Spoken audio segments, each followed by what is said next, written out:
Da er vi klar. 5 sekunder.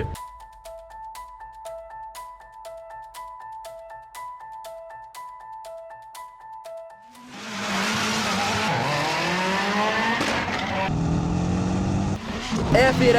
B6. D4. D5. Springer C3. Springer på E4. Dronning D8 sjakk. Løper G5 sjakk. Konge C7. Løper D8 matt. Over og ut.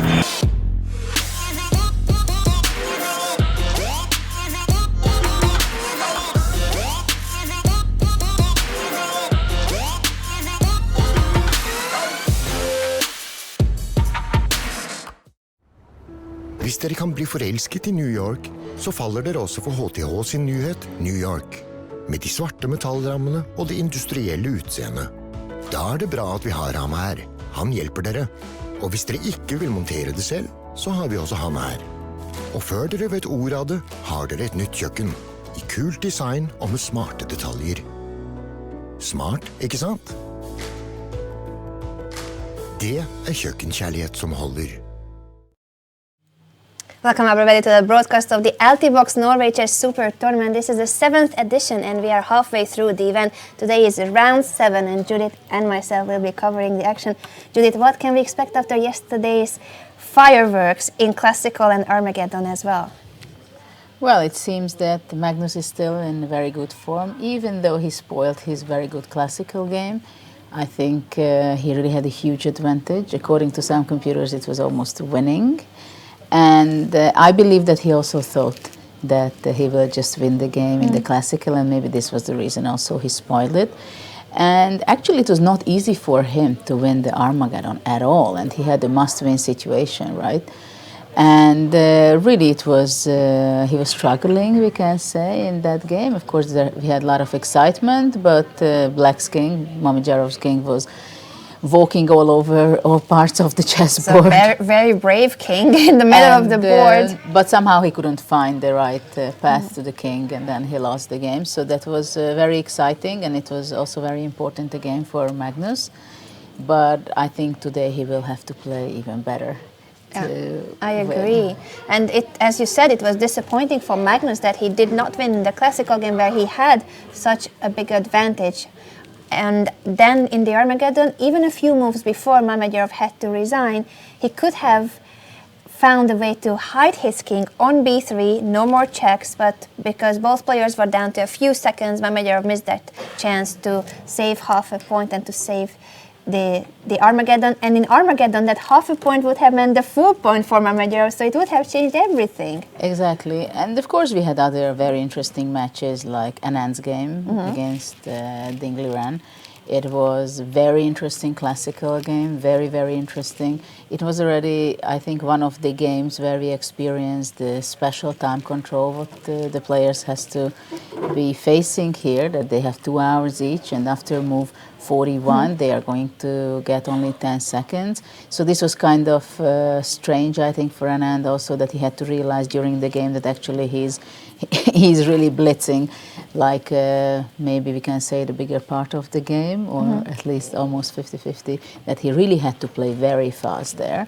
And he had a difficult position after the opening, very complicated, with some not the best decision Dingliran was making, I believe, and then it was much better for Anand, but he ruined it, and then it was only a draw.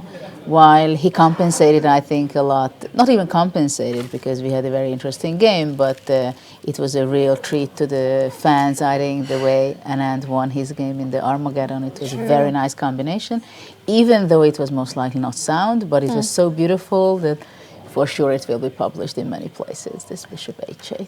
I think so too, and with such time control that is 10 minutes versus 7 minutes, after a couple of moves, even less time for Black. In that tournament situation, it really did seem like the best decision that Vichy could go for, to sacrifice the piece and then even more material to go for this winning attack. And Dingliran couldn't find the way to defend. He's the world number 3, and he didn't find a way out of that position, even if it wasn't objectively a winning sacrifice. Well, you know, when you play against Anand and he's sacrificing something, it's not surprising that he trusts him, that he knows what he's doing.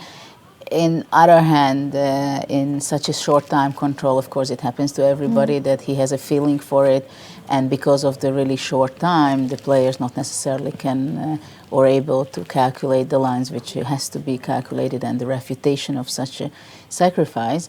But it worked out for Anand, and it was a very nice game there. And the Bishop H8 move, he was so happy about that move, and we can understand why it was such a beautiful finish. If you guys haven't seen the Armageddon game yesterday between Yu-Caruana and Dingliran, make sure to check it out. And another beautiful move that was not played on the board was between Fabiano Caruana and Wesley. So Fabiano missed Queen to E5 in the Armageddon that would have won the game, and the full point for Fabiano. Carlsen-Vachier-Lagrave was with us in the studio, and he spotted it after 2 seconds. Yeah, well, again, when you play the Armageddon, and actually in that game, Fabiano had a very nice game, very nice middle game. So I think he was kind of frustrated that he spoiled it, or he thought that he might have spoiled it already. And these kind of moves, it's either you find it in a fraction of a second, then you make it, or if you start calculating lines and opportunities, then you may simply not find it. It's a very common alternative, unfortunately, for him. And but the game was interesting, but it's clear that now Wesley So is really actually in second place with this victory of yesterday. Yeah, it was a crucial point for Wesley, and that made Maxime say on air, "Fabi, I give free lessons if you want." But now we have the players back in our black box for round 5 of the Altibox Norway Chess Super Tournament. Yu Yang, who is currently on 3rd place. He's the youngest and lowest rated participant. He celebrated his birthday yesterday with a nice win in the classical game against Alexander-Grischuk with the black pieces. Today he's facing the world champion challenger, Fabiano. Yeah, and we can say that while Magnus Carlsen is heading towards to his next victory in the tournament, at least that's how it seems like after round 4, he's clear leader of the tournament, and he also plays very well. In principle, Grischuk himself is, unfortunately, he could not take off and score a full point, win a match so far, but today he's going to be playing against Mamedyarov, who has been losing his match yesterday as well, against Magnus, which obviously does not make your mood better. But of course, one day is enough for the players usually to recover, and they know that every round is extremely hard and difficult, because in such an event that really the top of the top players are here, so there's no easy game for anybody. Certainly no easy game. You said that normally one day is enough for the top players to recover, but Alexander-Grischuk was the one who could not recover from his round 1 defeat against Levon Aronian in the Armageddon game, a rook-end game where he was better and he had more time on the clock, and then he lost on time because he got blocked and spent too much time at the very end of the game. But let's see if the Russian Grandmaster has recovered. Black pieces against Shahriar Mamedyarov is not an easy game. It's never easy when you are in a bad shape and everybody is very, very strong in the field. Yeah, now of course Mamedyarov will have to think and had to be prepared that he's playing with the white pieces, and he knows that if it's going to be a draw, it's going to be an Armageddon, a must-win situation. But of course they are far from there. And they played quite a lot against each other in previous tournaments as well. We're seeing on the screen also Anand and Vachier-Lagrave against Magnus. Playing, and E4 was played. Yeah, sorry about just Mamedyarov. I wanted to add that he started out with a very good experience in terms of the Armageddon games. He won in the first round against Fabiano in the Armageddon with the white pieces, and then when he faced the next one was against Magnus, and that was the one he could have saved if he had found a way to hide his king with king b3, but he had no time. So it started out well, but yesterday's Armageddon changed the whole picture for Mamedyarov, who only got half a point from yesterday's game. Although I guess after the classical game he felt like he escaped, because in the classical game he was in a very bad position. Yeah, that was a great escape. It was almost as serious escape, well, not so much, but almost as how Magnus escaped against Levon Aronian. Indeed. So luck comes and goes. I see that we are going to have Sveshnikov or Kalashnikov in the game between Maxim and Magnus. So far it's an open Sicilian, and of course it is something that Magnus is playing really frequently nowadays, and we have this on the board. So e5 or knight f6 first. And I think they are going to be fleshing out the first 13, 15 moves at least after e5. Actually, this is still a serious preparation for Magnus from the World Championship match, what he prepared against Fabiano. And ever since he's playing it with great joy and good results, I must say. 7 knight d5. I'm especially happy for this game because this is where both players will likely visit the confessional booth. So we will have their thoughts during the game from both sides. Maxim and Magnus were the players who visited the confessional every single day so far. Yes, most likely today will be not an exception for the players. So we have knight b8. And there are different alternatives for white, like a4, I think is the most common to play for white. let's see. In the meantime, actually, we have other games also played pretty fast. The opening. Mamedyarov-Grischuk, maybe we can just go for there for a second. It's English opening here. Then let's go for the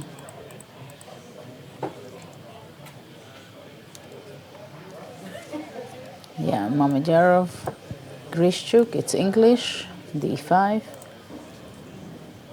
For the moment, I guess everybody is more or less getting what they were expecting in the opening. Yeah, those quick moves especially confirmed that both players were expecting this exact line in the game between Mamedyarov and Grischuk as well. I'm going to check if their recent encounters had this line on the board.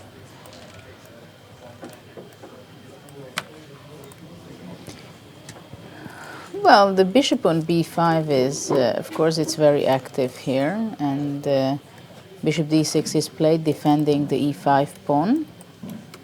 So I will be curious, probably d4 is played in this position. Yes, already d4 is on the board. And I guess, well, e4 is something that black does not want to be rushing, so he played bishop d7. Short castles. I'm pretty sure that this was played. I'm checking Mamedyarov's games with the white pieces, and for this line of the English with 4 e3, none of his opponents played d5. He only has 2 games for this line with e3. He often played other lines of the English, and after e3, there's one game he faced Radoslav Wojtaszek just a few weeks ago, and that was bishop b4 after e3. And the other game against Sergei Rublevsky a couple of years ago, but none of them went with d5.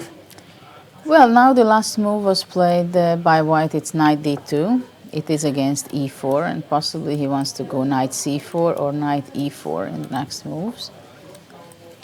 It's the first time that Grischuk started to think at this point. I think f5 is kind of a logical alternative for black, and later on to play possibly e4.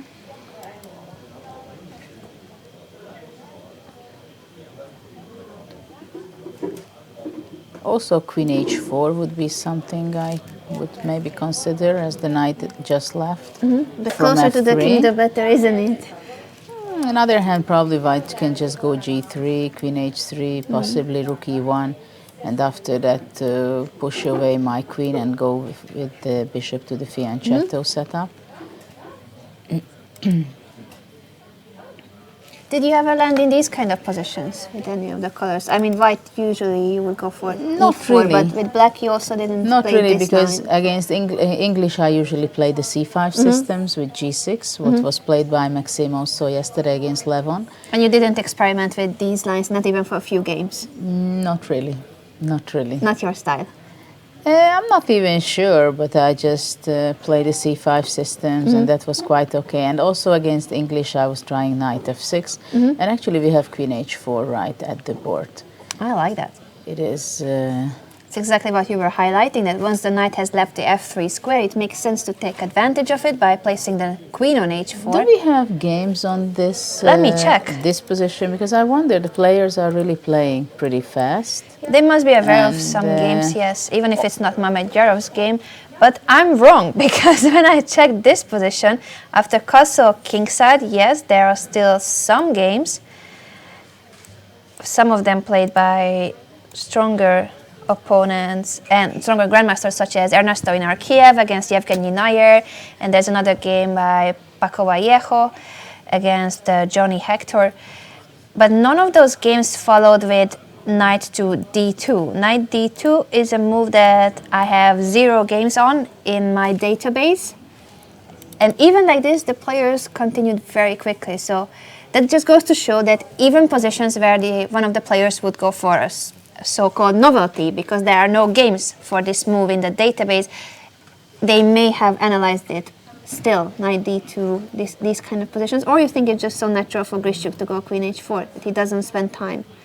I don't know, it would be strange that if this is not their preparation to play queen h4 so quickly, because it was also a move that came to my mind as one of the options, but still it's kind of interesting that it was played so fast. And now black is thinking whether really to go to h3, possibly queen h6 can be also a pretty good square for the queen, and leave the square on h3 for the bishop. But also it's possible that black is going to be going back to e7 and just made a weakness for white and provoking. And actually queen h6 was played, and Mamedyarov is playing bishop d3 instantly, again without really spending time at this point of the game. So who has out-prepared who? Knight d2 is Mamedyarov's novelty, but it does feel like Grischuk also knows what he's doing? Or is it a bluff from one of the sides? What do you think, Judith?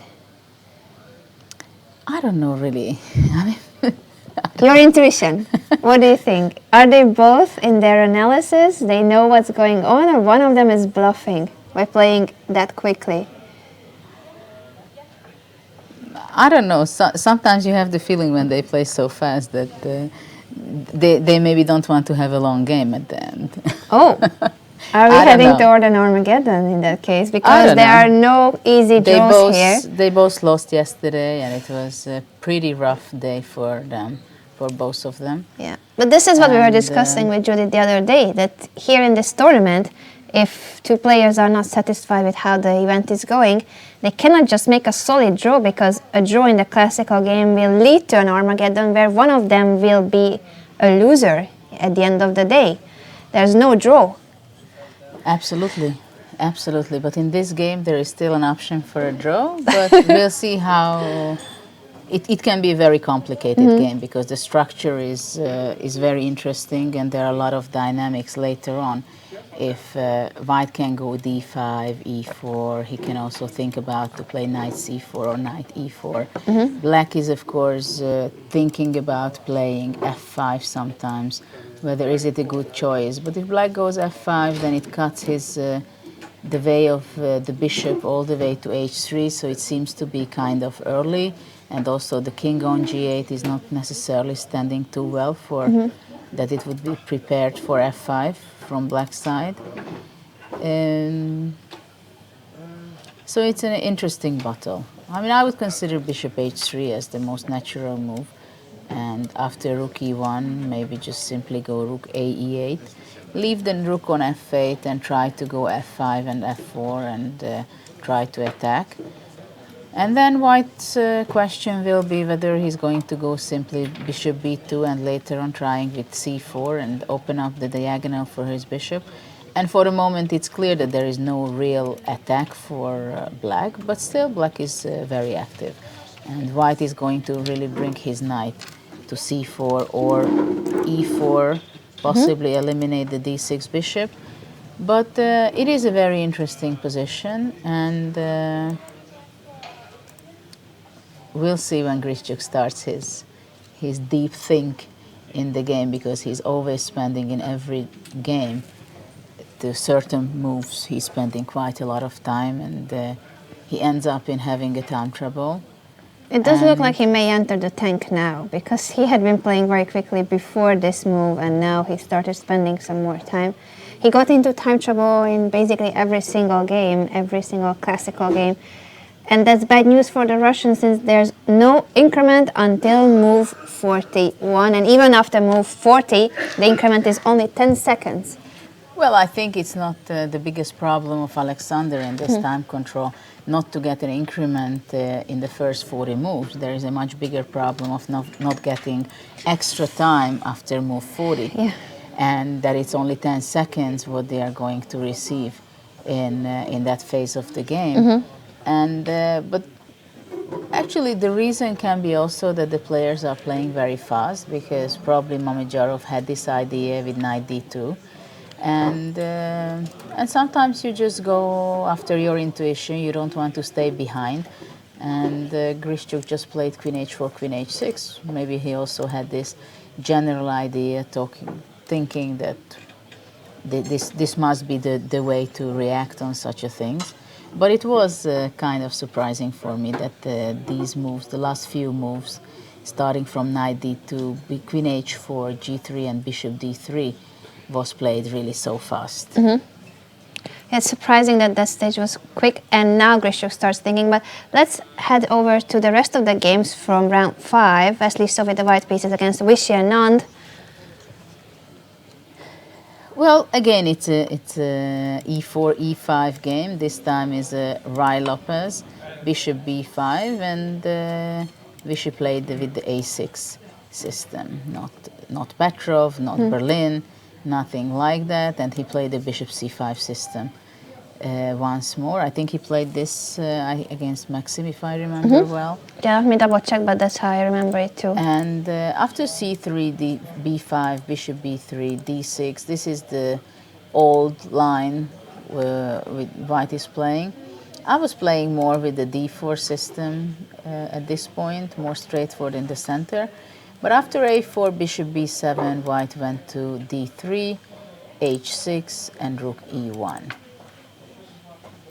Of course, these moves, rook e1, a4, h3, knight d2, these are the most common typical patterns in the Rye-Lopez, so these are absolutely no surprising move happened so far. Knight b d2, it's heading to knight f1 and g3 usually, knight e7, and with black playing his last move knight e7, it gave an option for white to go knight h4. This is what happened. While in this position, many times knight h4 is not possible yet because of kind of knight e4, and the queen could attack the h4. But after knight e7, it's clearly an option. And I think it's mainly a prophylactical move, actually. It's not, white is not really heading to f5 yet, but definitely it's important to cover the g6 square, as knight g6 is not possible for the moment because of the pin that the white bishop is still standing on b3. So knight h4 is an interesting prophylactical move from white. I did bring up the Vachier game that you mentioned, so we can just quickly show how that game went from this very same tournament in round 3. That was after d6 by black. Vachier chose d4. d4. And only after bishop b6 he went a4. So it's slightly different, but it started that with the same variation, Vichy with the black pieces repeating the same opening. Yeah, this bishop c5 line is something that it's from older repertoire of his, and he came back to this lately. The current position... Now it's a question how black will continue, whether he's going to play queen d7 and optionally also to open up the opportunity to play knight g4. I don't know, I would even think about g5. Maybe I'm bad and I go with g5 with all kind of strange You're ideas. never bad in the analysis, Judith. But, everyone's telling you should be competing in that field. But g5 is something I would definitely consider, as if white is going back to f3, then knight g6, and immediately black is aiming to get to f4. And it seems like the f5 square for the moment and quite some time, it's not reachable with white unless he goes knight f1 immediately, and trying to reach the square f5. Because after g5, knight f5, I don't think it would be somewhat too good for white, because after that takes, and queen d7 would be possible for black. But I don't know. After knight f3, I would also think just to develop with the pieces. So okay, g5 would be something I would consider, but we can say, of course, it's kind of a risky move. Queen d7 is the most logical move. And of course d5 is something that black should always consider, because even though after e takes d5, knight takes d5, the e5 pawn is hanging, but I'm not sure it is necessarily so good for white to capture that, because I would think of bishop d6, white comes back with the rook, and then knight f4. So this is always kind of getting very concrete at this point. I can't find any games for this knight h4 move, the position after knight e7. There are only a few games, one played by Ilya Smirin with the white pieces against Dragiša Blagojevic more than 10 years ago, so there aren't really many recent games here. And that game followed with knight f1, knight g3, the standard knight maneuver. So instead of knight h4, it was knight to f1, knight to g6, knight to g3, and that's a very typical maneuver both in the Ruy Lopez and in the Giocopiano. I have the feeling that it's a surprise for Anand, and for different reasons. I mean, it's really stopping for the moment knight to go to g6. But for example, white is not rushing definitely in order to play d4 because he just took away his knight from the support of the center. So it looks at first kind of a risky move to me from white side. So it's either d5, queen d7, or something else will be played. That's clear, but well, queen d7 is the most natural. That's clear. I'm curious how Vishy will react to this move, and as you said, it stops knight g6, which is the normal follow-up after knight e7, knight f1, knight g6. Of course, it's a difficult decision for black, as to sacrifice a pawn. It's never so simple, especially when you know that your opponent is in preparation.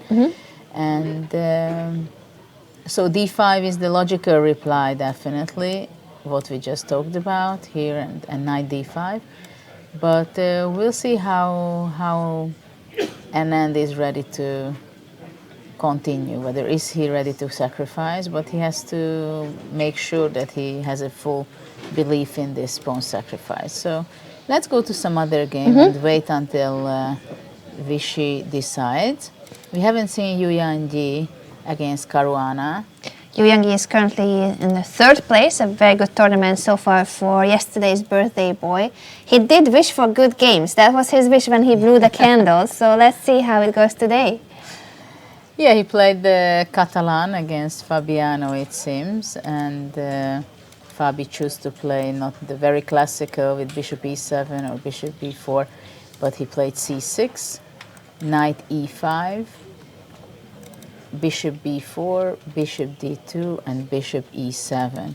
And now it's a white turn, which has to be, there has to be a lot of games on this. Yep, I'm going to check. For now, the d4 pawn is under attack, so white has to decide how is he going to defend this, because I don't think it's going to be sacrificed, this one as well. I don't know whether e3 looks to be kind of a logical continuation. Bishop c3 looks kind of strange to me, but probably it's also possible. E3, the development of knight d2. E3 was played in one of the most recent games I found for this variation, that was played basically just a week ago between Boris Gelfand and Mateusz Bartel. It went with e3, b5, b3, and there was a trade on b3. Well, of course, it's kind of interesting that after b5, white is not taking on c6, because if he's capturing, black is ready to sacrifice an exchange on a8, and in this position, probably after castle, black would go bishop f6, possibly kind of forcing f3, and I think black can go, for example, h5, h4 idea. Or even maybe after f3, g5, g4 idea. I don't know, because it would be nice to get the e4 square and the long diagonal to be open for black. In other hand, you have to be very fast with black pieces, I think. So it seems to me that black has a great compensation here. But black definitely has to make some very strong moves here. Also, knight e4 is possible. But it's interesting that simply b5 is possible. Yeah, so I need to correct myself. It wasn't a week ago, but it was in March. But it's this year from the European Championship. and Gelfand went on to win that B3. game. And white played b3. B3, C right? takes, A And takes, b3. and later the white bishop landed on A5, so white had compensation for the pawn because And of his actually, active I pieces. see that we have this on the board, E3, B5, so it is interesting. How many games do we have after B5? Let me check that one as well. Because I wonder if this is already completely theory. It's already a lot of games on this. Only a few games, but two of those games are very recent. Both were played at the European Championship in March. One is the Boris Gelfand game we referred to, and the other between Vidit and Vichugov. So The Indian talented. very strong players Youngster. with both colors. And how did Vidit continue the game? Is it A4 or B3 as well? I'm gonna check that right now. Vidit at the same event, European. Actually, no, that was the Prague Masters. Vidit can't compete in the European Championship. I was like, that cannot be. But it was the same month, almost same week as Gelfand's game. And that game followed with E3, B5, knight takes C6, knight takes C6, bishop takes C6, bishop D7, and he went on to capture So the let's exchange. see how it can happen. Takes. Takes, F3 to try to block the long diagonal, and black went E5 immediately to tear up the center. D takes E5, knight G4. What a game. This is between Vidit Santosh Gujarati and Nikita Vichugov from the Prague Masters event in March this year. And then it was a draw, if I see it well. Yes, it ended in a draw in Actually, 27. here after castle also E5 is possible, and of course with this very similar idea. Well, the G2 square is very weak, and then white has to go F3. I don't know, bishop takes F1. If white is intermediate, move EF, takes, bishop goes to B2. Well, it's interesting. Bishop C3, let's say, takes, and most likely black will castle. Again, this game can be very interesting as yes, in the last round, in round 4, it was very interesting. A material split between Anand and who played yesterday against Anand? Yesterday that was a Ding Liren Against game. Ding Liren, yes. Yeah, there's so many Exactly. days already. I also keep losing track which day was what game, but material imbalance was the theme, certainly, for yesterday's round. We saw a rook fighting against two minor pieces. There was an exchange sacrifice, that's Caruana's game. Pawn sacrifice by Magnus Carlsen, so certainly material imbalance was very trending yesterday. And we have the move A4, which is a very logical move, and I'm not surprised at all that white did not go into the capturing on C6 and taking material, because obviously Fabiano looked at it, he has his home preparation. It is very much his game also to give sacrifice some material and then have compensation. And A4 was a new move, it seems, probably. Yes, let me double check that one. Let's see, So it's not after knight, not Probably B3. after A4, it seems, I believe, that knight D5 should be the only move to stop the powerful bishop from G2. And in this case, after A takes B, C takes B5 would be happening. But it seems this game will be extremely sharp and interesting. Actually, there are still some games for A4, 3 games. All 3 include an Indian player, either with the white or black pieces. The most recent one is from 2012. That's not a very recent game if we look at chess. No. Ganguly with the white pieces against Tanya Sachdev. And another game was in 2010 by Maxim Rothstein against Parimaria Nagy. And Hari Krishna had this with the black pieces against Rainer Buhlmann in 2011. Did they play knight D5 or? I'm gonna tell you Also in a moment. B4. B4 is also something to consider, I believe, and after knight C4 to have the bishop on A6.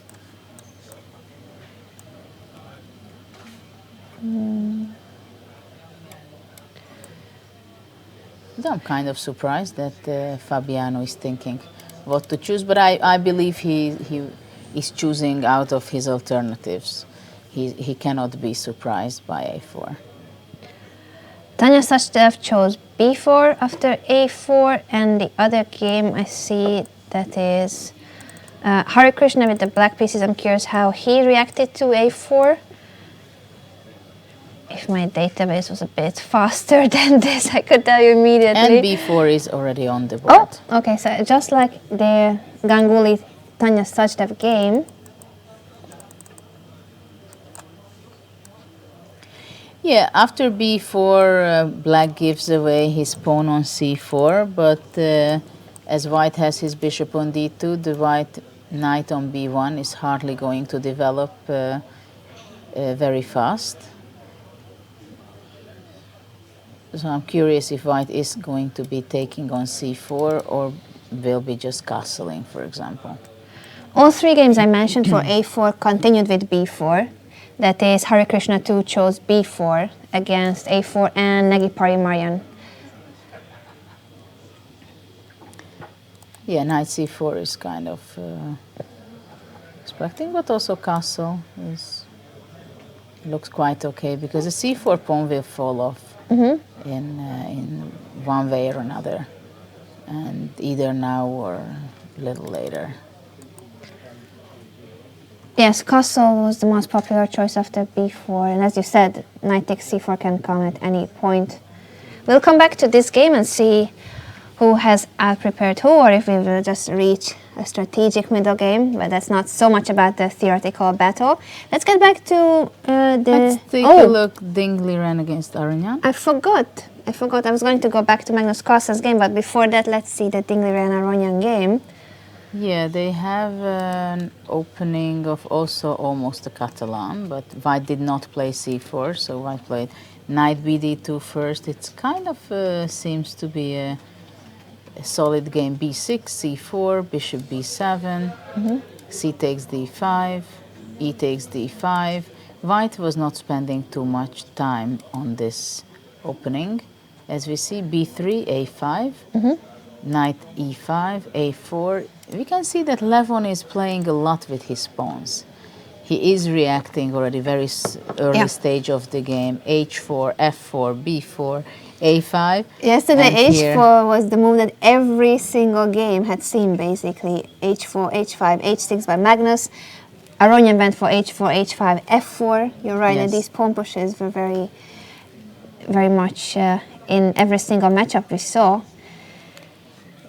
So it's interesting, white took on a4, black played queen e8, immediately making attack on a4 pawn, so grabbing it back.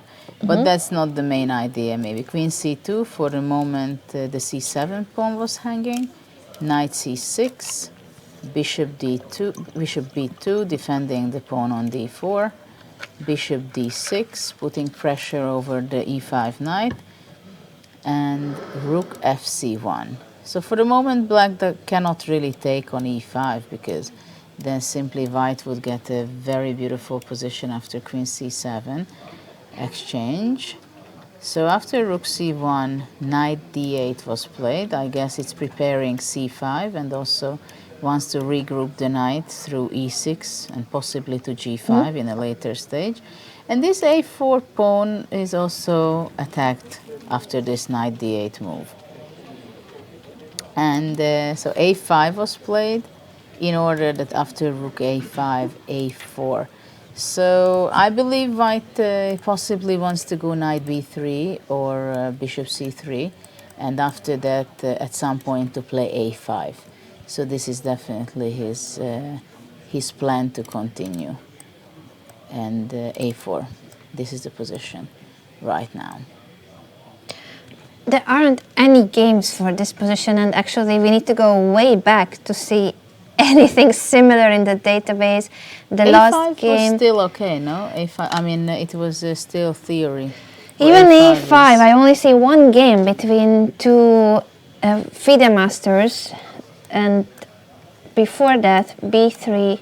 There are games with B3, but somehow A5 was not that popular for black. Yeah, usually I think it's, of course, it's more natural to develop with the B8 knight first. But it seems that Levon has a different strategy in this game. He wanted to go as fast as possible, a5, a4. But right now he has to be careful a little bit. I believe that really knight b3 and a5 will be coming. So I would think, well, for now knight b3 is not actually threatening exactly, because after that rook takes a4 would be possible, because the c2 queen is not protecting it anymore. So probably bishop c3 and a5, which he has to be taking account in the next few moves. But for example, black cannot play c5, because on c5 already knight b3 will be strong, because after rook a4 takes, and I think white would be playing d takes c5. And with the bishop open, with the open diagonal, long diagonal, white has a very beautiful position here. Another interesting detail about this game I've just realized is the time management. Ding Liren has only spent 6.5 minutes so far, and Levon Aronian has almost used half an hour up until this moment, and it's not an easy position, nor something that he must be that familiar with, if we look at how much time he spent getting this position. Well, I think I'm expecting maybe he's going to move back his rook somewhere, but wouldn't like to go to a8 exactly. So rook a7 is something interesting, and then later on really thinking about playing c5. Still knight b3 is not possible, and but later on we might see something like f4 to really to stabilize the white knight on e5. But it's definitely going to be a long game. White can also play knight f1 to go knight f1 and with the idea to play knight e3 and possibly f5. The f5 square is a very important square for the knight in this position. If it can reach there, then it can really give a very hard time for black. So knight f1, knight e3 is something to be afraid of, or definitely black has to be prepared against that. But probably black would be going knight e4. So this we can see in most of the games, that a move is played knight f1 and the e4 pawn is not covered anymore, so black can react with this move, and after knight e3, f6, or maybe even f5 to protect the e4 knight. So that's how the games develop, that there are in every move the players give opportunities, new alternatives for the other. Interesting strategic battles, and I see that we are receiving tweets from our audience. There's one in particular I wanted to bring up. I think he must be our youngest viewer. I don't know if he's actually watching. Probably he's watching the Norwegian broadcast, but it's certainly a very young viewer watching the Altibox Norway Chess Super Tournament. If we can bring up that tweet, that would be lovely to show. Thank you so much, Pel, for the tweet. I believe the translation is, I bet that the first words will be checkmate. I think he or she must be the youngest viewer of the Altibox Norway Chess Super Tournament. It's never early enough to start to play chess if you want to reach high level, right? Were you at this age, Judith, when you started? Well, I think instead of the pacifier, I had some chess pieces in my mouse, but that was all of my chess knowledge. I also see other tweets saying, Citalin Sanchez said earlier, please, GM Judith Polgar, he tagged you in the tweet, return to play. Couple of requests, and I agree that Judith should be competing in that field, but she's so busy promoting chess, and she's also focusing on chess in schools. If you don't know about her educational program that's been applied in over 200 schools in Hungary, then check out her website, because that's how this lady is so busy that she doesn't have time to compete anymore. But the knowledge is there, and thank you for sharing your experience with us, Judith. Thank you. I'm happy to be here, but to compete, you have to spend most of your time. You cannot do other things, and And that's the issue. If you're a professional chess player, you have to have your training sessions, focus only on competitions, how you can get better and better and keep your level, having new ideas, how can you keep yourself fresh, and not too many other things fit into that.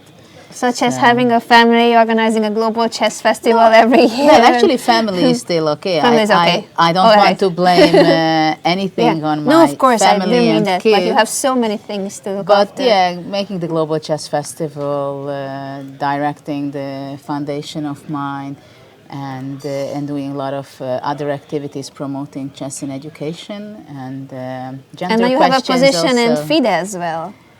Yeah, it's also something I hope to reach some things in making a little bit better image for chess in generally in many ways. So there are a lot to be done, and I feel that already I can do much more out of the chessboard and on the chessboard. I was on being professional for 33 years.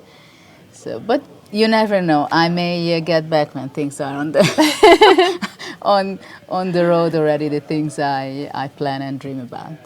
It can't be But- easy to be on the top of the chessboard for over 25 years. That's, I think you had been leading 25 or 26 years the women's ranking. Yeah, I think I could do that because my aim was not to be number one between the girls, Yeah. but to compete as well as possible in the absolute category, in the open category. And well, I do hope that other girls in the future will think this way, and they will get the support from their parents, the coaches, and the society, that it's acceptable for a girl to dream big and objectively being better and being challenged in the open section. But well, I still have my hopes that we'll see more girls looking for those challenges. We do hope so. And also, of course, with role models such as Judith, I am definitely thinking that more girls and more women will get into chess, whether as a sport or simply as a hobby or an educational tool to improve critical skills in schools and at young age. Yeah, we do a lot for that. But back to the games, because the positions are heating up. This is the game of the world champion with the black pieces. And well, let's see what happened. It was a4 by Maxim, and it seems like Magnus is playing pretty fast, still the opening. Bishop e7 developing, bishop e2, castle, knight d7, where else to go with the knight? King h1 is always a move is useful, especially if white is preparing to play f4, otherwise on g1 the king could be vulnerable on that diagonal. a6, knight a3, as white wants to have his knight on c4 very shortly. Black played knight c5, knight c4, and a5. This is always interesting to see this pawn structure for black, as after a5 the b5 square is very weak, but now it's probably not something that white can take advantage of for the moment. And later usually black plays also b6. So f4 was played in this position, very straightforward strategy by Maxim. E takes f4, bishop f4, f5 is creating the opportunity for black to have his knight on e4 at a later stage, while making weaknesses also like the square e6, but it must be quite a lot of time for white to eventually or possibly to have his rook on e6, even sacrificing it. But for now, black's position after f5, white played bishop d3 in order that knight e4 wouldn't be coming with such a powerful idea there, b6. So far all these moves are very logical, very much in the spirit of the position. After bishop d3, one thing I don't like, that after a4 you can have your rook on a3 and then somehow control the the third rank. So after f5 I would be thinking possibly to go rook a3 and rook e3 at some point, or rook f3 to to have your rook or even g3. But after bishop d3, this will be not so powerful. And after b6, I think black wants simply, it's not necessarily that he wants to bring his bishop to a6 or b7, but just he defended the a5, he strengthened the defense over the c5 knight, and the c6 is now very weak square, but from the knight from c4 is it seems like never going to get to c6, or it has to take a huge journey to go knight d2, knight f3, knight d4, and to e6 or c6, and most likely this is not something that white would be having time to do. We have some insights on this game thanks to the world champion visiting the confessional booth. And one more time a shout out to Norwegian reporter Tarjei Svensson. Thank you so much for the translation. We will bring up that tweet where Magnus, talking about this game, said, "I have to find something else to play as black. I am so sick of this knight d5 line." That's where the world champion laughed. And he added, well, as long as I have good results, I have to stick to it, but every time I expect them to do something else because they don't dare. And then he added that I usually win, no matter what kind of position I get, but they just keep going, so I will have to deal with it. We also hope that the Frenchman will visit the confessional booth, and this will be an interesting game for that reason as well. Both of them talking about their thoughts during the game. That's the confessional booth, an additional feature to the Altibox Norway chess tournament. Well, if he shares these views of him about this line, it means that he's preparing and cooking something else already. So probably we will be seeing those ideas too shortly. But yeah, it happens with all players. I believe that you play one line and you have trouble, you have good games, but actually it just simply works out. The results are very good. And for sure he was also analyzing quite a bit these kind of structures and lines, and there are some difficulties as well. But yeah, I mean, he won quite a lot of games, no matter what kind of position actually he had in this line. Very good results by Magnus Carlsen in recent months, and he basically picked up the Sveshnikov and then added also the Kalashnikov for the World Championship match against Fabiano Caruana. And as you said, when one prepares for the match, you have a lot of preparation that you may not have used for the games during the match, and we will end up seeing those lines, and we keep seeing those lines also by Caruana all these months since the November World Championship match. Especially Magnus, who switched to these very dynamic Sicilians, changing his approach to the game. We would normally see him being somewhat more solid, aiming for a slightly better or even equal endgame and squeezing water out of stone. But now it's a more aggressive world champion. He kept his crown, he's relaxed, and he enjoys playing a lot, way more enjoying it than in London. It's always nice to see world champions like Kasparov was also with the same spirit, that with the black pieces he always wanted to play for a win as well. And there are world champions like Anatoly Karpov, who was also amazing during his career, of course. But he was kind of ready to make a draw with the black pieces without any problem. Move 13, move 15, repetition of moves, anything like that. But it is always a great pleasure to see the fighting spirit what Magnus has. And I think this is one of the clearest trademark of his, that no matter what position there is, he likes to go until the very end and see what the position is and what kind of practical chances he might have. And I believe that in this game he will be playing g5 or definitely it's a position that he's thinking about playing all these kind of moves. So it is going to be a very interesting and sharp game. I can't wait for Maxime to also share his thoughts with us, but in the meantime we have this position where Magnus is ahead in terms of the time management.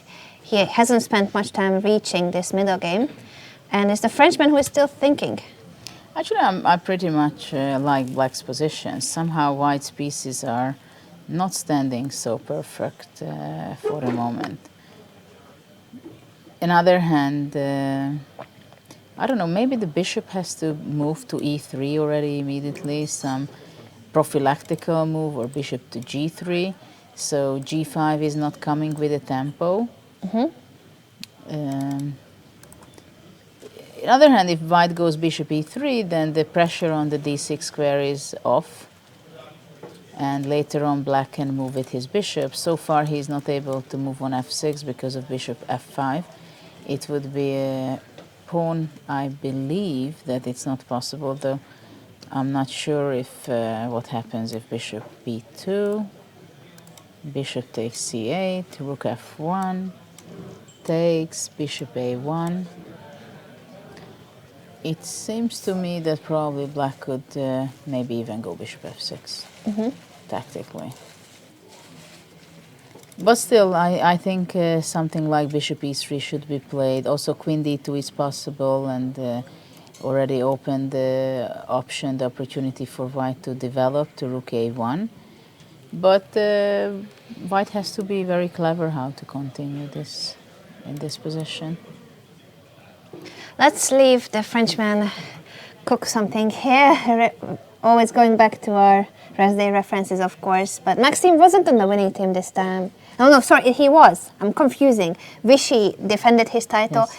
Last year, Maxime paired up with Levon Aronian. That wasn't a winning combination in the kitchen, but Mamedyarov-Grischuk and So-Anand, they won this year the Best Salmon Dish Award. Let's go back to the Mamedyarov-Grischuk game, because this is also heating up. What's going on in the center, Judith? Absolutely. We stopped when black went back to queen h6, bishop d3, and black played rook e8. It was a very logical developing move.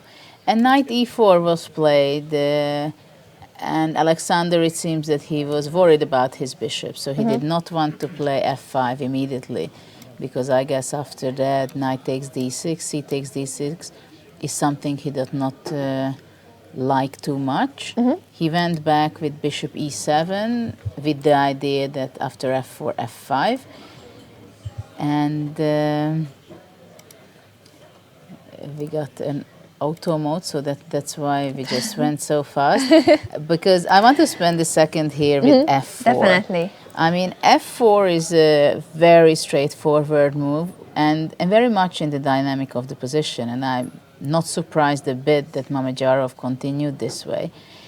But of course, things are going very fast, and every move has its price, or it can have its price. After f5, white played bishop c4, check, king h8, and now white took d takes e5. It is not a sacrifice, because after fe, the black bishop is under attack. So interesting that I'm very curious that is this a pawn sacrifice by Alexander? Rook d8. I don't know if it was a blunder though. A blunder or a sacrifice? Grischuk has spent almost 40 minutes to get to this pawn down position, and he's either a genius or he blundered the pawn. That's our assumption at this stage. No, I don't think he could blunder this, but I'm not sure I would sacrifice. So let's just replay one more time those moves. Yeah, where he entered this position.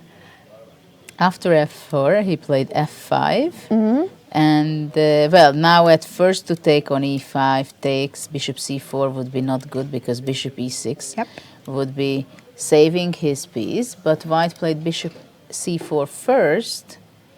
And if bishop e6, then there's... well, I think on bishop options, e6, white either takes and d5, or maybe immediately white would go d5. Though after d5, black can move away with bishop f7.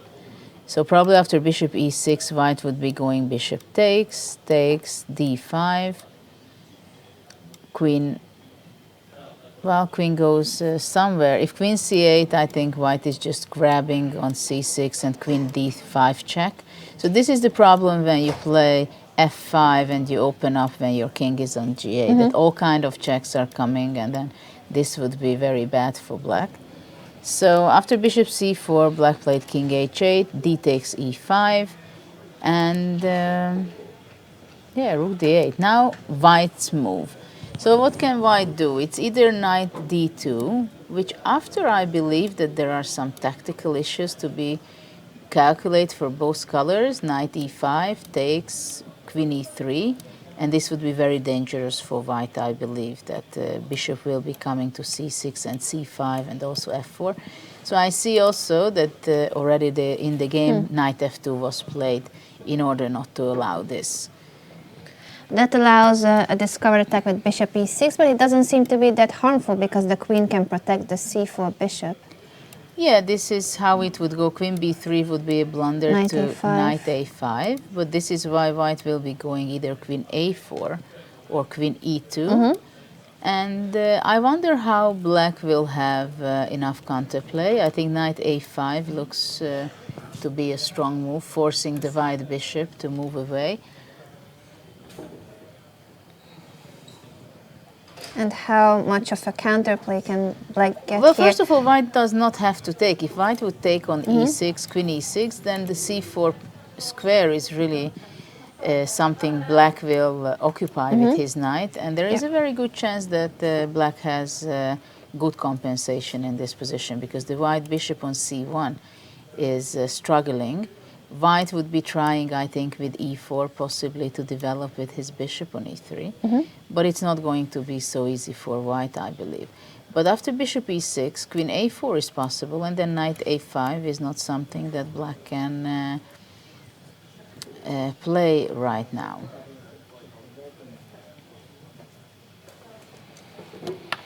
Queen a4, and the question will be, where's the counterplay for Alexander Grischuk after sacrificing a pawn with f5? Well, I think we should ask Alpha Zero what does he think, or it thinks about the pawn sacrifice, because it is definitely for a long time. Yeah, It it's a was positional pawn sacrifice. Yeah. There's nothing concrete.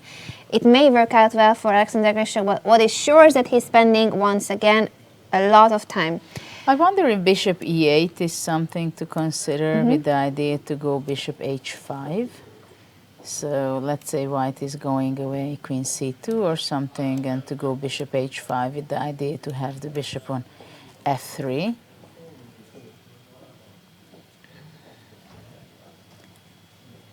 We have a move by Alexander Grischuk that is knight to a5, as far as I can see. Actually, he's absolutely right. This is the move which had to be played, I guess. And only after the white bishop will be moving to somewhere. Actually, it's winning a tempo compared to things we were just looking. True. So Bishop what are the d3. options for this bishop? Well, I With have the the d feeling file. bishop d3 looks most logical. As after bishop e2, I think black would be going bishop b5. Queen c2.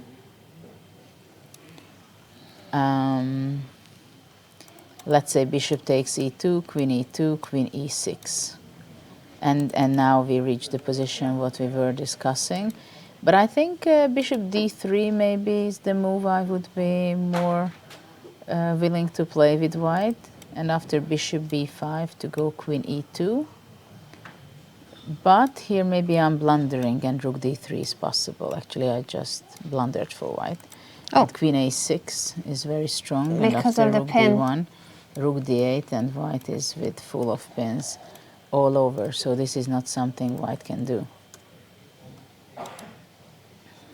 So bishop d3 seems to be not a very good choice, I believe. So it's not so easy for white right now.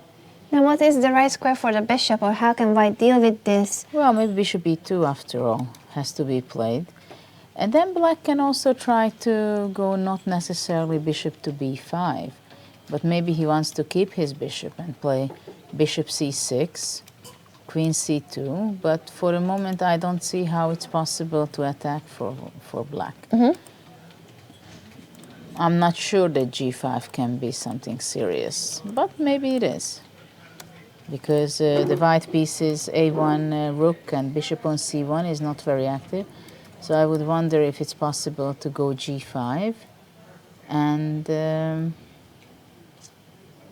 later on to capture on f4 and play bishop c5 and have the pin here, as it can be very unpleasant for white. So knight a5, this was actually pretty obvious that it's the move in this position. It's a critical moment for Shahriar Mamedyarov, and if there's a right way to go, bishop to d3, is that? Yeah, actually bishop d3 is played. So let's go through one more time the line that you analyzed, Judith, because it does seem to run into this very annoying pin on the d file. Well, maybe after bishop b5, queen e2 was a kind of a blunder by me, and queen e2, queen c2 can be played. But even then, I would try to think what happens after takes. Let's say rook d8, rook d1, queen goes to a6, but probably here white is just going knight b4 or moving somewhere, and then it's fine for white. So after queen c2, black will have to exchange the bishop, or to play bishop c4, but somehow, or knight c4, also possible. But maybe just simply takes, and now, for example, queen c6 can be powerful to control these squares, or after knight d3, really to go knight c4, and for the moment, for some time, e4 will be not played. Also, queen b6 at some point could be put pressure over the e3. The question is time. How fast can black play, for example, rook d5 or rook d7 and double the rook and put pressure on the d file? So Bishop b5 has just been played by Alexander Grischuk. Of course, that's the most forcing line, and this is what Judith analyzed. So one more time, just to recap. First, we looked at queen e2, but that's a mistake because rook takes d3, knight takes d3, and then this pin on the a6, f1 diagonal will win back material after rook d1, rook d8. That's why white should go to c2 with the queen. This is what Judith has just showed, and then there's still a pawn up for white, but there's some activity, and the light squares in white's camp are weak. yeah. Well, of course, it's an idea to give back a pawn and get some air, but I think that's no need for white. And I think we have a move. Yeah, Mamedyarov has played queen Queen c2, indeed. I'm curious how quickly we will reach that position. It because is a it's very quite forcing. interesting pawn sacrifice, actually, by Grischuk. It is, but still, this e5 pawn is kind of annoying there for black. It's a protected pass pawn, but for now, black has quite some activity to compensate for it. If we look at the white pawn structure, almost all the white pawns are on dark squares, and that means that the c1 bishop doesn't have much mobility. And black can use the light squares after trading the light squared bishop. The c4 and e4 squares are weak, as well as the king side, all the g2, h8, h3, f3, g2, h1, all the light squares. It will be missing that fianchetto bishop that would be on g2.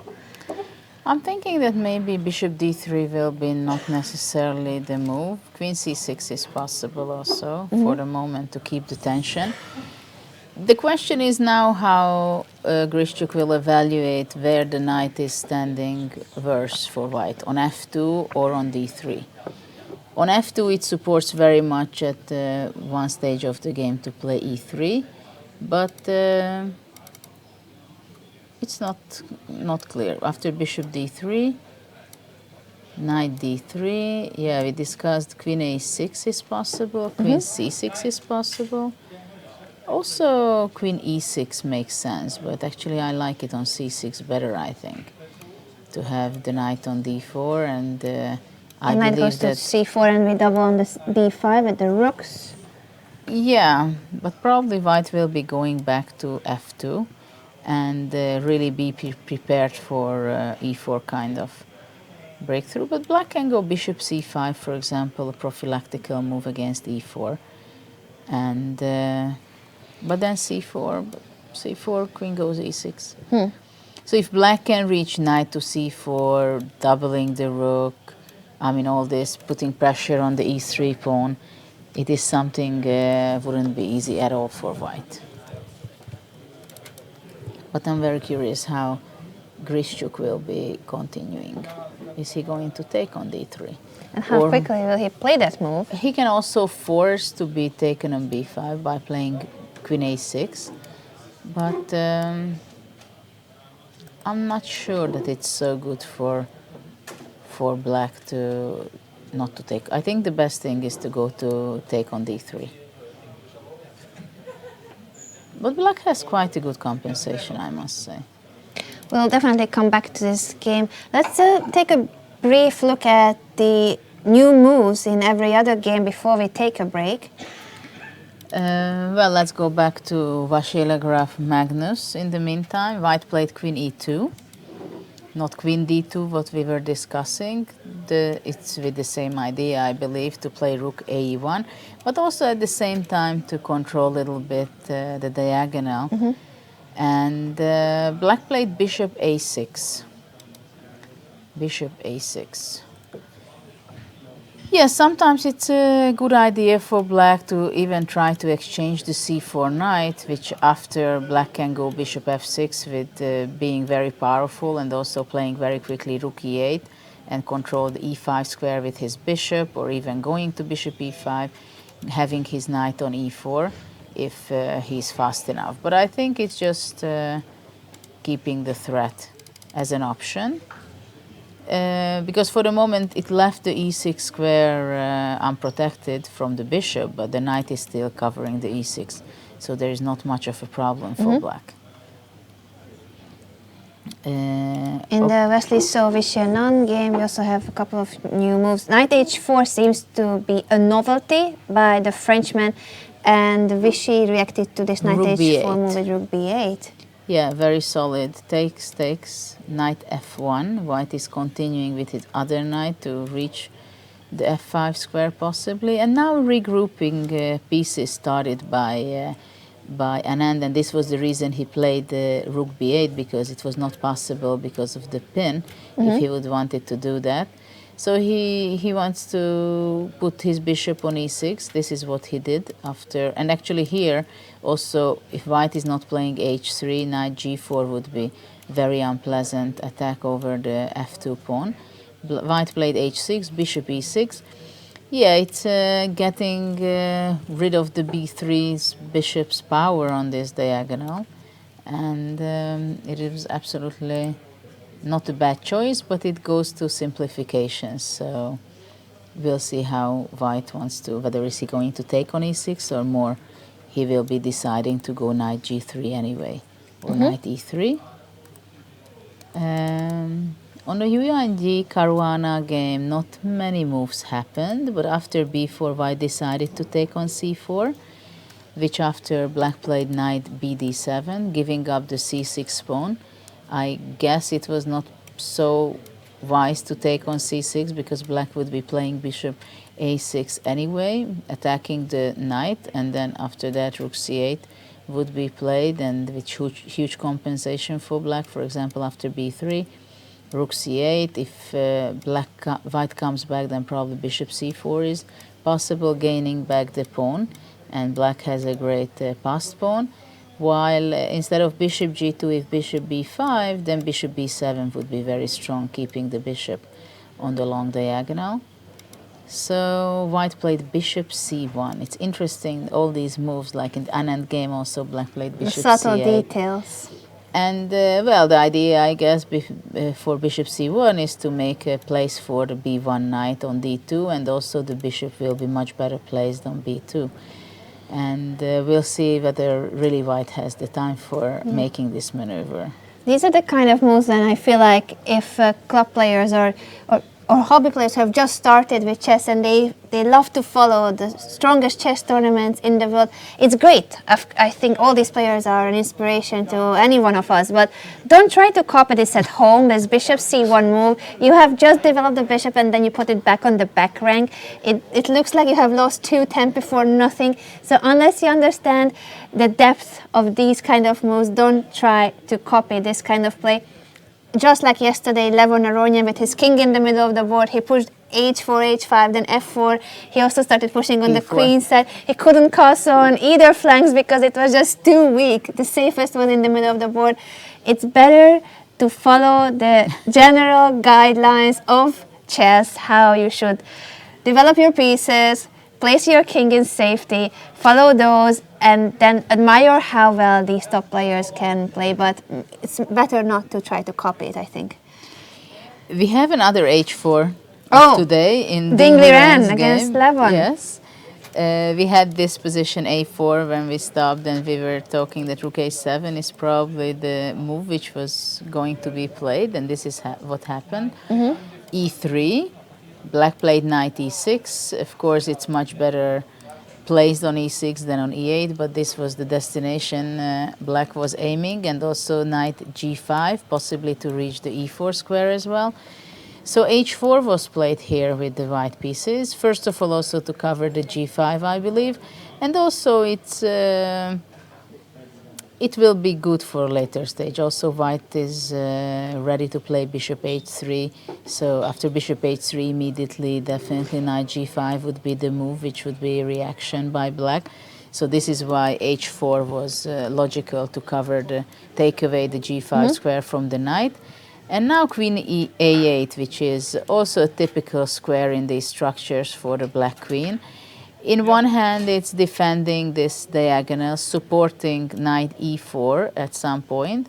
And of course, the battery on the a file, putting pressure over the a4 pawn is also very, it can be good from black's point of view. But here also, I'm pretty sure we're going to say all kind of interesting happenings in the second half of the game here. It starts all kind of pawn moves. Also, this f5 square is something that really black has to take care of. So I think bishop h3 is something already could be a very strong start for white, and go to f5. And the jacket is off also for Ding Liren. Aronian had taken it off already a couple of moves ago. That's when it shows that the middle game is heating up in every possible sense. And there are a lot of opportunities for both colors in such a position. White wants to play generally sometimes on a5. Now it's kind of stopped because of black having on the main pieces, big queen on a8, rook on a7.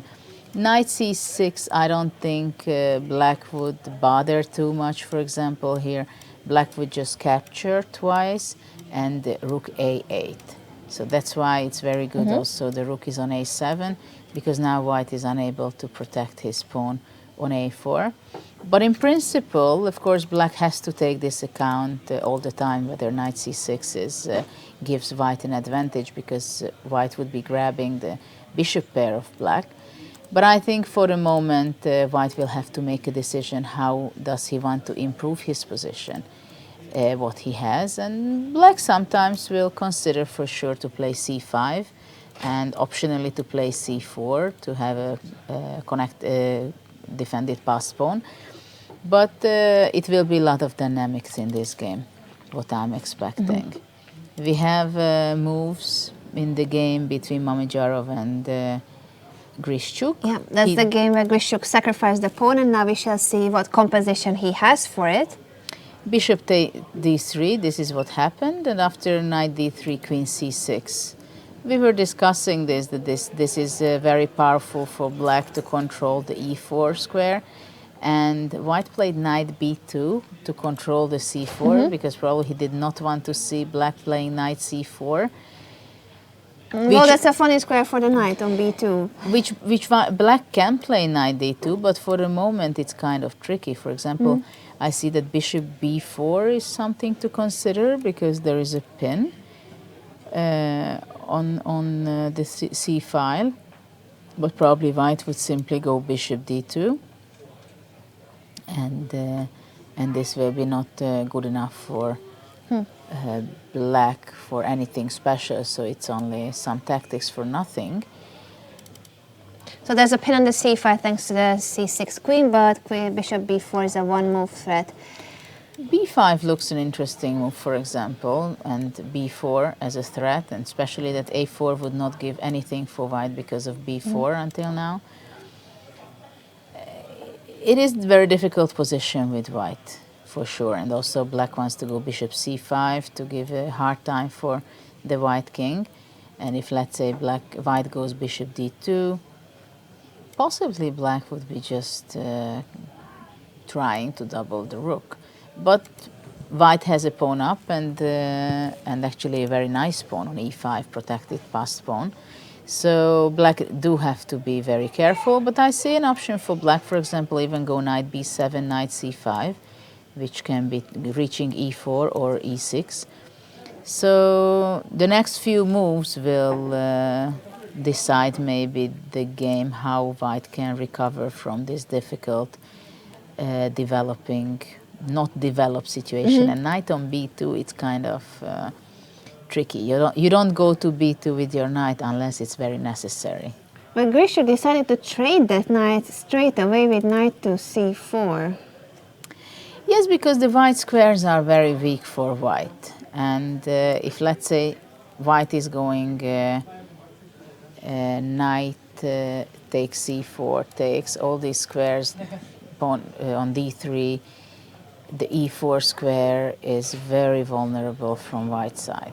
Actually, I would play it rather with black because it's very dynamic and you have the initiative.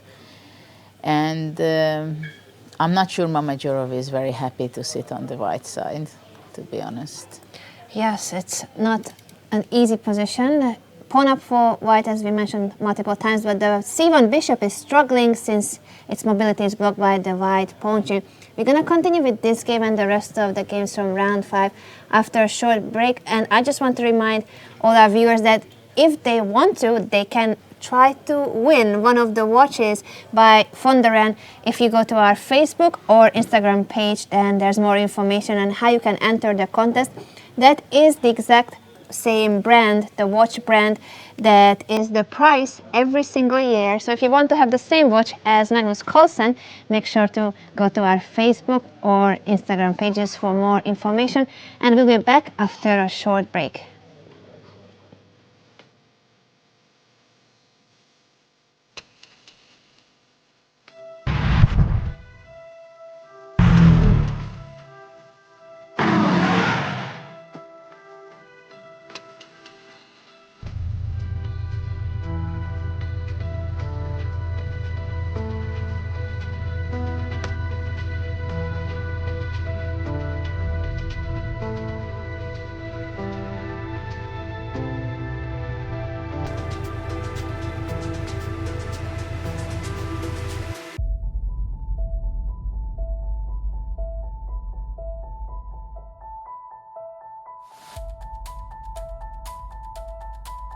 Da är vi klar.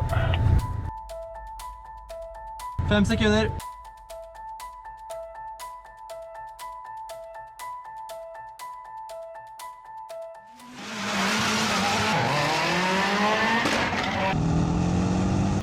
E4. D6. D4. D5. Springer C3. Springer slår E4. Dronning D8 sjakk. Løper G5 sjakk. Kung C7. Løper D8 matt. Over och ut.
hvis dere kan bli forelsket i New York, så faller dere også for HTH sin nyhet New York.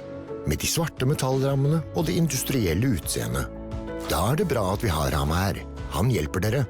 Og hvis dere ikke vil montere det selv, så har vi også han her. Og før dere vet ordet av det, har dere et nytt kjøkken. I kult design og med smarte detaljer. Smart, ikke sant? Det er kjøkkenkjærlighet som holder. Welcome back to our broadcast. We are being joined by the chief arbiter herself, Anemon Kuzak. Welcome to the studio, Anemon. Thank you. Hi. We will catch up with the most recent moves in each game, and then we will talk to Anemon about this revolutionary format that the Norway chess organizers have brought to this year's event and how it changes the dynamics of the tournament. Let's just check in with Magnus Carlsen for a moment. Yeah, I'd like to check what's really going on in this game, as many things has happened since there was some tactical things happening right after bishop a6. Simplification has been done after knight b6, which is kind of going for a draw by Maxime, I think, that it's not going to be too much. Knight takes d3, c takes d3, queen b6, queen e7, bishop d3, and actually the simplification, queen e6 check, king h8, queen d6, bishop d6. Now both rooks are under attack, and black took on f1, white obviously took on f8, and Magnus played bishop c4, attacking the d5 pawn. And this is a position which most likely going to be a draw. Bishop is going to go e7, bishop d5. Actually, this is what we are having in the board. Rook d1 will be played, exchanging the rooks on d8. Most likely black is going bishop c6, rook d8, bishop d8, bishop a4, bishop a5. They will agree to a draw, and I think Maxime will be trying to go for the Armageddon, for the double or nothing, must-win situation, really challenge himself and the world champion as well. We keep going back to the moment when Maxime won the Blitz tournament and he chose the number 4, which gave him 5 games with the white pieces, and he was saying that he thinks white is better, or that he wanted to have white. How do you see, Anemon, this new revolutionary system here, and how does it change your work as the chief arbiter of the tournament? I think this format is very exciting, and it's in the spirit of Norway chess, who wants to bring chess to the general public. Oh, sorry, I need to interrupt you. That the draw has been agreed, which means that we will need to let you go back soon because the Armageddon will be in 50 minutes. In the meantime, we hope that we can, of course, still have you here. But there will be an Armageddon game between Mamedyarov-Grischuk and Magnus Carlsen in about 15 minutes. We will confirm the exact starting time soon. Sorry that I had to interrupt you there. Don't worry. And yes, the most difficult part as an arbiter, it's the time control, because the players are all the time under pressure. In the classical game, with the traditional time control, when you reach the second period, you have 30 minutes extra time, so we can bring down the pressure. But here you can't. Yeah. During all the game, you are under pressure. And as an arbiter, you have to follow the games, especially when the players are short in time. And for the Armageddon, it's the opposite. Usually they have 4-5 or 5-6, but here they have 10-7. So they have plenty of time at the beginning, and can be tricky. You have to manage your time in order to keep time for the middle game. Which part is more difficult for you as an arbiter? The last part of the classical game, or the Armageddon game itself? Because, for example, yesterday it was Anand's game against Ding, and they were practically playing for a pretty long time with very short of time. I think the most difficult is the end game of the Armageddon. Because if they don't reach move 41, they don't have an increment. Yeah, and in Armageddon even worse with move 61. So there's like, it's basically in Armageddon we don't see much with increment in general. Did we have another result that I've just missed? Yeah, Alexander-Grischuk has also finished his game, if I'm not mistaken. Another draw, so we will have another Armageddon starting in about 15 or 20 minutes. We'll confirm the exact starting time for both the Carlsen-Vachier-Lagrave Magnus Carlsen game and the Vachier Mamedyarov Alexander-Grischuk Armageddon. You will have plenty of Armageddons to witness today, Anemone. But please tell us more about the role of the chief arbiter, and also how is it in these games? Normally chess players have to keep track of the game. They need to write the moves on a score sheet. What happens with this format? Do they need to write it till the very end? No, with this format, they can stop writing the move when they have less than 5 minutes, because they don't have 30-second increment per move. So both in the classical and in the Armageddon, they have to write at the beginning, or No. they can just... No. Okay. Yeah, that's why they can make such quick moves. I'm just realizing you don't have to write. And in classical, what's interesting is that normally at the usual time control, people would need to keep writing even if it's half a minute with a 30-second increment. But since we only have 10-second increment, they can stop writing in the last 5 minutes of the game. It's good to know. Hope the players know about that. No, because we had a game where both players continue to record the moves during all game, even with less than 10 seconds. Oh. And there's no way you can tell them you don't have to, because they should know it in advance, I believe. Exactly. And so I gave them extra score sheet, because they continue to, but they are allowed to continue to write if they want.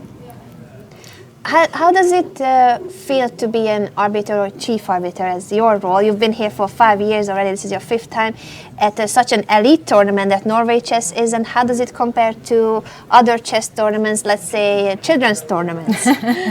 Norway chess for me is the best tournament ever. And it's so different because here we can use technology. We have the cameras, so if something happens, we can still see the cameras. And if a player, for example, claim for a draw for 3-fold repetition, we have the software who show if it's really 3-fold repetition or not. And in a normal tournament, like a kids tournament, we don't have all this technology. So, for example, if a player touch a piece, it's difficult as an arbiter to understand who made the mistake. What do you do in a situation like that? Do you have any examples from your experience? Yes, I remember a kid tournament. It was a national championship. And a player accused his opponent of touching a piece. I didn't see the game, so I couldn't say. But I asked the opponent, how long did you touch the piece? 1 second or 3 seconds? So it's a kind of trick.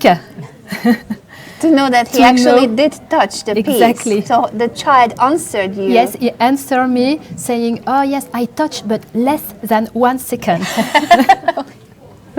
You figured out that he actually touched the piece. That was a good trick.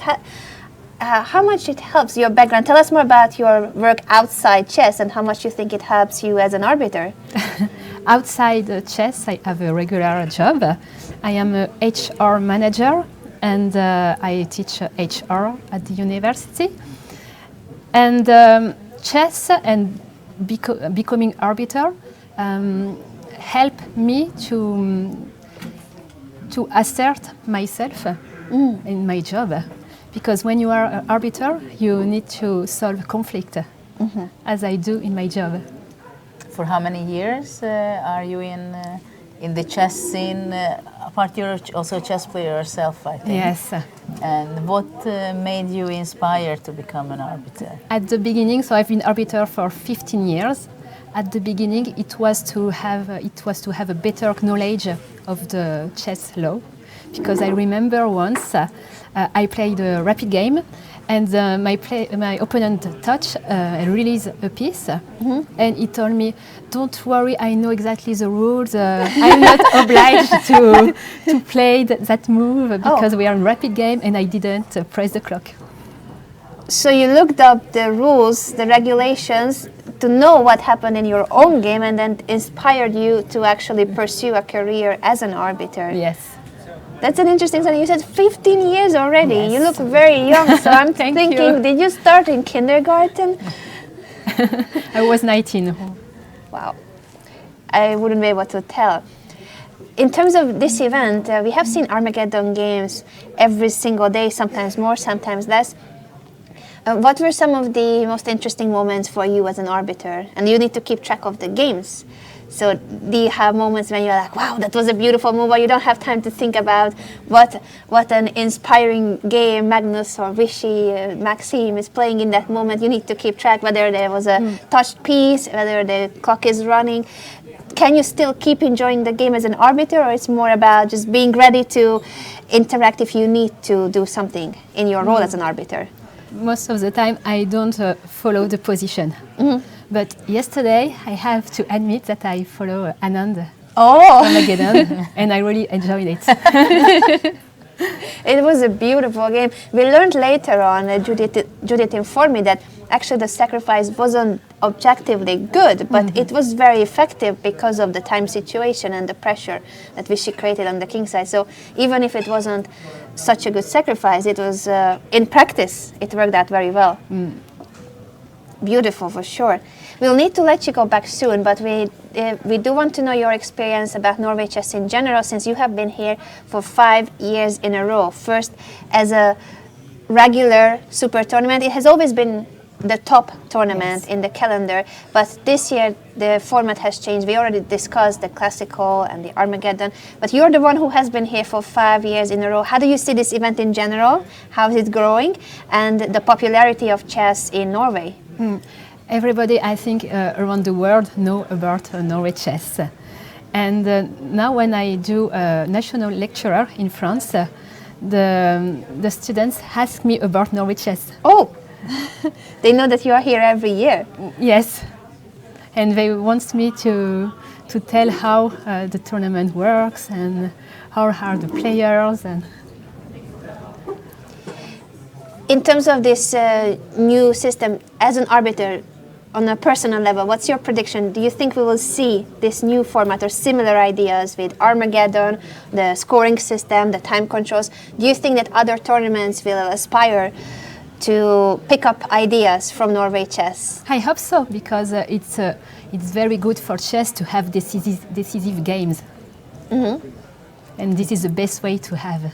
But it means that the arbiters have more job. Yes. Definitely. Speaking of more job, we will need to let you go, because I'm just realizing that Magnus Carlsen's game against Carlsen-Vachier-Lagrave will start at 6:45 local time. That is in 8 minutes, and Shakhriyar Mamedyarov game will start at 7:05. Thank you so much for joining us, Thank you very much. Thank you. 2 Armageddon games right after one another. Alexander-Grischuk's game, I think we need to have a look at the last few moves, because we didn't see where they agreed in a draw. And of course, it's always great to have the chief arbiter telling us about this format and how is it from their perspective. Yeah, well, there was not much happening after Queen e2. Queen e2 wanted to force Black to do something with his knight. Black could go b5 at this stage, but he went knight a3, attacking the c3 pawn. And after knight d1, Black went back to c4, and they found the repetition option. So they agreed to a draw. Repetition. Yes. Knight a3, Knight a3, d1. knight d1. Interesting way to repeat moves, placing the knight on the rim. First knight a3 and then knight d1. Knight went back to c4, knight b2, and it was a draw. There's no way to offer a draw before move 31 because of the Sophia rules, but repetition of moves, 3/4 repetition, leads to a draw and an Armageddon game between Mamedyarov and Grischuk. It could have been, I think, b5 played. It is kind of pretty interesting. And after, if white goes a4, black goes a6, takes, let's say knight c4, b takes c4, and black would be heading towards to d3 square. But it seems that both players were kind of happy with the move repetition. But I believe that black is fully having compensation, even if he goes for b5, for example. And well, of course, this knight on b2 or being on d1 is not very healthy. And definitely, I'm not surprised at all that Mamedyarov wanted to get out of this game, and he was kind of happy to finish with a draw and then go for the must-win situation in 15 minutes, which is already 6 minutes from now. They will start their game. And Grischuk didn't really have a good experience in Armageddon. He is still struggling to recover from the first day loss against Levon Aronian. The second day he made a very quick draw in his classical game against Wesley So, and then did not manage to score in the Armageddon. He had the white pieces and only drew. But as you were saying, Wesley should have even played for a win. Remember when he played queen versus a rook and a piece. So those were very bad experiences for Alexander Grischuk. And then he lost his two next classical games against Magnus Carlsen and Yu Yang. So far the Russian is struggling, but also for Mamedyarov it has been ups and downs. And yesterday's game against Magnus Carlsen, that must have left a scar on Mamedyarov, since he escaped in the classical game, but then couldn't escape in an almost he had great chances to make a draw in that game. The end game, the rook and bishop end game was and joyish. Even later on, when actually he was in huge danger, I thought already at one point that he's going to be losing when Magnus had his connected pass pawns, F and G.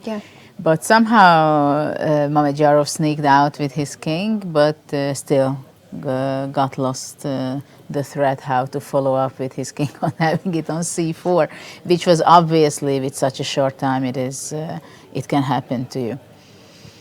But I was wondering, you know, that in the first 4 rounds out of the 20 games we had 13 Armageddon. So it was really interesting. In some rounds we had, I think, all of them. Maybe it was round 1. The first day we had 5 Armageddons. Yesterday we had 4 Armageddons, and other days when Yu Yang was the only one yesterday who won his classical game. This round also, I believe that we might have quite a few of Armageddon games. So far we have already 2 finished classical game and both of them finished draws. So we have Armageddon game. The first one starts just in a few minutes. So what do you think going through what's happening in the other games at this point? I agree. Let's check the other 3 classical games, because Magnus Carlsen's game against Carlsen-Vachier-Lagrave will start in just 3 minutes. So we have a quick recap tour. Yu Yang against Fabiano Caruana is one of the games that's still going on, and Wesley So against So-Anand, of course. Where shall we start, Judith? Well, let's see Yu Yang against Caruana. It was some pawns disappeared in the meantime. We stopped somewhere here where white played bishop c1, black went rook c8, bishop b2, regrouped it to b2 where it stands much better. And of course black goes c5 because he wants to get rid of the weak c6 pawn. Knight b d2, castle, c takes d4. It's like most often white is taking with the bishop, knight c5. And now it's a very interesting structure. It's very symmetrical, but the pieces are, most of the pieces for both sides is actually placed very well. And after rook c1, black played knight d5, so these 2 knights in the center. First of all, the c5 knight is putting a lot of pressure on b3, and also because e3 was played, the d3 square can be somewhat very useful for black.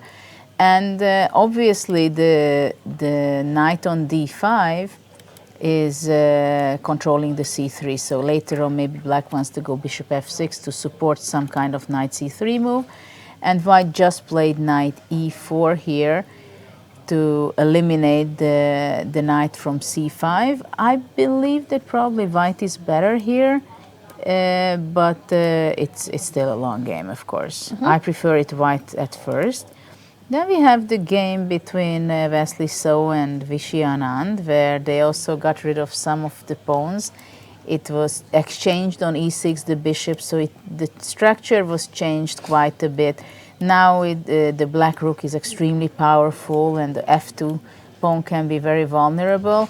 And this is why white chose to play knight f3 to block all kind of problems which could occur on the f file.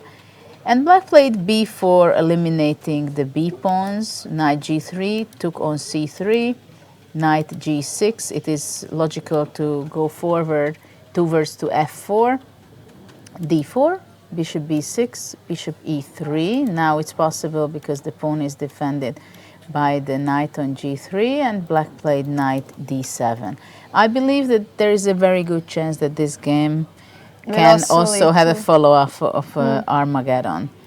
And which game am I missing? We have one more classical game going on between Ding Liren and Levon Aronian. But here it's very complicated. We will need to be really quick Yeah. because the Armageddon has No, this started. is not really much happened. It's a very complicated middle game, so I think we can go straight forward to Magnus's game for now. Maxime did go to the confessional booth during his classical game, but I think now we should focus on the Armageddon since this is the action that matters. Mamedyarov-Grischuk in a must-win situation. One more time, the format is white starts with 10 minutes, black has 7 minutes, but white has to win. In case of a draw, the full point goes to Magnus Carlsen in this game. And there's an increment only from move 61 that causes time pressure in every Armageddon game. And interesting that finally there is a switch in preparation, and Maxime decided to start with 1c4 and not to follow the same as in the classical game. And this is what we've seen, I think, in all the Armageddon games, but I'm not sure, but Indeed. most of them definitely, that the players who played with the white pieces, they wanted to go exactly to the same path, same opening which they decided to go in the classical game. But now we have an English opening on the board. And this system with bishop c5 is very fashionable now. And Grischuk played actually here, I think, knight b6 against, or maybe a move earlier. It was played against Levon Aronian, which he said that he confused some things over there. But here things are happening very fast. Knight f6, and white played knight a4. And bishop b6 has already been moved by Magnus Carlsen as a response to knight a4. After knight a4, of course, at some point e4 might be something white has to deal with, but rook c1 is the very logical move follow-up. And rook e8 by Magnus. Well, probably rook c6 is not yet a real opportunity for white, because that would lead to just an exchange down. But let's see whether is he going to play maybe knight h4, or is he going to take this? No, bishop c3 was played. Yes, this is where the bishop is going to be. I wouldn't be surprised with some kind of bishop d4 maybe, or knight d4. Of course, this is something inviting for black to play, especially after rook e8 that the pawn is defended. Knight d4 is kind of the logical continuation, but we have e4. Yeah, a trade on e4, knight takes e4. Well, white has to be very sharp to be able to get something real opportunity here, and there is a queen exchange. Queen takes, rook takes. Maxime has to play for a win, and he's the one who chose having more white pieces. Out of the 9 games, he wanted to have the white pieces 5 times. He won the Blitz tournament and he could pick the number he wanted. So far with the white pieces in Armageddon, he didn't manage to win against Yu Yang, and he also couldn't win against So-Anand. Will he make it today? He has a very difficult situation because draw is enough for victory for black, and I don't see Magnus being very nervous at this point. Because if he's going to eliminate the bishop on c3, develop with his bishop to f5 or e6, it does not seem difficult, and I don't see where Maxime will create chances for himself, to be honest. And Magnus was among one of the few players at the press conference before the event who actually said it out loud that he thought that black is okay in Armageddon. Bishop e5. Very interesting move, bishop e5. Well, now white wants to take on b6 and attack the c7 bishop.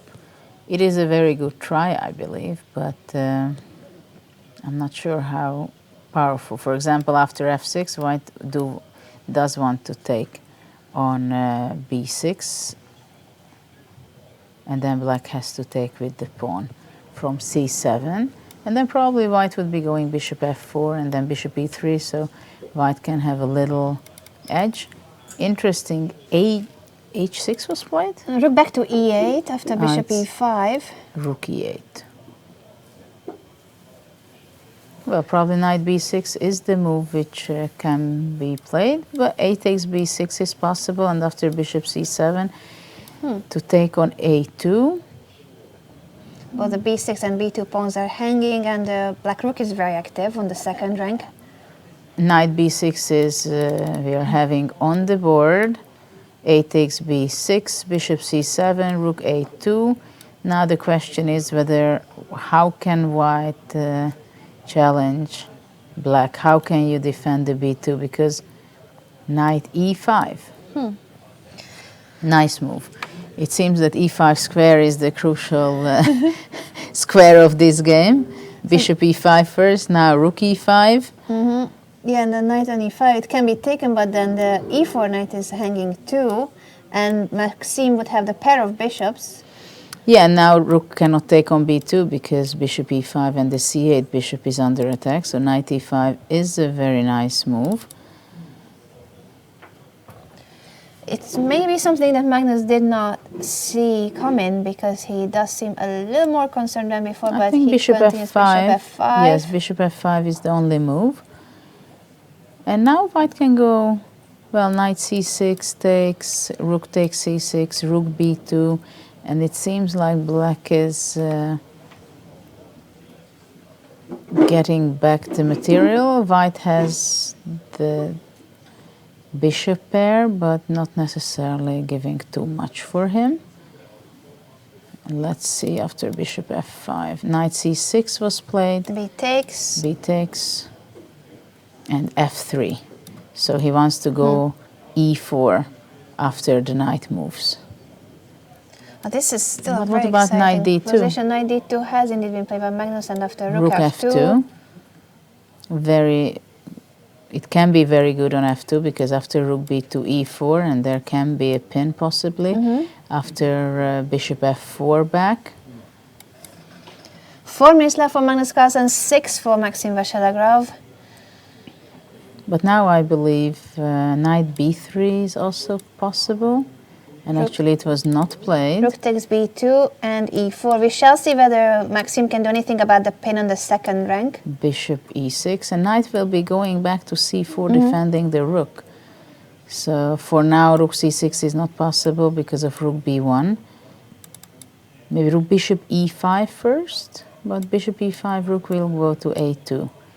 And if then bishop f4, what happens then? And bishop e5. This e5 square is the key square. For the third time, But there's now a piece on e5. Rook b5. Yeah, otherwise it would be a piece win. Yeah, because of the pin on the second rank and the knight hanging on d2. Rook b5 attacking the bishop. Well, probably the knight will be taken, otherwise black has a pawn up, so I believe white has to take rook c6 and then later trying to push his pawns f4, f5 and so on. But black is going to go b5 at this point. b5 can be dangerous because f4 and the rook is not standing well. So rook b5 is the choice of Magnus to not block his own rook.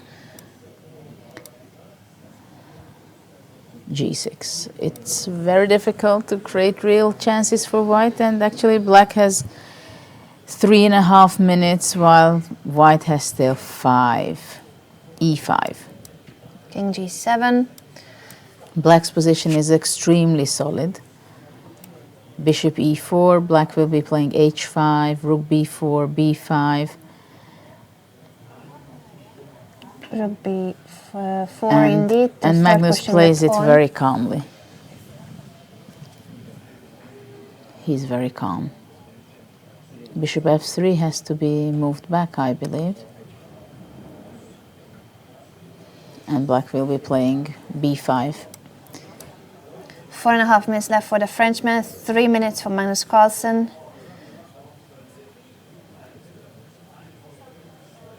Even g5 is, I think, quite a good move at this point, because the f4 pawn cannot be defended, and if white has to go FD, FG, HG, then the E5 can be vulnerable. Rook A8 by Magnus Carlsen.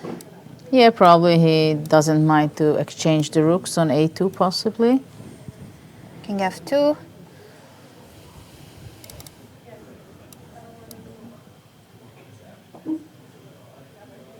And rook A2. Trading a pair of rooks on A2, simplifying the position. That means even better chances for Magnus. He's very solid in this game, and the draw very is good fast. enough for him. For him, 2 minutes and 40 seconds will be more than enough to make an easy draw. Bishop G4. White wants to go rook C7 and possibly E6, but H5. there will be not enough material for Bishop D7. white. And rook check. And already black has a pawn well, up. not really, because white is going to Take be on B6, but taking then on B6, but the bishop is defending everything what is needed from A2. so And Maxim goes rook C7 instead of capturing the B6 pawn to have some chances with the idea of E6. but rook G2. King F8 steps out of the 7th rank, so there's no E6 pawn push. King back to G7 after the check. Unfortunately for Maxim, he's not getting much out of his white games in Armageddon. Repeating moves, and now F5. F5. Well, he has to do something. It's draw is a loss for him. It is. Trade on F5. Even Well, less his pawns. idea is to go King F4, King G5, King F6. So trying to have some tactical things. Bishop E6. Heading for a rook endgame. Magnus is very firm in the defense and aiming for that draw, which will mean a full point for him. Trade on E6. Well, after rook B7, black is just simply going, I think, rook H1, and then he's going to give checks. He defends No. the pawn with rook B2. King King F4. Rook F2. Yes, indeed, that has just been played. In case of King G5, there's rook F5 check.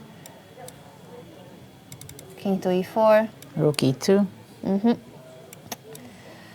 Tough situation for the Frenchman, where he's a pawn down in a rook endgame, where he has to win, but they're repeating moves. It's a draw, which means a full point for Magnus Carlsen in the Armageddon.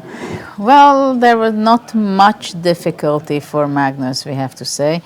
Of course, at this point, it was a critical moment that here Magnus could have blundered with rook A2, rook D1, because if black is moving away his knight, then the rook is under attack. But rook B5, and actually it was not much left for white, unfortunately for Maxim. But the world champion is incredibly stable. He's very stable, and he doesn't mind having the black pieces. He said it at the press conference that he thought that black is okay. You have the draw in your hand. That's good enough for the full point. And with this, it means that Magnus Carlsen keeps his lead, his sole lead. He adds 1.5 points more to what he has already gained. It's 8 points so far for the world champion. Only Vasily So can try to catch him if he wins his classical game or if he wins in the Armageddon, but even then it will be a point difference between the two. That is how much of a gap there is already between Magnus Carlsen and the rest of the field. Yeah, and basically until this point we can say, I think that Magnus had only once in danger, real danger, very serious danger against Levon Aronian. But after that critical day, which was very hot, very, very difficult for him, today I didn't see him being nervous. Right after he finished his classical game where he passed by, I looked on that direction, and the kid went to him asking for an autograph, and he gave it. I mean, it's not that he ran away, but still it seemed like he's keeping everything under control. And this is what we've seen in the game also, that you could not feel that he had any nervous moment in this game.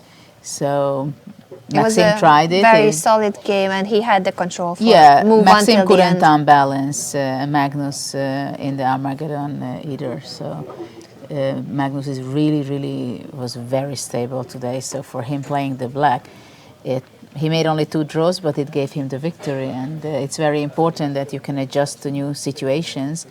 as a player, and well, he goes for the points, right? It's true. And as for Maxime, this is the third time that he had the white pieces in an Armageddon, and he loses for the third time in an Armageddon when he has the white pieces.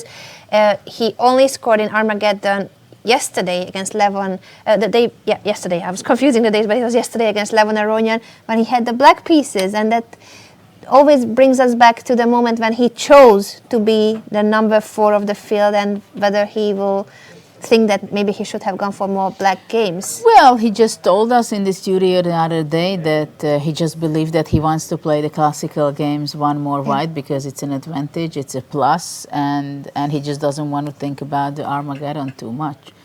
So He didn't want to think about it, but he had played 4 Armageddon games so far out of 5 rounds. yeah, but still, as this is the first time that we've seen such a time control and such a system that every day, every match has to have a decisive result, it gives, of course, instability for some of the players to get used to it. And this is very obvious that it's not easy for anybody. Magnus is currently being interviewed at TV2, and I see a huge grin on his face, smiling from ear to ear. And we hope that he will visit us too. But for now, what is sure is that Shahriar Mamedyarov and Alexander Grischuk will have their Armageddon game starting in 5 minutes. That gives us a bit of a time to catch up with the rest of the players. Yeah, we haven't seen the game between Dingley and Aronian for some time. And there are some things has happened, to be honest. It is very important to notice that actually after white played h4, queen a8, knight df3 was played, giving away the e4 square, but strengthening the e5 and also looking for opportunities after knight g5, I believe. Black went rook e8. Maybe for having the plan, maybe even for later to go knight f8, knight g6, but of course for the moment knight g5 is something that black has to look after. Bishop f1 with the knight d8 to go bishop to b5 and really give a very unpleasant control over the c6 square. Black played c5, bishop b5 with the tempo because the rook was rook played 2 moves ago by black to e8, which I'm not sure it was so good for black. Rook e7. And it seems like to me that white has a very, very good position. White decided to take on c4. Otherwise, I think black would be already his plan to maybe even to play c4 and then to play knight e4. But white took on c5, which is a serious decision. B takes c5 was played. And queen d1. The queen d1 idea is generally that sometimes maybe knight c4 is possible and to have a pin, and the d6 bishop can be vulnerable. But it's a very strong move, it seems, to play queen d1. It also defends the f3 knight in some cases. So for example, now with d4, then white would just simply could take because the f3 is defended with the queen and the knight. And black played a6, sorry. And we will be joined by the Frenchman himself, Maxime Vachier-Lagrave. Please. Thank you, Maxime, for being so kind to visit us even when the game doesn't go in your direction. I think there's an Armageddon game going, or not yet. Yes, and you want to commentate on the Armageddon. We 2 minutes. appreciate your enthusiasm. It starts in 2 minutes, so we have 2 minutes to talk about your game first. How did you feel about the classical game and then the Armageddon? Yeah, the classical. I mean, Magnus just played probably one of the best lines, and then I was not able to make the best of it. So, and then it peters out to draw the line I chose. I guess I could have done some things better, but yeah, overall, of course, if your opponent plays well and the right line, it's difficult to get something. And the Armageddon, sorry Judith, I interrupted you there. If you can tell us about the Armageddon, if you thought you had a way to try to get something out of it, or Magnus had full control? And I felt like Magnus had some sort of control, but then I got this shot knight e5. Yeah, e5 square seemed to be important Yeah, first bishop part. e5. Then knight e5 and then bishop Yeah, e5 again. and here I miscalculated something for some reason. I thought. Did you blunder rook b5 already in a few moves later, or? No, I just for some reason I thought this was possible, but then rook d8 is simple. No, yeah, rook d8, rook d1, rook b1. Rook Yeah, b1. yeah, that was the issue. But Maybe still it takes rook b2, knight c3, and knight e2. Yeah. yeah, or even checks. No, this was nothing suddenly. So I don't know. Maybe after bishop f5, I should have done something simpler. But of course, it's possible that this is already equal. I mean, I was considering, of course, playing g4 first, bringing this bishop to h7, and then I don't know. Maybe I can. We have a game start. Yeah. Yes, we'll catch up with the opening, but I think, Maxim, if you let us Maybe- have us maybe these something like moments. This way, yeah. Bishop on h7 is more. Yeah, no. It's a problem. Yeah, maybe something like this. So I felt like there was something promising, but it was difficult to make the most of it. And then here it's already, of course, very close to a draw. And of course, I didn't disrupt the balance. So let's move to. If we can have your expert commentary on the Mamedyarov-Grischuk Armageddon game. Did you see their classical game, by the way, and that pawn sacrifice? Yeah, sort of. I didn't know what to make of it, so I know this is quite a topical line in the Nimzo. Black is supposed to do just fine, but if I remember, we had some bishop h4 and then g5, bishop g3, d5, or d5, cd, g5. d5 was played immediately. Yeah, cd and g5, yeah. Yeah, it's very much in the spirit of Alexander to Yeah, go dynamic. and of the Nimzo. Play. Yeah. Yeah, I don't remember who popularized this line with castle and c5. Maybe Wojtaszek. But yeah, it was first played like 4 or 5 years ago. And so E3. E3, yeah.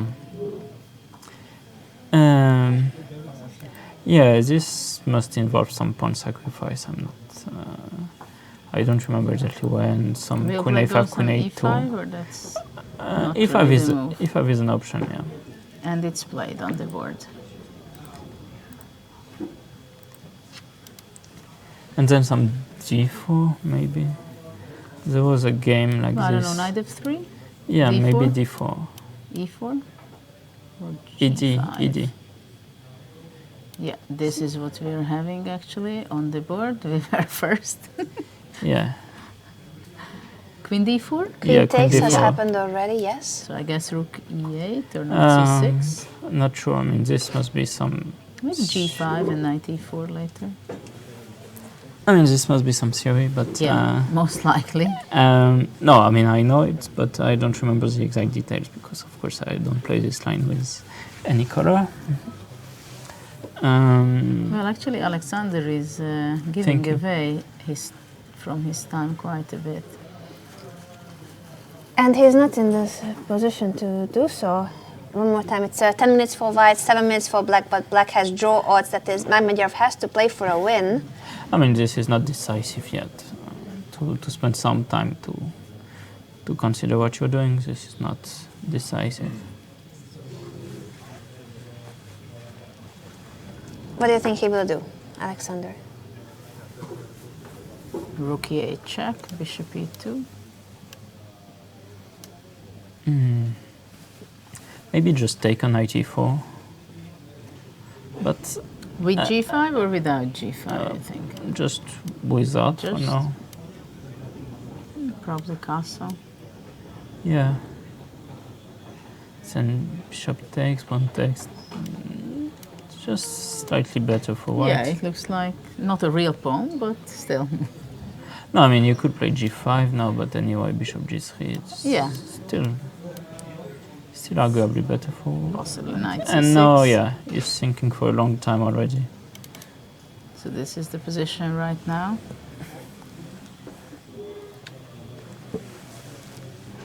It's hard to remember all your lines. I guess. Yeah. Especially in Armageddon, that he does.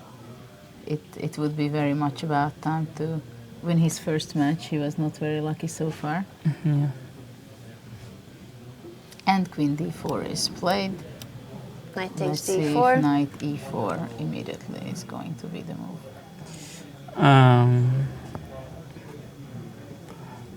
Yeah, unless you can make something else work.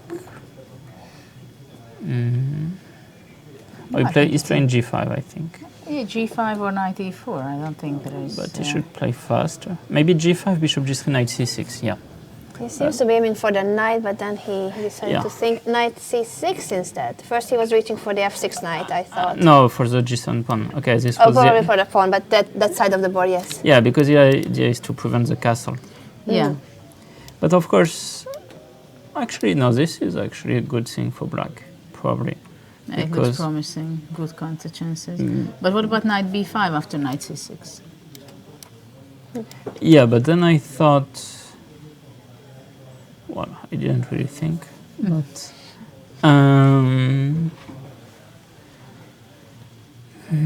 Bishop F6 is played. Yeah, and after the And trade on then F6, maybe- doubled pawns for And bishop. Knight C2. Knight C2. Knight C2. So now Grischuk takes on C3. Both players have Well, their pawn structure to be damaged. fair, yeah. But Knight- actually, it's pretty safe for white. Knight E3, G3. Looks Yeah. like very unpleasant for black. Knight E5, Knight E3, Bishop E6. yeah, but there's this pawn. Yeah. You And cannot maybe- play maybe- F4 maybe not because for of Knight long. C4. Because of the pin on the E file. Rook B1 or Rook D1 and D4. Maybe Rook D1. I like it more because the Rook on B4 looks. Rook D4, No, but wait. B5. No, but wait. Sorry. Yeah. So maybe then you have to castle, but then Rook C8. And well, one thing that's not so great for Sasha is he has only 3 minutes left. Yeah, and white But is 7. but the position is quite easy to play. Castle was You could played. argue you could play all your moves instantly now. Rook C8. So I think at some point, maybe like Maybe Rook Knight F D1. D5. Knight D5, King G7. Yeah, no. Maybe something like this will be played, and no bishop takes. Yeah, to keep the knight, that would be very much advised for him. A3. Yeah, and no bishop E6 back. So, I think that's completely fine. But maybe knight F5 right away.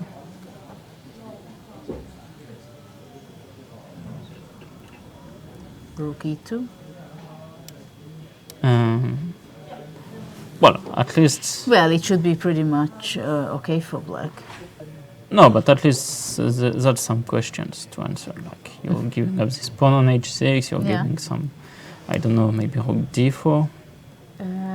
Well, yeah. I agree. I mean, we're gonna find a way to defend this with black, but I'm just saying you're trying to avoid Rook immediate draw. FD1. Rook FD1 was played. Yeah. Oh, Rook C5. Yeah.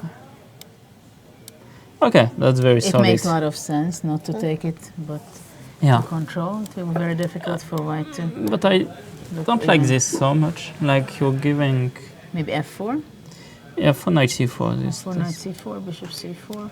Maybe like this. Rook D4 and Grischuk doubled on the C file.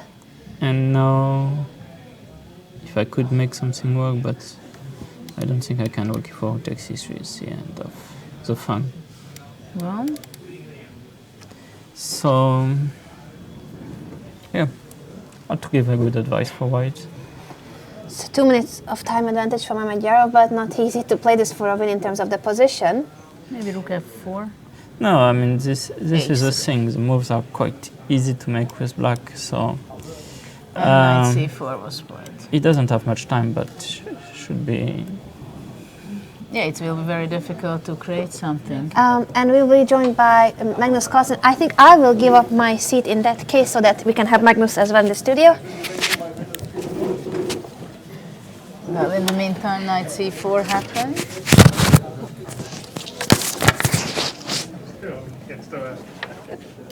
And Mamedyarov. Yeah, I don't think there's much. Welcome, congratulations for your match. This is Yeah, we are just checking what to do with white. Is there anything that white can do? I mean, realistically, no. I mean, not in principle, but in any practical chances to create. Alexander still has 3 minutes. No, rook d7 is Rook not a good c7, sign. no? Even bishop a2. Rook b7, bishop e6. Rook c7 is Yeah, no. hard to see anything, right? Yeah, So maybe you can say a few words about your match. How did you? No, okay, there was not so much to say. I mean, in the classical, just pieces were exchanged, and the Armageddon, I think he was slightly better, but way too many pieces were Were you surprised on any of the knight e5 or bishop e5 moves when it happened? No, okay, bishop were e5. expecting. Bishop e5 I didn't see. So, but knight e5 I saw, and I thought bishop f5 was very We were solid. discussing that maybe g4 was an option for Maxim after before knight c6, like after bishop f5. Ah, like that. I thought I should just take and go knight c6 back. It was something like here, no, after bishop f, no, wait. Bishop Here. f5 move, before knight 18. c6 here. Move 18, yeah. Here g4. Or maybe, Right? no, maybe, no, but then the bishop goes to g6. Yeah, I thought take and knight c6. Yeah, actually, this is completely fine. Yeah. Yeah, no, then there's really not much I can do here because, I mean, I'm slightly nominal better. Yeah, with nominally better of course. Yeah. Yeah, but well, draw gave you the point, Yeah. and still a great lead in the tournament. Can we go back if anything interesting happened here? Well, I mean, normally you would be looking to play for a win with black now. Well, there is not much. No, okay, yeah, it's just... Yeah, rook a5, rook c5 looks very convincing. Yeah, there is not. And he caught up on time even, so. Yeah. What do you think about the other games running? Okay, so... Wow, knight c3. Sorry, going back. Which game? Ah. This just is hanging. left. What's his idea? He just gave up his pawn, it Knight seems. c4? Maybe knight c4. Yeah, nice. But bishop b5. And rook take knight takes Knight d6. d6. He wants to and- grab bishop yeah. c6, bishop And- f6. a4? Well, maybe just take. Yeah, okay, on then we f6, can knight take and f5. Take and knight f5. Knight f5. Yeah. Though it still looks. Rook c7. Yeah, rook. Knight d4? Knight d4. That's an unpleasant news for black. Is it a mate? Yeah, no, this is bad. Yeah, it does not look good. Okay, No. so... Maybe knight e6, huh? Yeah, actually, knight e6, queen in g4, king f8, maybe. Actually, I think we have black won the game Yeah. Yeah. between Grischuk Rook and. c5. Yeah. Yeah, okay, it's Wow. too much. Yeah. But, I mean... No, but so after Yeah, bishop okay, let's takes see a6. what. Right now, white is still hesitating at this point of the game. But knight c4 Okay, but seems it's to be the clear mate, that huh? thing has been outplayed at some point. But actually, But maybe after yes. knight c4, can't black just take Yeah, this actually, and you queen? can. Ah. Because queen F3? f3. Well, everything is hanging, it seems. Takes king. No, but queen f... No, you can just take b5. No, but then I wanted queen f7. I thought that was your point. This is a nasty thing, No, right? but okay, Yeah, maybe even this works. okay, one is still fine, maybe for black, yeah. And then queen f3. Yeah. Takes, takes, takes. Ah, no, queen d8, queen d1. Probably. Yeah, queen d1, and it's just white is winning. So, No? But it's interesting. He just gave away the knight, the pawn, and then he's thinking. Okay, I mean, there are some ideas for white, I guess. Well, yeah. What else? What else, no? Maybe take knight c4. Take first and knight c4, and after takes? Then queen d6. Queen d6. But okay, rook d6. No, yeah. Okay, but e8. now Fine. white is better. Yeah. Well, yeah, but maybe he Yeah. wants something more than that, huh? No, but first of all, after knight c4, there's no bishop g3, so. But knight c4 is the main idea. Either Yeah, we'll immediately take or and take one and- later. Here? Yeah, okay. Yeah, maybe you should take first. No, I mean, I think it's clear that if white gets something decent here, he should be very happy because position looked very dubious. And if takes and queen c6? Then we bishop take. f6. Takes. Knight a5 Knight even. A5, at least a draw. Well, for sure, white wants to go more, yeah? We're not sure about that yet. Yeah, because the f5 you're not reaching so fast. Rook a4 maybe? Rook F, Yeah, I'm not sure That's a which, bit much. which shift. you go rook a7, then you run. Rook g4, king f8. Maybe we should actually not take on f6 after queen c6.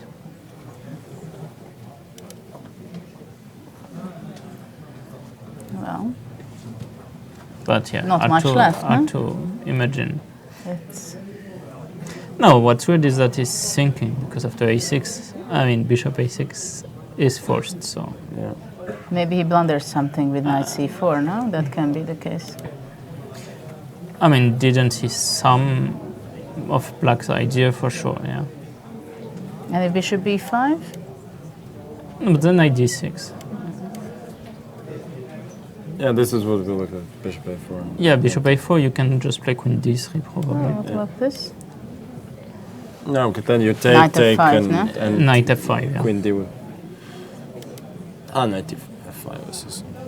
So that's a strange thing. And what's happening here? Yeah, also What knight is- d4, knight b5.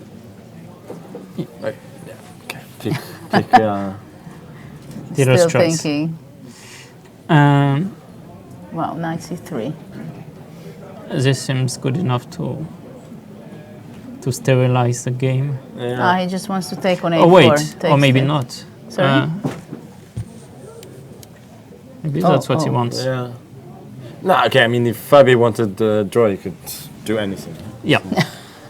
Because, I mean, it's clear that only black can Knight b3 is what a be move. better. This is takes. Takes some. Or queen g4? Oh, queen g4 is nice. Wait. That's a- e5. e5, Bishop takes. f6. Not sure about f6. Seems like everything is hanging queen e6 and stuff. Rook d1, No, okay, no? bishop f6 is a bit too much. But f6 rook d1? Queen e8. Or maybe no. Yeah, Yeah, that's too much. yeah. Queen e8, knight d6. Yeah. No, but then e5 will... Ah, But then you queen take- g4, yeah, is probably strong. Does bishop f6 work or no? Yeah, actually this is possible. b3. We probably have to take first. Takes, rook c1. I'm not sure. No? Yeah, I mean, I'm not sure of these positions. But shouldn't be worse for black. I mean, at least I have taken rook c5 or something. What about queen f5? Then Change take No, bishop then f1. or bishop d5. Yeah, bishop defense. No, bishop d5 or d8, so bishop f1 and then rook b1. No, then yeah. Yeah, this is good for white. So, but of course, Yeah, knight b3 is nice. well, but there's also the same option. Yeah, but that's a draw. Yeah, That goes for a draw simply. yeah. So, And what if- about bishop bishop c3? c3, he still wants knight b3. Or bishop c3 Or- and takes knight c5. If knight b3, bishop g7? That's too d1? much, I guess. Queen d1, yeah. Yeah, once the queens Yeah. are off, then... Aha, so this probably works, huh? Yeah, this one definitely works. With knight c3.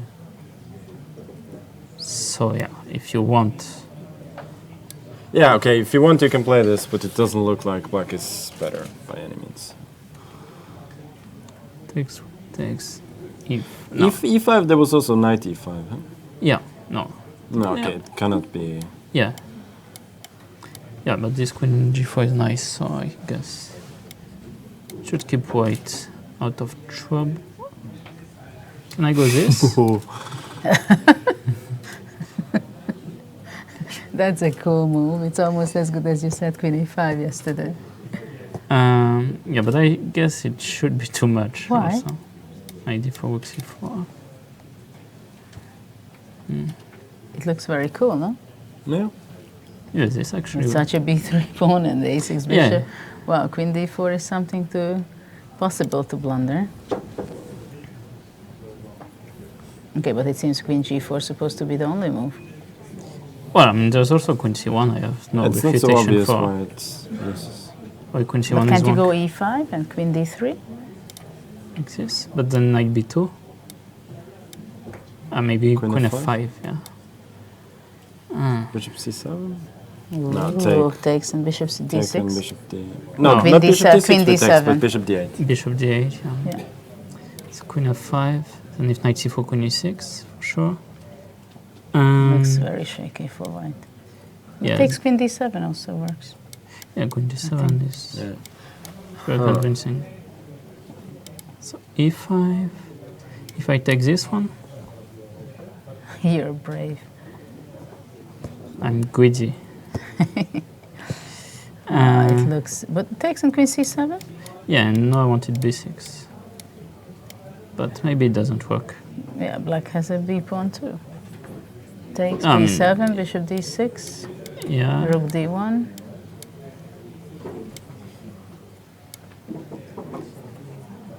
This looks like a mess, but of course. But That it's a could good just mess be- for black, no? Bishop d5 and rook b1, yeah? Yeah, but then bishop d6. Sure. I mean, at least black is not worse, but maybe. Probably. I mean, my guess would be white has a way to save himself. Here. Also, after queen c7, b6 was not the only move. You could go bishop h3 as well. Oh, yeah. Yeah, that's. f5? Maybe Or this two, way. yeah. This is, No, I thought queen a1, but maybe it doesn't work. yeah, rook b8, bishop d6. Maybe it does work, yeah? Okay, Bishop black is c1. better after queen b7. Oh, queen c5, yeah. Oh, queen c5. Queen c5, queen e5, maybe. So. You give check first. Then Yeah, you b7. give check first. Then. Okay, I was slow on that one. Mm, Well, queen c5 you have to go, right? hang on. You're still looking for how to get the piece, right? Yeah, it doesn't seem to be. But queen b7 and black is better, yeah. Okay, but it feels like there should be... It's Should good be for s- black, no? No, it feels No? like it should be equal. Yeah. I think for some tactical reasons it should be equal. Yeah. I mean, or maybe even something like this. I mean, this offers decent compensation, Yeah. I guess. They played Yeah. takes a knight c4 in the meantime. No, you play queen g4. Ah, not in So, the other game. oh, yeah. Ah, it's a clever move order, maybe. Yeah, it makes Oh. a lot of sense. I didn't realize that was threatening mate in one. I thought knight takes c4. And now queen d4 maybe is not D4. necessary. It's not so... Well, f5 after that. Yeah. Actually, what do you do on queen d4 and f5? Okay, to go like to even H3, DC and knight c3 if you No, wanna but be... then I would. No, but you do... Because f5, knight c5. Knight c5, yeah. Knight c5, yeah, okay, sorry. Yeah. And if knight Also, d4, then what the you knight on a6, but no, Yeah, that's but not serious. It's an extra one. Yeah, that's So- not serious. No, but you get knight e2, knight takes c1, that's why. But, and if you go this way, I mean, I guess. Take and queen f3. Yeah. Kind of exaggeration, I guess. it's Takes too and much. c4, takes. But it's Yeah. not No, fun. but then what do you do? G6 G6. only move, no? No, wait, there's also this move. This is kind of funny. But I guess Bishop G7. Yeah. no, knight C1, Queen G4 F5.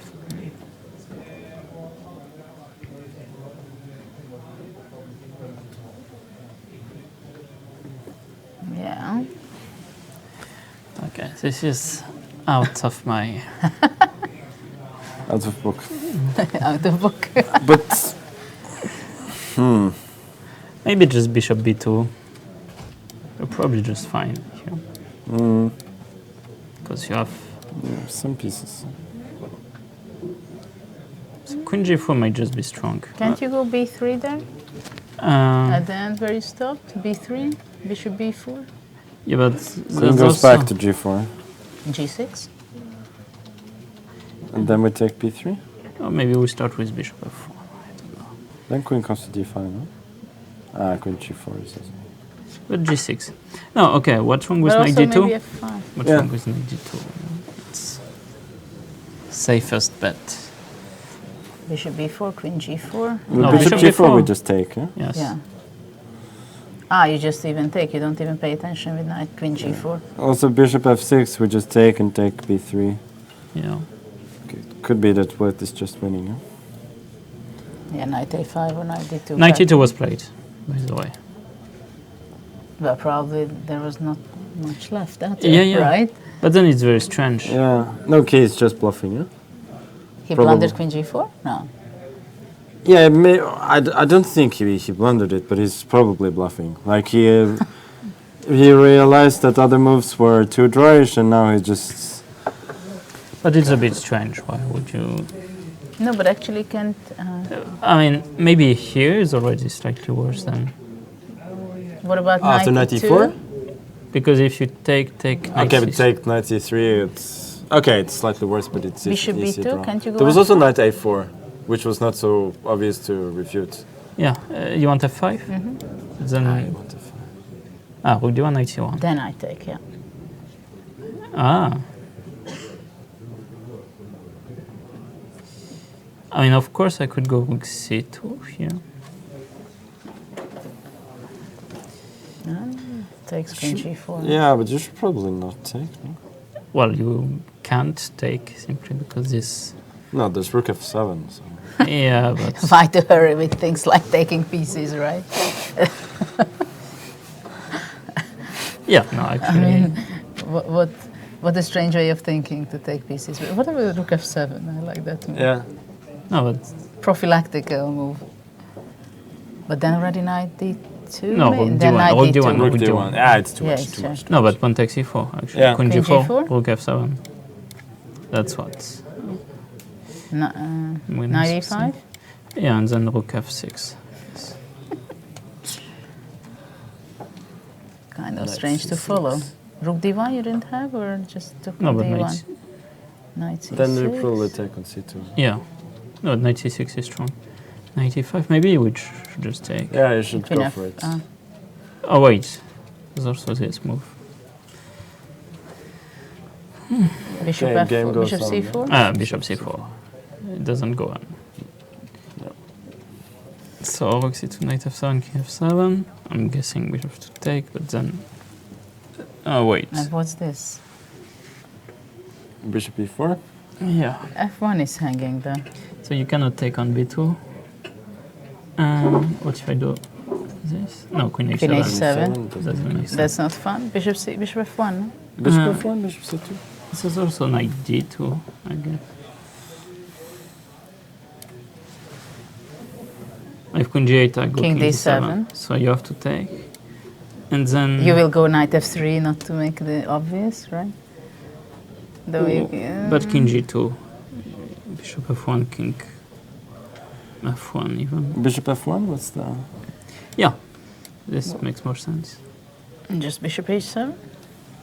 Or it's Mm, still no mate? Queen D5. Nah, Queen it's D5. too much. Too much.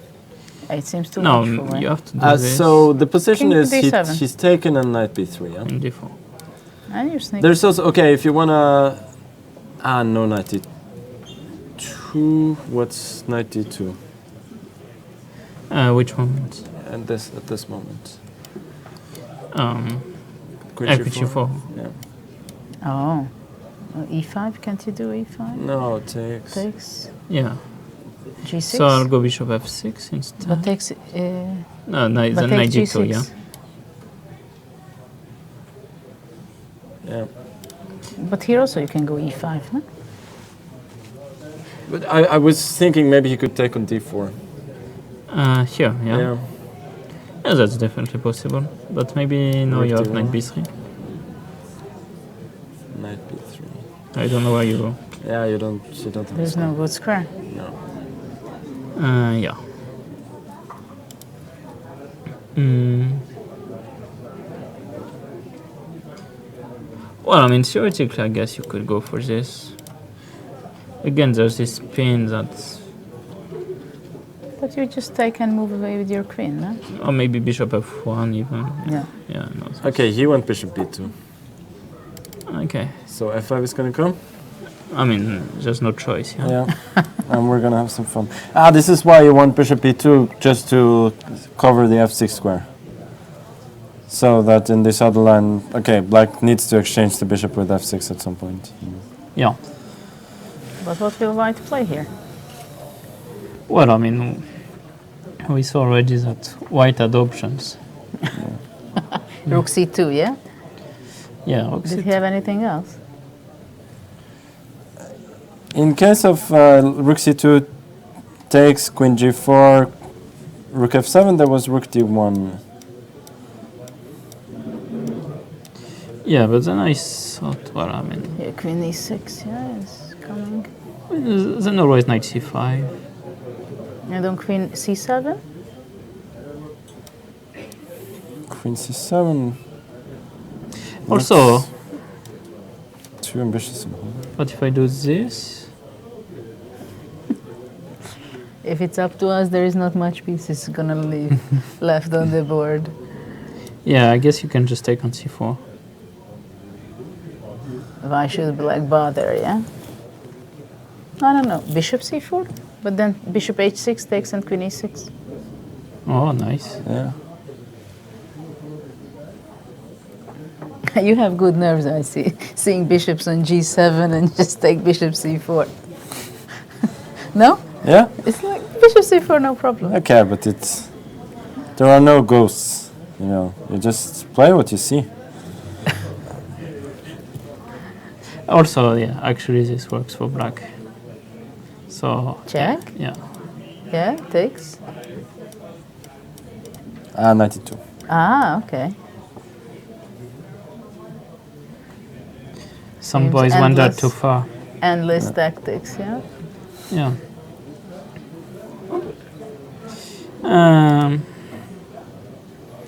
So, but this move, but yeah. then rook d1, if queen c7, no bishop g7, probably work. But This queen is well. c7, then we can take on e4. What do you think of queen d3? Maybe just... What? Bishop e4? Yeah? No, bishop but e4, rook we'll- c4? No, bishop e4. Yeah, bishop e4. Yes. Yeah. Yeah. Otherwise, it's Well, I'm pretty Not sure so- this is also very good for white. also killing, yeah? Yeah. Yeah, you do have rook d8 at the end, but then knight e5 or something. Okay, but bishop e4 was a Yeah. killer, so. Yeah. Wow. Let's look at... What happened in Yeah. the Ding game? Okay, so clearly Levant lost What's this? lost the thread. Queen e7, Queen e7, yeah? knight g4 or what? No. Knight e4. Knight, Knight e4. g4. Knight e4. Oh, like And he this. wants to make a draw. Takes knight g3. Okay. Yeah, this seems to work. Nice.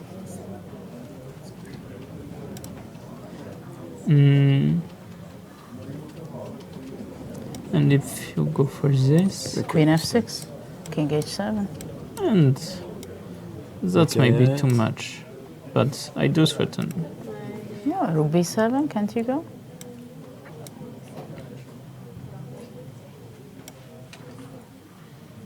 Yeah, that's probably gonna be too much. But even maybe h5, no? With black. No, but rook b7, I mean, I like better because it's Yeah, active. immediate activity. Yeah, but you're not threatening mate. Yeah, this is very... No, this is very surprising, but it seems to work. Knight G3. Yeah. Now you do threaten mate, which is quite helpful, and yeah, this is perpetual. Yeah, I don't see anything. But maybe he will go for a draw. In this case. I mean, No? unless you can make bishop f6 work somehow, after king h7. But yeah, also Not enough one time. sad thing is that, you know, It's hanging. even in an ideal world where you, let's say black gives up his pawn on c5, it's still the easiest draw, this pawn structure normally for black, because okay, you so don't get a pass pawn. Just one... Okay, knight c6 didn't make any sense after you When? take... it's rook a7, At which king point? h7, queen f7, after you take e7. Ah, you want to play for a win with black. Okay, queen c5, whatever. No, queen c5, knight e4. This is Rook a8 No, rook a8, queen f7. and rook h8. Yeah, I should know this one, yeah? Ah, there. Ready to pounce. Yeah. Okay, so it's a draw. Oh no, wait, maybe. No, I thought bishop, but you check on e2 and knight f2. Yeah, or also knight e6. No, because here's the problem is anyway you get queen f5 at the end. Ah, okay. So sure. but yeah, okay, too many ways to avoid this. So yeah, Draw. shake hands already. Yeah. Armageddon. What about Vichy? Is he finished? This is Vichy's game. He's doing fine, I guess. His knight on c5 is always good counterplay. Yeah, he's okay. Actually, no? might More be than better. okay. More than okay. Or the rook c4, yeah. Rook c4. Yeah. Well, another Armageddon is coming, right? Yeah, I don't think Vichy will mind anyway. He's better. It's very slightly better. Who? Vichy. Vichy. Rook c4, Well, I mean, b8. rook c4, knight e1, knight d3. Yeah. Okay, these guys are still Yeah. bishop b2. Is there actually another move than f5? Well, knight c1, of course, but But knight c1 looks very sad. But Yeah. yeah, why to hurry with this? And He we played have it. knight c1. I mean, Maybe he wants to go f5 no, but afterwards. it's very possible that f5 was losing also. Yeah. Yeah. So now queen g4, not Also, queen g4. actually, why is it sad for black? Rook c1, F5 f5, now? knight d2, bishop f6. Why is this so sad? I understand why it is probably better, but Oh, takes and bishop f1. yeah, rook d8. Knight b3.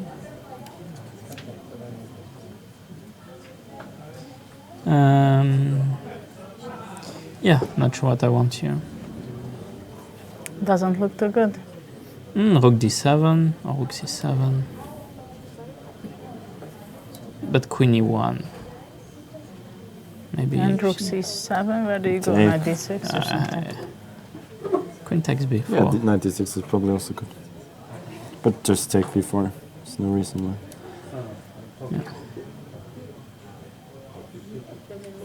Well, it seems like good for white. Yeah. It's no logic why this should work. Yeah.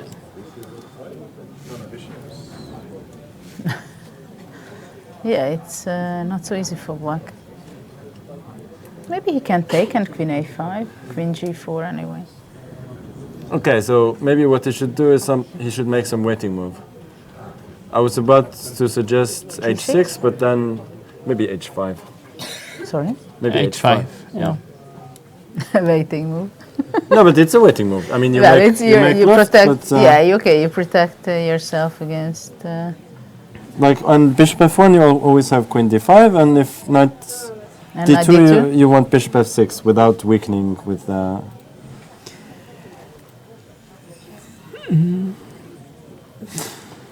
Yeah. Okay, I think it's about. You see it live there, yeah? Okay. Anyway, thank very much. Yeah, thank you. you. For And both they of made a you. draw, yeah. You can stay if you wish. No, yeah. I'll be going. Yeah. Yeah, okay, thanks very much and good luck in the later part of your tournament. Thanks. Okay.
Hvis dere kan bli forelsket i New York, så faller dere også for HTH sin nyhet New York. Med de svarte metallrammene og det industrielle utseendet. Da er det bra at vi har ham her. Han hjelper dere. Og hvis dere ikke vil montere det selv, så har vi også han her. Og før dere vet ordet av det, har dere et nytt kjøkken. I kult design og med smarte detaljer. Smart, ikke sant? Det er kjøkkenkjærlighet som holder.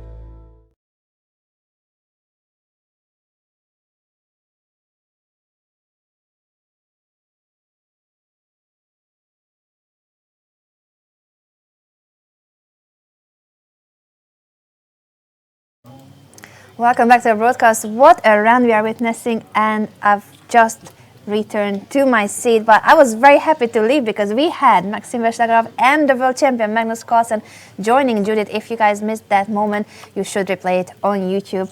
Judith, how was it to analyze these exciting games with those two stars and you, the third star?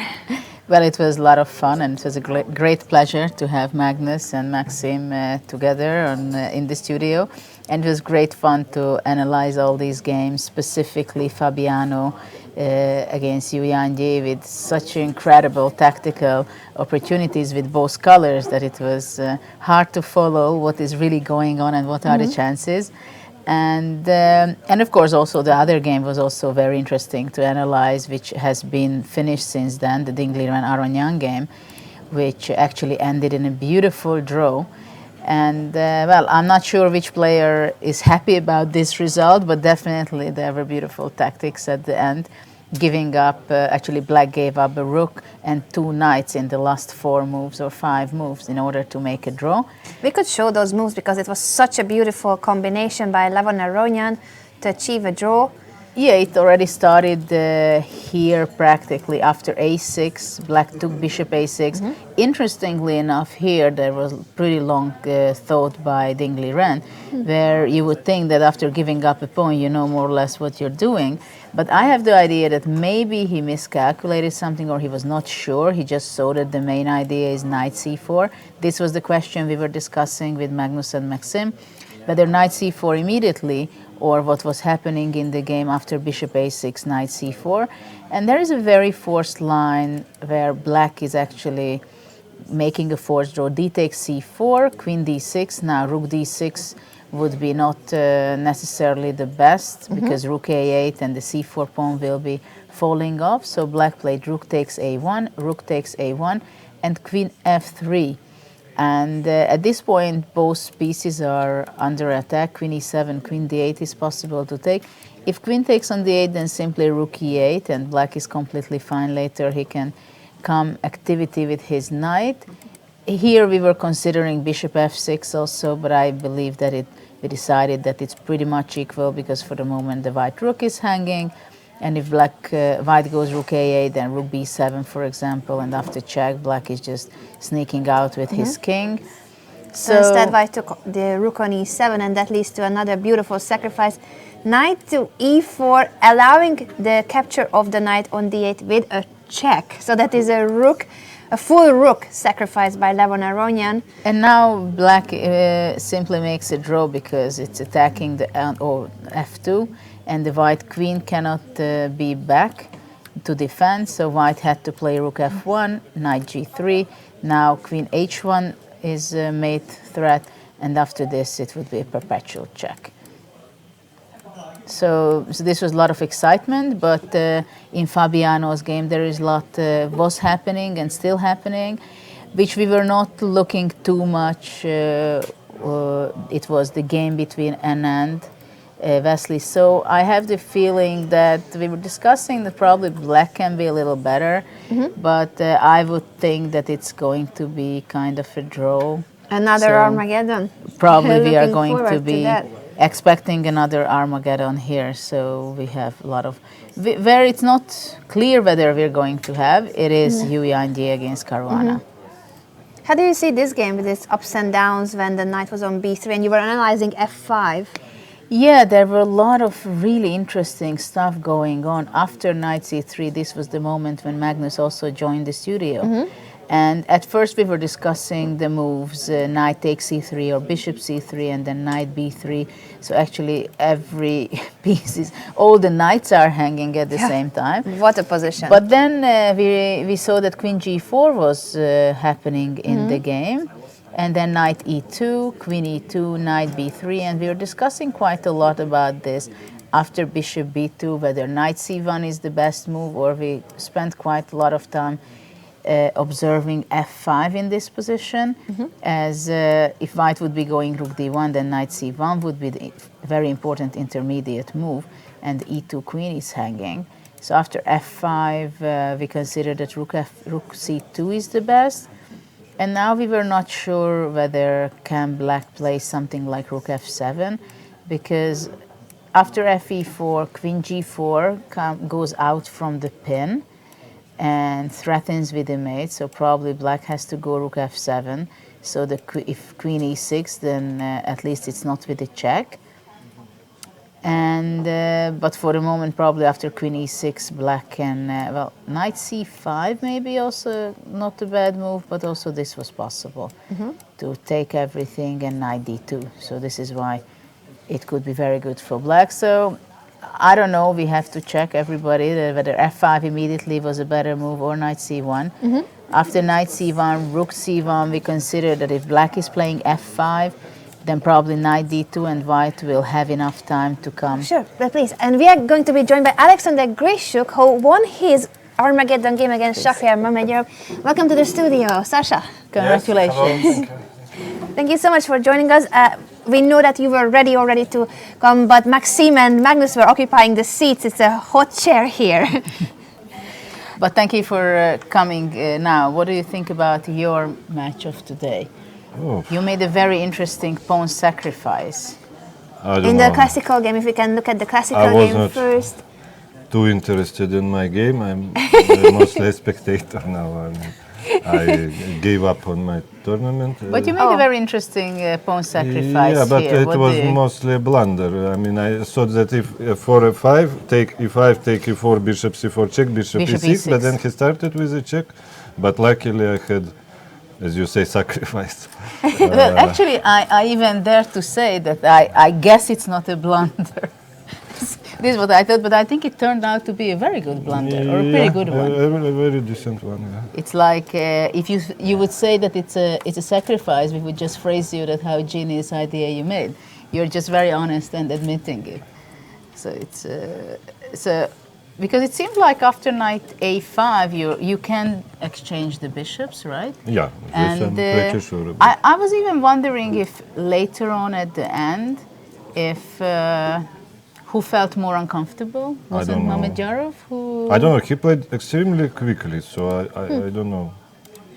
Maybe it was an interesting way to repeat moves. I was wondering but b5, if b5, a6. Then take c4 and bishop a3.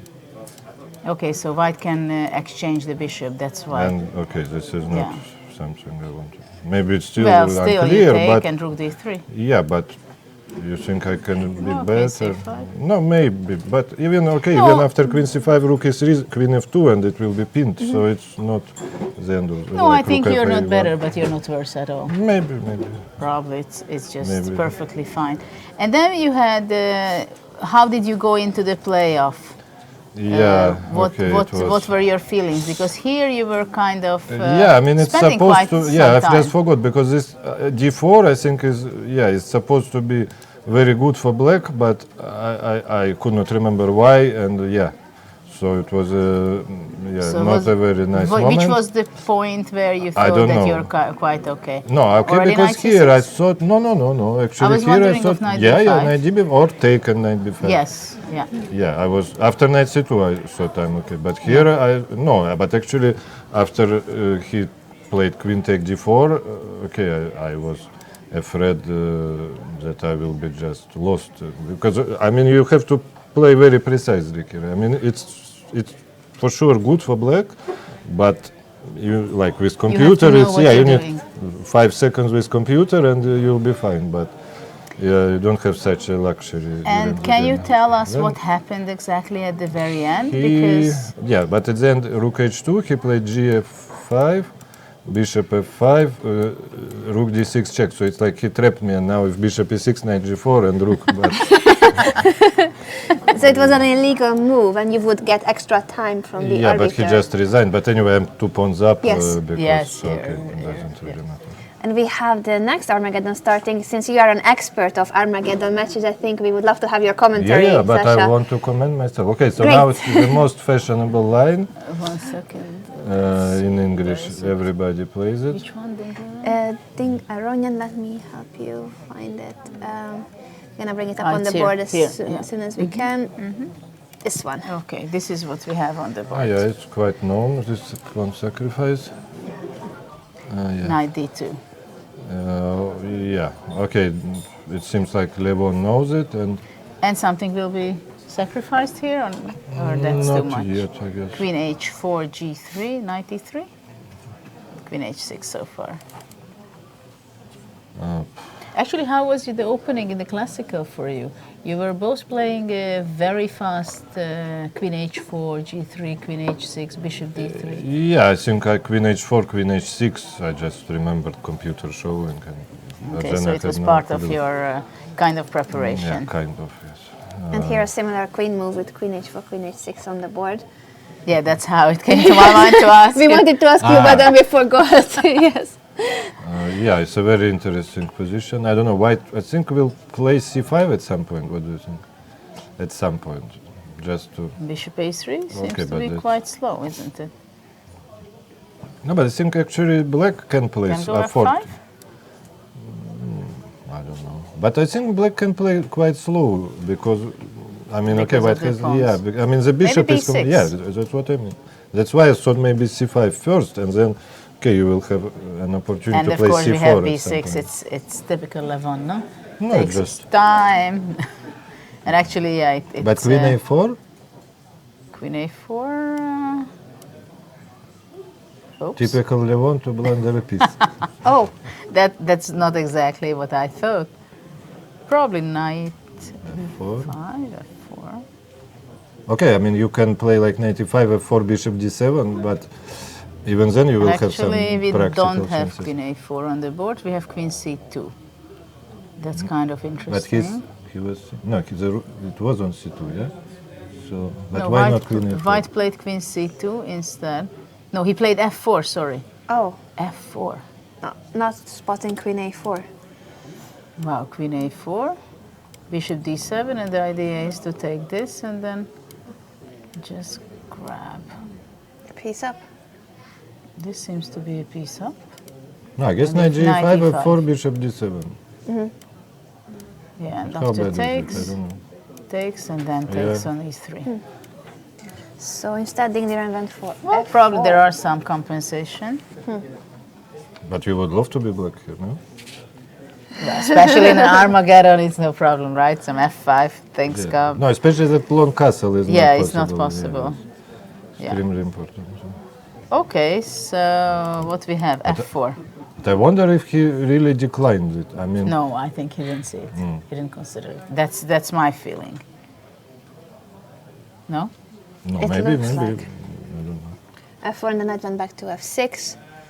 But actually, it seems But like now black seems white is kind of screwed good, up. no?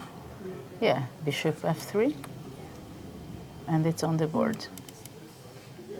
Well, if white will be able to castle along in g4, oof. Also e5 is not a bad plan. Bishop b7. Okay, he wants, I guess. I don't know. Even g4 immediately, it's possible, no? Yeah, but why? Yeah, of course. Castle queen side. Goes to safety. Yeah, this thing Knight is. a5.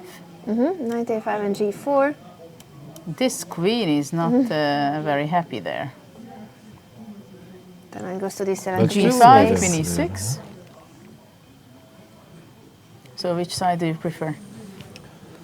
I think white kind of made progress, but still it's extremely unclear, I think. Because the bishop is just dead on e3, just. I mean, g5, queen e6, I guess.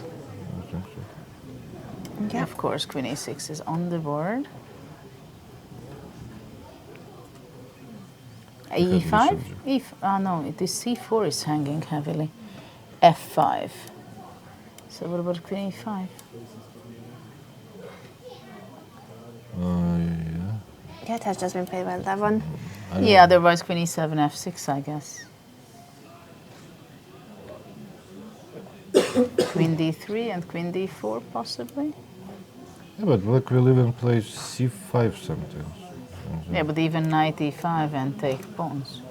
No, nothing now. It's black is very good. Rook hg1 seems to be quite slow to me. But to protect from g4, I guess. Knight c5, rook g4, bishop c6, very unpleasant. Ooh. It's on the board. What to do? Very difficult to make a move for white. And actually now Maybe white bishop would... c5 is a must? Yeah, but I think bc5. No, I'm just trying to survive now. I just don't see another move for the moment. Bishop c5. And queen takes but now... c5. Yeah, also good. Well, it also doesn't look too bad. It's Looking very everywhere. good. Yeah, Queen right. d3, queen a3 check, king b1, probably b5. b5 looks nice.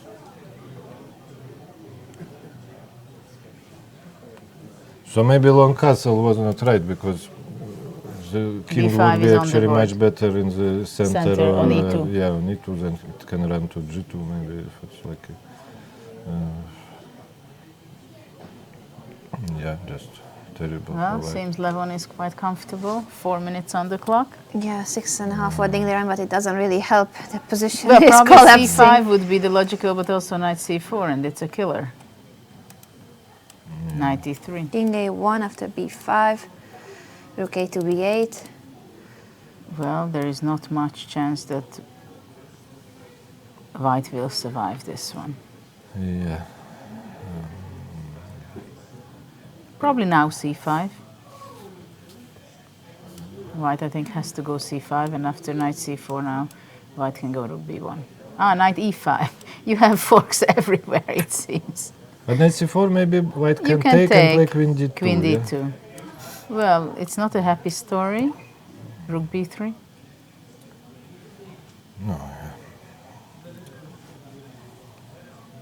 No, g6 somewhere, okay. Yeah. Try that is something, terrible. yeah? But is there anything else for white instead of c5? Maybe knight b1? No, Ah, knight but- b1, knight b3. Beautiful. Oh. It is not a position which any of us wants to play it with the white color. And a must-win situation on top of it. Yeah, It's not it's just interesting. surviving it, he has to win with the white pieces. Yeah, it's interesting think how c5 quickly white's position collapsed. I mean, You think the castle queenside was the mistake? but it looked nice. Yeah, it looks natural. No, but after that he started to go F5 G5, is, I don't know. F5. F5 I definitely Yeah, don't allowing like. queen e5. Yeah, 5 I definitely don't like, but yeah. And now there's no time advantage either. Well, I don't see anything else. Actually, after c5, b4 will be the move. So, Okay, maybe he can play queen c2, queen c1. takes, queen c1, queen a4. Still knight b3 is No, coming. I e5. But no, e5 bishop. No, I just thought to stop Yeah. at cb3, but Yeah, I mean, you want to do something, but no, whatever you do, g6. I something. guess you play g6. Knight yeah, but- b3. Or takes first. Well, there is not. Queen c2 was played actually, and black played did not play yet. Actually, b4 is also possible. No, but it's okay. A lot of fun with black. But no fun by white. But before queen c1, you take c3 simply. Yeah, just yeah, win. Well, the temptation is big for black, whether to play bc, knight c4, or b4. Okay, but basically he just should not repeat my mistake against him, and just you know, when I had 45 seconds against 17, it's just you play any moves quickly and you win. And Knight it's C4. almost the same here, just any moves. This one. Well, it's very much the safety move. But now what? Take rook b1. Queen Or even C1. this. But at least it's not lost on the spot, right? Yeah, yeah. What a good position with white, right? Well, compared to the positions he had, probably queen a5, rook b3 next. But also it's dangerous when you start, you know, to... That everything is good. No. I mean, when you start to play unprincipally, you know, too safe, you know, and too slow. I mean, now it's not 100%. Probably he's hesitating whether should he take and play rook e5. Yes, that's what I mean. But then rook d1, yeah. And he takes it. He goes rook for d1, rook f5. simplification. That's the problem. Rook d1, He rook pushed But f5. I'm not sure. G6 instead of rook e5. Even you can second. Yes. G6. But now rook f4. F6. F6. Now rook e5. Now rook e5. Rook d1. He will have like h6, and then after h4 he will can. H5. He's going to go h5 probably. With black? Yeah, well, it's very nice. he doesn't mind the draw either. Okay, but with this time there is no guarantee in the draw. 2.5 minutes left for Lavan-Aronyan, 3.5 for Dingliren. Trade on b1. I'm not sure this was the best strategy for Aronyan to go for simplification instead of winning. Yes, that's what I mean. Yeah, but now there will be a problem for. Rook back to g2. And after bishop e4. Take rook b2 and it can be scary. Not really scary, is it? No. But with maybe it's 2 one of the minutes, best no? situations what white had. No, I guess he should After take king move f8 12. first, because rook b2 is always rook b5, and I guess it cannot be a problem. So just bring the king to d7 or somewhere, because e4 is anyway extremely hard to defend. But he's thinking. Well, he has 1 hour and 1 minute and 40 seconds. Yeah, and it's not that much Bishop time. e4 was done. Rook takes and rook b2. Takes rook b2, what else? Obviously, and now king f8. But Rook b7, rook takes e3. rook and c7. what? Well, rook a7 is also an option. Yeah. 1.5 minutes left for Lavan-Aronyan, and I think there's he will no play rook increment a7. until move 61. Now it's just anyone's It's- game.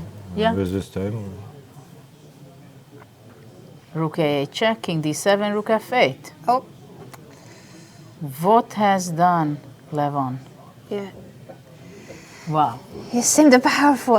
He spoiled a powerful attack But to it's still not Unbelievable. clear, no? Well, probably he has to take, I think, already. On h3, rook f7, king e6, rook check, takes, rook king takes. d5, f7, rook f3, and the pawn is also moving ahead. So this is the position we have right now. Yeah. But he can also give check and play rook g7. Probably that's what he has to do, right? Or rook g7 immediately. Maybe that's what he's thinking of. Yes, but I it think rook looks nice e7 to- should be better first. White has the time to think. Levon has 56 under a minute. seconds. And Levon has time And to checking stand up. What Stand move up it is. because he's checking whether when is he going Yeah, to yeah. get his 10 seconds, 20 right? more A4. moves to get increment. So didn't calculate or something. Well, now it's a race. Well, of course, black king can go back to c6 if it's needed. Did he play h4? Yeah, h4, and now again he's thinking. King c6. But after king c6, rook e4. Rook e4 is very tough. With the idea rook f4. He played And now he played king c6. Rook e4 is very strong, no? Yeah. It forces rook f3. Yeah, but then rook check and rook Yeah, h4. yeah. Yeah, and he will win with this time for sure. And he didn't play rook e4. He played Rook rook g7. Okay, so 32 seconds But left for actually- Aronian. Maybe this is also very strong, it seems. Rook takes c3. so they have 7 Rook passed pawns G6. for both of them. Yes, basically. Rook f3, So he wants to meet rook h6 with rook f5. rook h6, Rook f5, I guess that's his idea. no, h3. And But now what rook about... h3. 15 seconds left for Levon Aronian. No increment until Rook move h3, 61. maybe. Oy, oy, oy.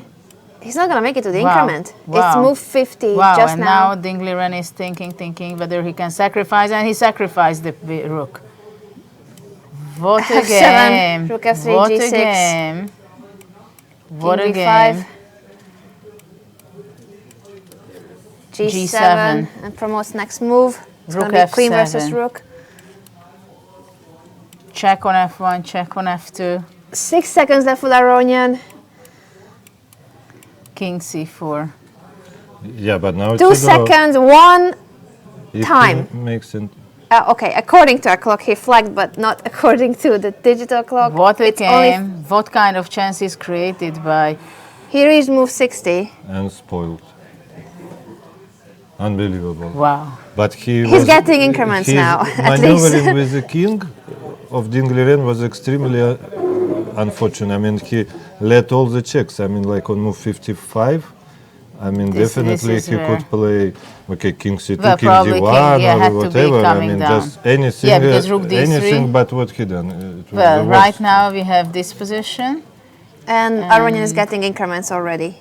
Okay, he has 12 seconds. Probably it will be very difficult to create chances for Dingliren, as if there is no check, then c3 will be appearing.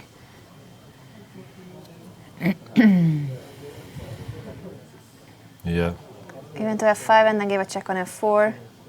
Now g4. Yeah, Dingo just got overexcited. I mean, he Well, had he more could. than 1 minute. But he could. I mean, from that position he had, he missed his chances, it seems. But Magnus would not make this mistake. Exactly. If he gets the chance, he takes it. Or Karpov, let's say.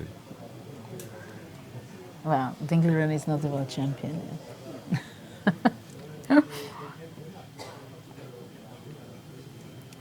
Yeah, it's also interesting how is he going to be creating any chances. So far he's just giving checks Try. and checks and He checks. went to the other flank with the queen. Well, Trying. Yeah, it's funny. and probably he'll be trying for another 20 moves, but there is not much to be trying anymore. Yeah. It's very easy to play for Levon. yeah. He gets already 10 seconds, so he's increasing his time.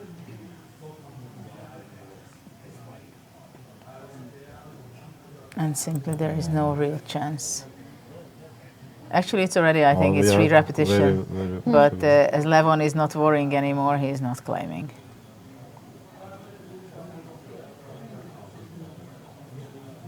C3, pawn queen is b3 being check, pushed. king d2, queen b4 has to be done. Yeah, and the white's problem is also black's play is very simple. King d2, king d1, king d2, Yes, king it's d1. just simply you It's cannot just- pose any problem. It's Yeah. like you're protecting the rook. Yeah. And I mean, from the last, I don't know, 20 moves, It's Levon king played d1, c3 and the rest is king d2, king d1. And again. Yeah. yeah, it's and he sticks to these two squares on the board. Not making any mistake by playing king e1, possibly. Just king d1, king d2. Repeating his moves and making a challenge that how many times he's going to be reaching king d2 and By now d1. it's about 5-fold repetition, but the pawn has been pushed, so they started again, but it's the same moves Well, it over seems and like over. also Dingliren, of course he knows it that he has no chance, but still it's so hard to give up when he created the And they chance shake for hands. himself. Yeah. A draw, And which it is means a a draw. full point for Levon Aronian. Can we go back to that rook hand game where he sacrificed the rook? Or any stage earlier? Yeah, Sasha, where do actually you it think he seems- went wrong? No, when Levon started to give checks, I mean, I don't know. It may be winning for white because he could play King G1, let's say. Yeah, probably King here G1. at this point, It's White, very unclear White if would it's draw had or to go not. King D1, I believe. Yeah. And I mean, first of all, he would win on time. Then. well, we should not underestimate Levon in his blitzing mode, I guess. But here, after this, it's already clear. Yeah, draw. yeah. I mean, at this point. So actually, White did not have too much chance, only for a few moves he had. But also, I believe that here we were discussing, I believe that Rook E4 was very strong at this point. Yeah, very nice move. Here, after King C6, which is not so obvious. It's very logical that his brain was working direction. But to get actually, to if Rook G6. E4, Rook takes C3, Rook F4? Ah, no, Rook H3. H3, Rook H4. Or then Rook C3. F3, then I don't Rook know. C4 check. Or already then Or Rook Rook- H3. And Rook F6. we have a King handshake B5, King B4. between Yu Yangyi and Fabiano Caruana. If you can just bring up their position for a moment. The Yu Yangyi Caruana game. It's also a draw, so we're going to have... What do you think about this position? There was some... I don't know if you've seen this part where I it know was that after here, knight e4, C3. knight e4, computer was given take e4 and f5, and black is better. Yeah, but But I black don't played know. knight c3 with the idea of knight c3, knight b3. Some crazy things. And white played queen g4. Even this knight b3, knight b5, how clear Oh, is there that? is a lot of complications. Okay. But there were a lot of fun here too. So knight e2, check, queen e2, knight b3, bishop b2, and now with Maxim and Magnus we were watching f5 to keep it for the moment. But black played knight takes c1 instead, and after rook c1, black played e5.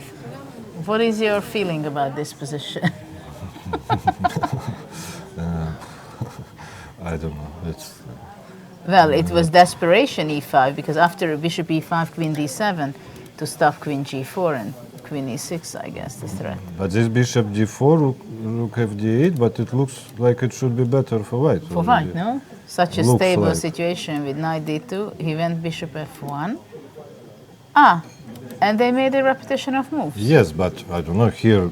I don't know if f3 you could play instead of bishop g2. But I also don't know. maybe here knight d2 first? I don't know. I guess or the he A4. wants bishop. A4 is here. Yeah, but A4 queen is here. g4. Bishop f8. We have the winner, Aranyan. Okay.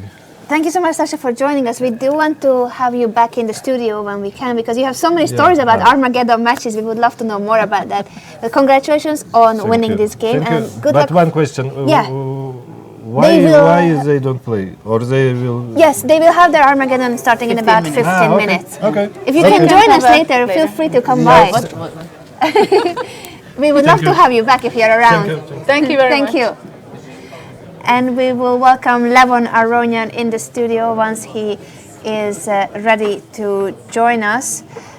What an exciting day, and it's not over. We're going to have more Armageddons starting shortly. That will be the Yu Yangyi Fabiano Caruana game starting in about 15 minutes. But in the meantime, we are being joined by Armenia's #1 player, Levon Aronyan.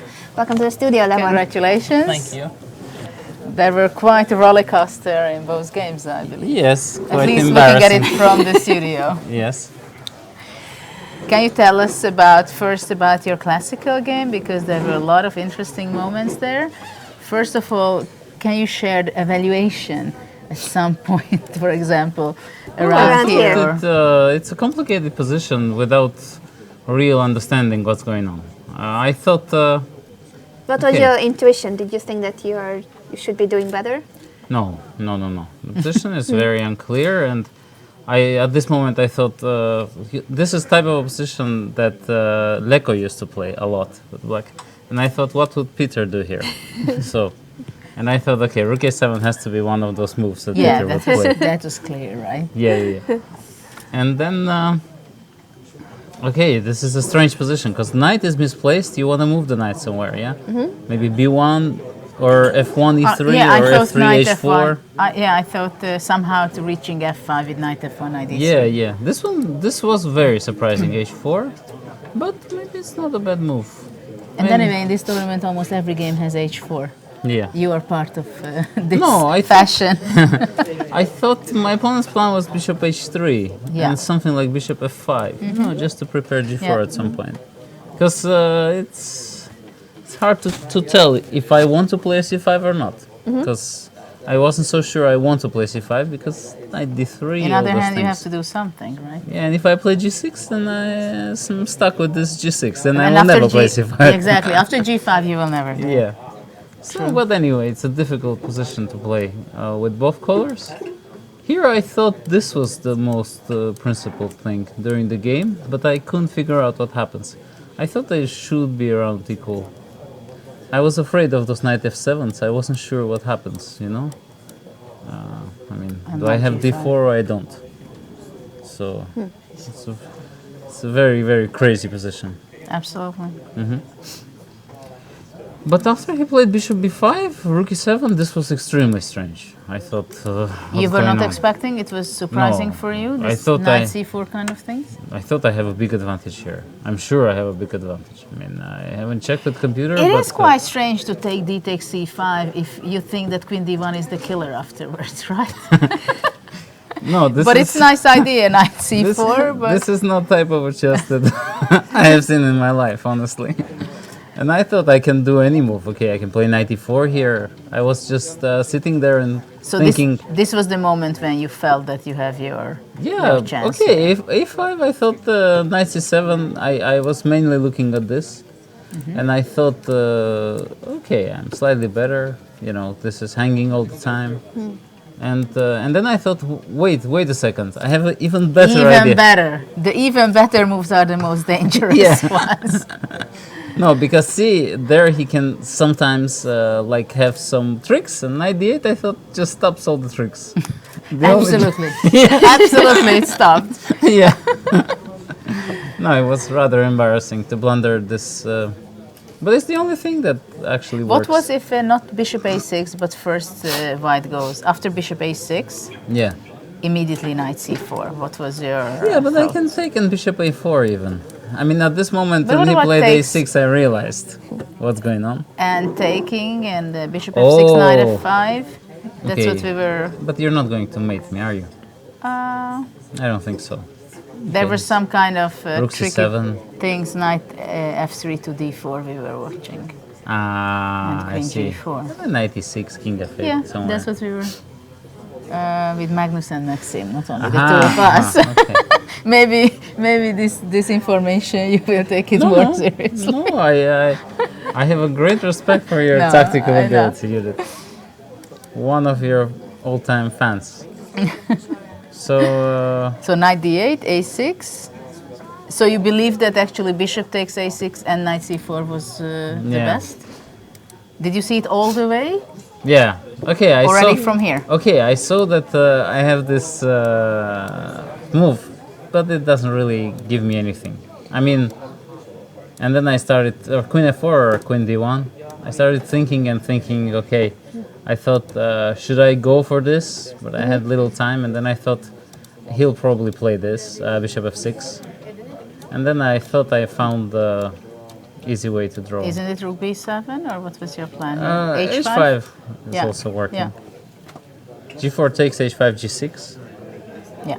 Yeah, and then not We active thought rook track. b7, the simplest. Rook b7 is also possible. But I understand that you want to give an option for white to go wrong.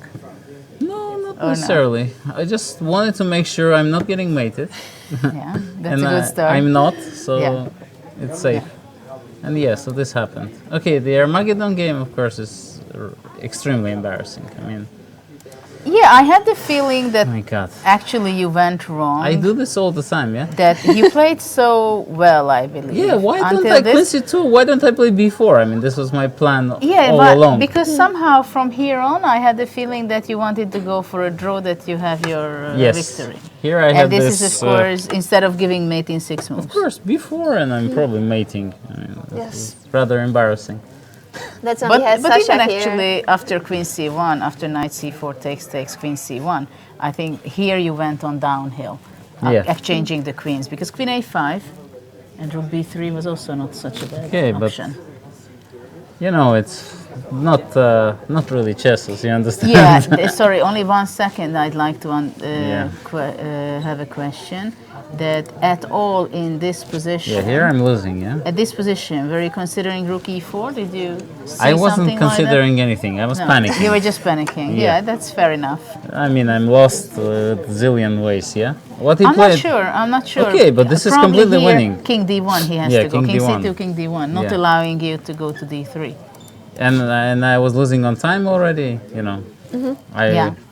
Yes. I was ready to sign the score sheet. Yeah, this was some tremendous luck. This fact that my opponent went king d4. I mean, Yeah. Yeah, because after that you didn't even have to think practically. Yeah. The last 40 moves you were king d1, king d2, Yeah. not making any risk with king e1, king c1. The same squares. you made sure that king d1, king d2, just yeah. No, this is to really go embarrassing because up to a point I was playing my best, I thought. well, he played actually very over optimistically with g5, f5 Yeah. in earlier stage. But this looked interesting because But, okay, queen a4 is yes, the... exactly. Yeah, I saw that. And what You was your saw it. plan? This? And f4, bishop d7. Yes. Yeah. Okay, I have so much yeah. play. I But mean, you I saw should- it when you played b6. Yes. Good. I mean, I'm a patzer, but not a patzer of that magnitude. It's just blitz, and I'm not sure that Dingliram was rejecting this queen a4. I thought he did. He did. I have a feeling because this looks like I was thinking c5 he has to do something like this. No, but okay, it's not so bad. I mean, takes on e5, takes queen c2, queen e3. Wait. What are you doing here? Or you, well, it doesn't matter, queen c2 back. Queen g3? King d1. Ah, okay. It's not the end of the world. It's not the end of the world. You're right. Okay, knight d5, it's full compensation, but you Yes. can go king c1, king b2, trying to... Yeah. I mean, if he's in time, then he's winning. Yeah. See, I overestimated this. Maybe I shouldn't. We have thought done you it. go knight e5 first, but of course queen e3 is roughly Yeah. the same, I think. Because you can go knight e5, queen c2, queen e3. Well, and overall, anyway, I cannot. yeah. What can I say? I played much worse than my opponent, and but I got lucky. I mean, in this blitz game, I mean, I have so much time here. Any move just wins. Yeah? Well, that was your problem. Just b4. But I- bc4 is also not a bad Yeah. one. Yes, I calculated takes all of c4. it. I calculated, and I said to myself, time to make a draw. Yeah, be professional. Be right? professional. Don't get too excited. Don't win the game, just go for the straight draw. That's when Sasha was here, we had Mamedyarov-Grischuk in the studio, and he said that it was not principle that you went for knight takes c4 because of the Armageddon should've. situation, that the draw is good for you. No, I should have played h6, of course. I mean, h5 But is... h4. And then take Yeah, and then just takes and sit. Sit and wait. Yeah. And now king f8, king g8. Yeah, see, I learned something in this game. It's just moving fast. Well, But anyways, ridiculous, of course. We will have one more Armageddon and potentially a fifth one. Can we just check in with Wesley So and Yu-Caruana? That was the last classical game. The game between Yu and Fabiano-Caruana starts in 7 minutes. And the last game of the day, Wesley So Yu-Caruana, this is the final position. but this here, Vichy can have some chances, especially that Wesley So has only two. Ah, it's a draw. Yes, they have agreed, just so finished it's the not a game. danger for So the we moment. will have Yeah. our fifth Armageddon of the day starting in about 15 minutes. First, Yu versus Fabiano-Caruana, and then the game between Wesley So and Yu-Caruana. How do you see this endgame, Levon? Well, it all depends if black can do some g5, king g, h4, and all those things. If he doesn't have them, then it was a draw, yeah, as it happened. I mean, I trust Vichy's judgment. That he shouldn't push. It Just- doesn't Yeah, and work. it's interesting that actually White has only 2 minutes on his clock. Yes, And, he was in and time Vichy trouble the didn't whole push. time. This last But how to stage. push, yeah? It's difficult to understand how to push. What are you going to opt for? That's the big question. Yeah. Do you have any threats? Yeah, I Can you thought play- that first c5, Yes. dc5, queen a2, Yeah, rook a3, rook yeah? a3. Yeah, I Knight also, c2, yeah, rook knight a2. e1, knight d3, Yes, c7. one goes. Yeah. Yeah, I also got excited. See, we have similar excitement over cheapos. Yeah. Yes, at this stage it was 2 minutes for Wesley and 23 minutes for Vichy when Yeah, he it seems decided there's to not make much. a What draw. about going with the king to d8? Oh, this would have been an interesting way to play. No, but okay, Vichy, of course, he's not a player who plays for the opponent's time or having unexpected chances. He goes for the objective way. Really? But still, no? I don't know. Well, that was my I experience mean, I quite get a few occasions. continuously flagged in blitz against Vichy. No, but okay, Blitz is different, but he still has this classical game Maybe mode. you should tell him that he doesn't do those things. No, I mean, he's of course a gentleman, but I'm so super slow that anybody flags me. Unless you flag. Unless I get extremely lucky, yeah. And now he will have the black pieces in an Armageddon, and Vichy seems to be comfortable defending with Probably. black in Armageddon. Everybody's happy with black nowadays. I mean, I'm Yeah, so it surprised. was Maxime who chose more white games. He chose the number 4 in the field. Do you think Yeah. he's regretting it? He tells us he doesn't, but I'm not sure. Yeah, strange. I mean, I would imagine that white would have the advantage, but so far the results dictate that it's unclear. Yeah, it's very unclear. I mean, for me it's clear. I mean, for me the color doesn't matter. I mean, I have 3 more minutes or 3 minutes less. I'm still making moves on the last second. So for you, it means that black is, after all, it's better. Yeah, I'm going to lose on time, so it's better to lose on time on the black. No, but if you make a draw, you still win. Well, We have a confirmation of the starting time. So in 4 minutes, Yu-Caruana versus Fabiano-Caruana King G, and yeah. Wesley So game against F4? So-Anand at 9:05. f4 then. Ah, you had F4, yeah. Something to consider in a blitz, but Wow. but only if you're not very smart. No, Vichy is not taking, even if it would be winning, I think. Yeah. No, that's too much. I was thinking with the king to go, but probably that also doesn't work. No? Slowly go, yeah, with the Yeah. king. What do you mean is the white has no particular idea? Not much. Ah, queen c4 you have. Maybe queen c4. And? King f8? What's the big idea? There has to be a way to... But get maybe rid of on this. king f8, rook a3. Ah, no, rook c2. Sorry, knight c2, then check, and queen c7. But rook c2 Oh. you go. It's interesting, yeah. Immediately it's not easy to see what... Well, maybe queen c4, king f8, queen a4. Wow. But wait, I always have those things. You have to watch and out. Queen f3, king h2. And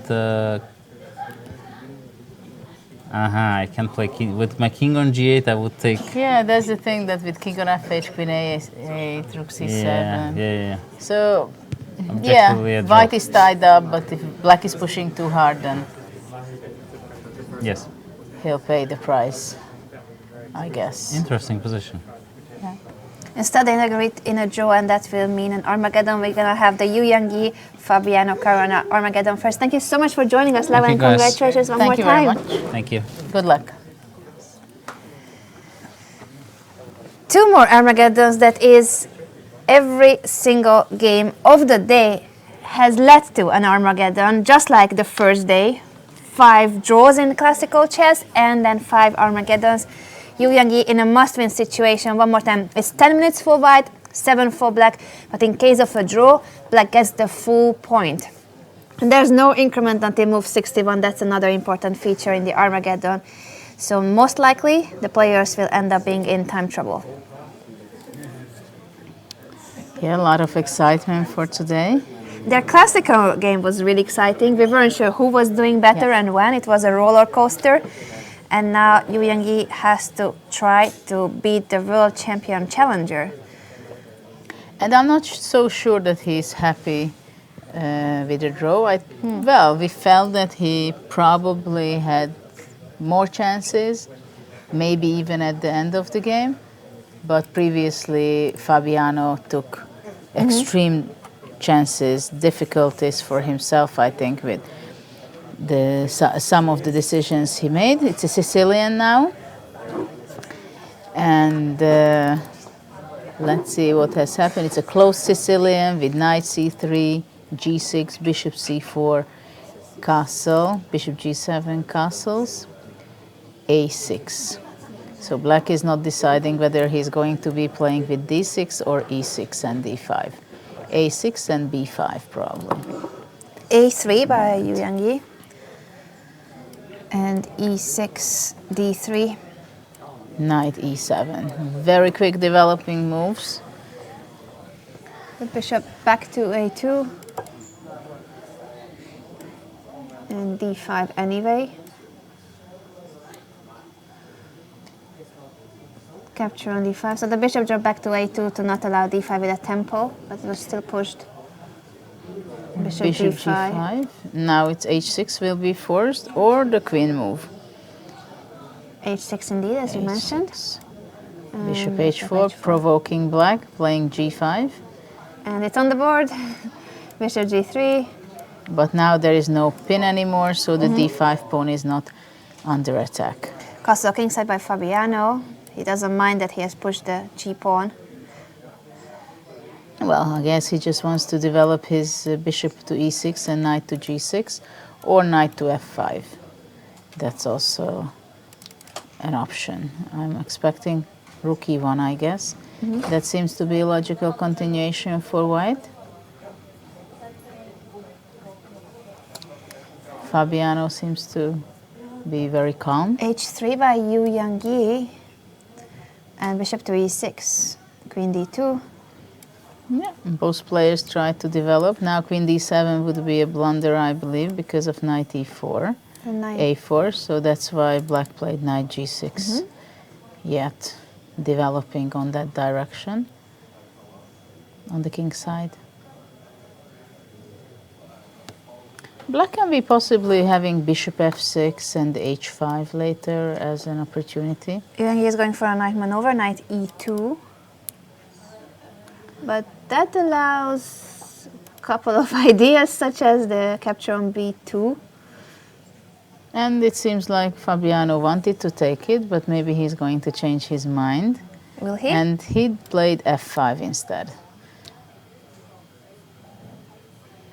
Rook e1. I wonder whether he's going to play f4. Queen Not yet. d7 now. Yes, because knight is on e2, so he no cannot knight. move to a4 and take advantage of the weaknesses. So now queen d7 is very stable. The question is whether white can move back to c3 with the threat of possibly rook e6, but white played b4 instead. And f4, bishop h2. Well, now the bishop, it doesn't have a big Yeah, the white bishop is struggling on h2, being very passive. Rook d8 should be the move, but it's not. King h8. Stepping out of the diagonal. Yeah, because probably bishop h3 is a kind of a plan of Fabiano, and he wants to make sure that bishop d5 will be not coming with a check. c3, but now rook d8. King h1 being prepared already against the possible bishop h3. So Bishop f5 instead. He's keeping that bishop still. No, this bishop on h2 is completely hopeless, it seems. Yeah, it's a dead piece, and Yu Yang is in a must-win situation, so even a draw will give the same full point to Fabiano. Knight d4.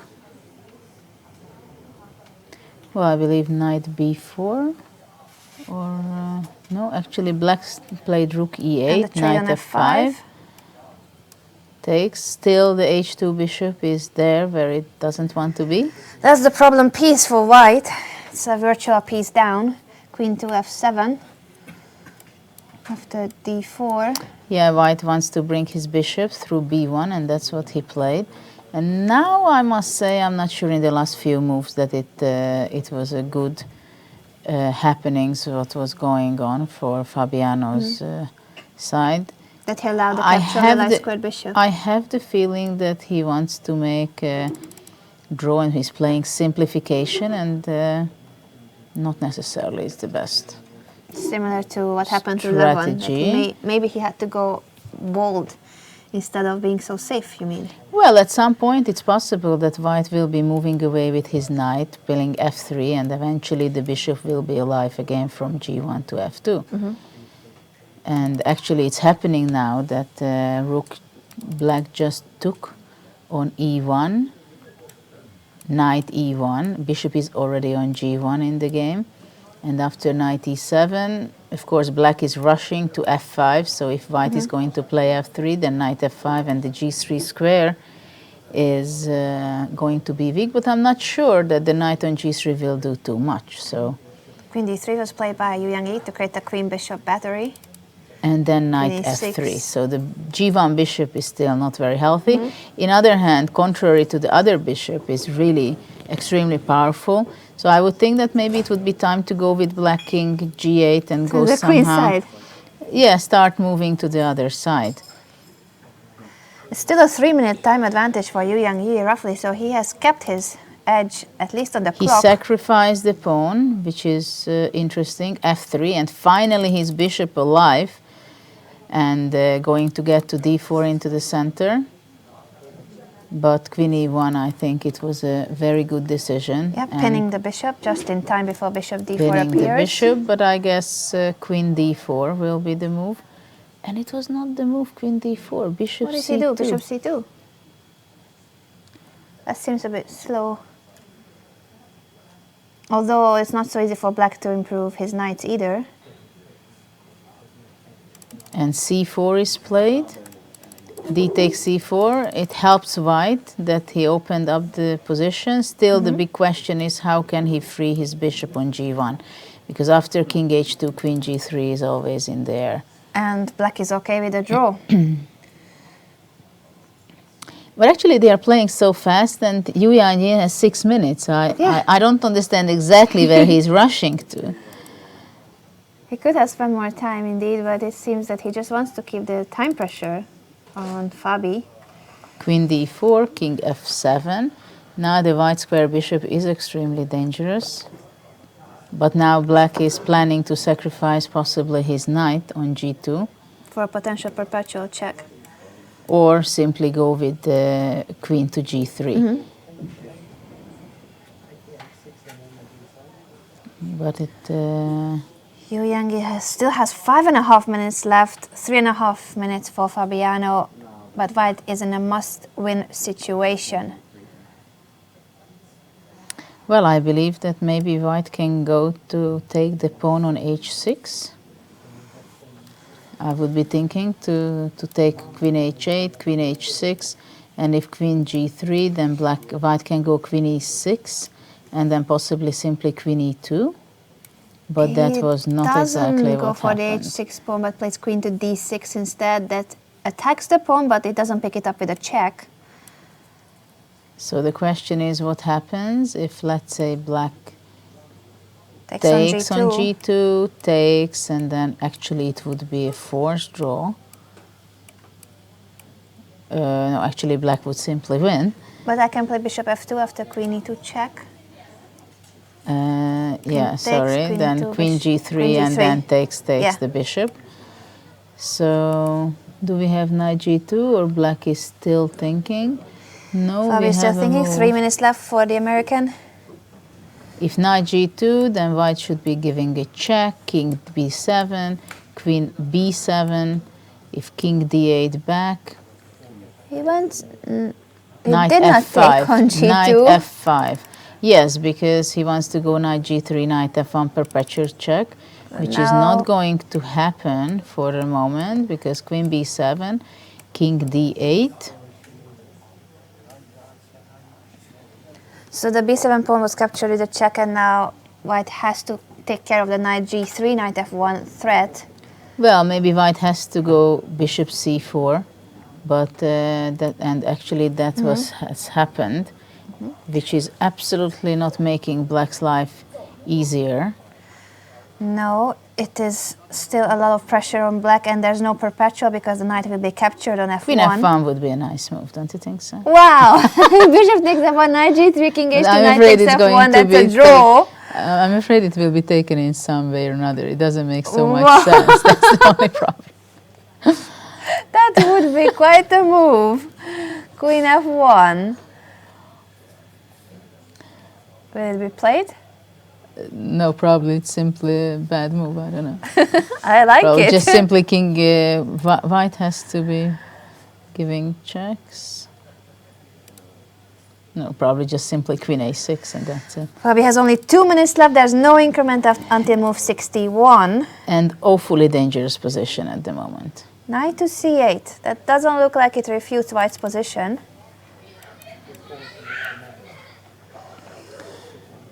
Well, bishop a6, I guess.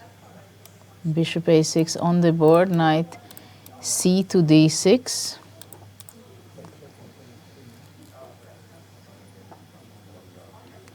Very risky situation for Black. Actually, it should be a win for White, this position, I believe. And he still has over 4 minutes. Yu has kept his time advantage. 1 minute and 48 seconds left for Fabiano Caruana. He has to survive this Bishop position. d3.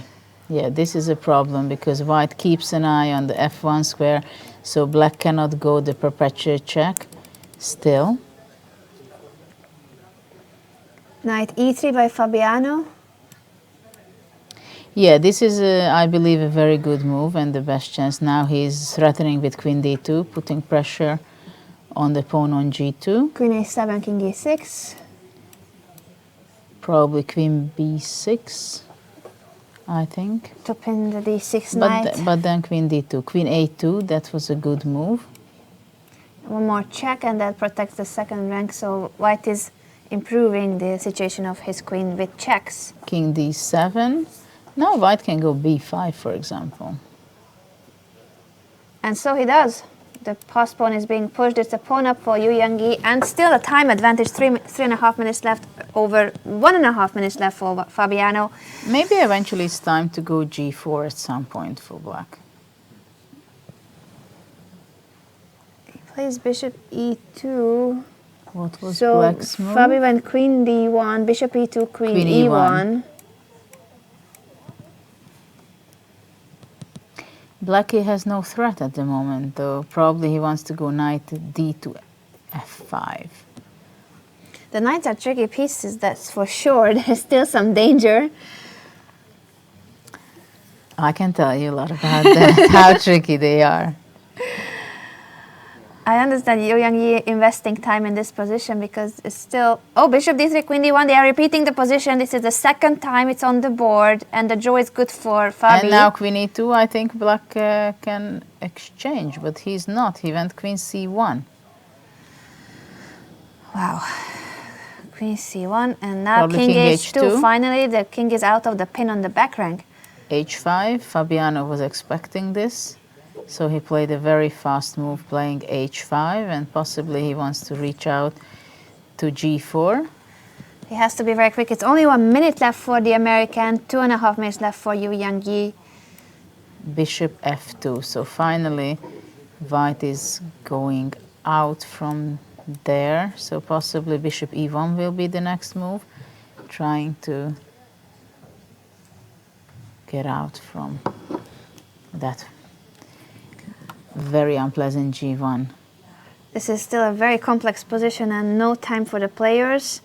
Move 53, so they have to play 7 more moves to start receiving increment. And just in a few minutes, the last Armageddon of the Yes. day will be starting. I think we will be just ready after this Armageddon for the last one. That's between Wesley So and Vachier-Lagrave, starting at 9:05 local time in 6 minutes. I have the feeling that White worsened his position in the last 5-7 moves because his queen is not active anymore. And it's very difficult for him to progress. He's trying to get out now with queen e1. Queen c5.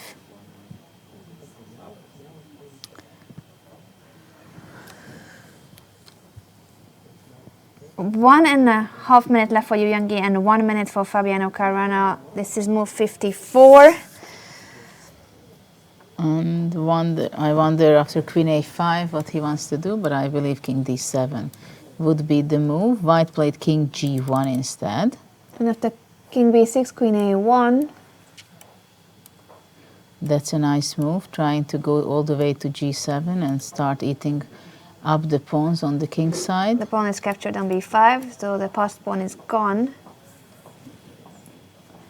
Actually, this is the position, sorry. It was King B6, not Queen B6. True. Did I say queen? No, I misunderstood.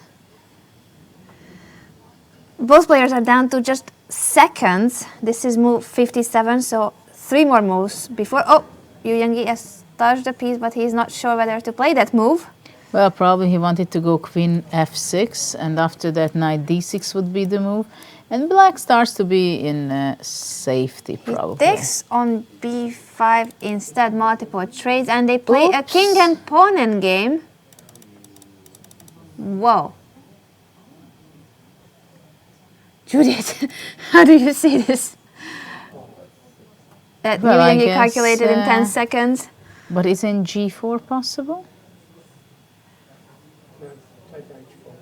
King E4.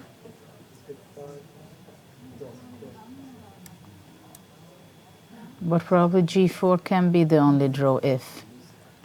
Black is in Zugzwang. If he doesn't have G4, the pawn is lost. Takes H4, King E4, white goes out. King to D5, and after king takes E3, king E5. Indeed, taking the opposition.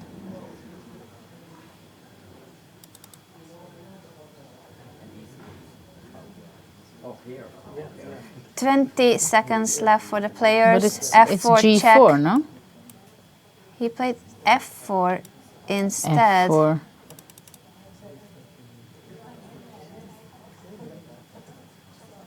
King F5.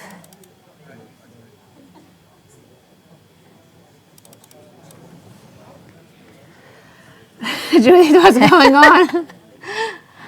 No, I think it should be 16 seconds left for simply you, lost. 11 seconds for Fabiano. It's just King F3, no? Yeah, King F3 we have, it's just... And the handshake, after King F3, G4, Wow. and this is a winning King and pawn again. What has gone wrong for Fabiano suddenly? Wasn't G4 draw? That's what Tim's saying now.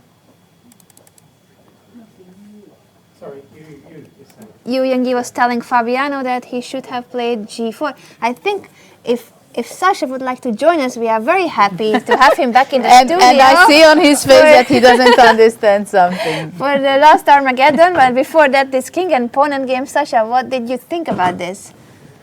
When you have the microphone on, of course. Okay. No, I just wanted to ask.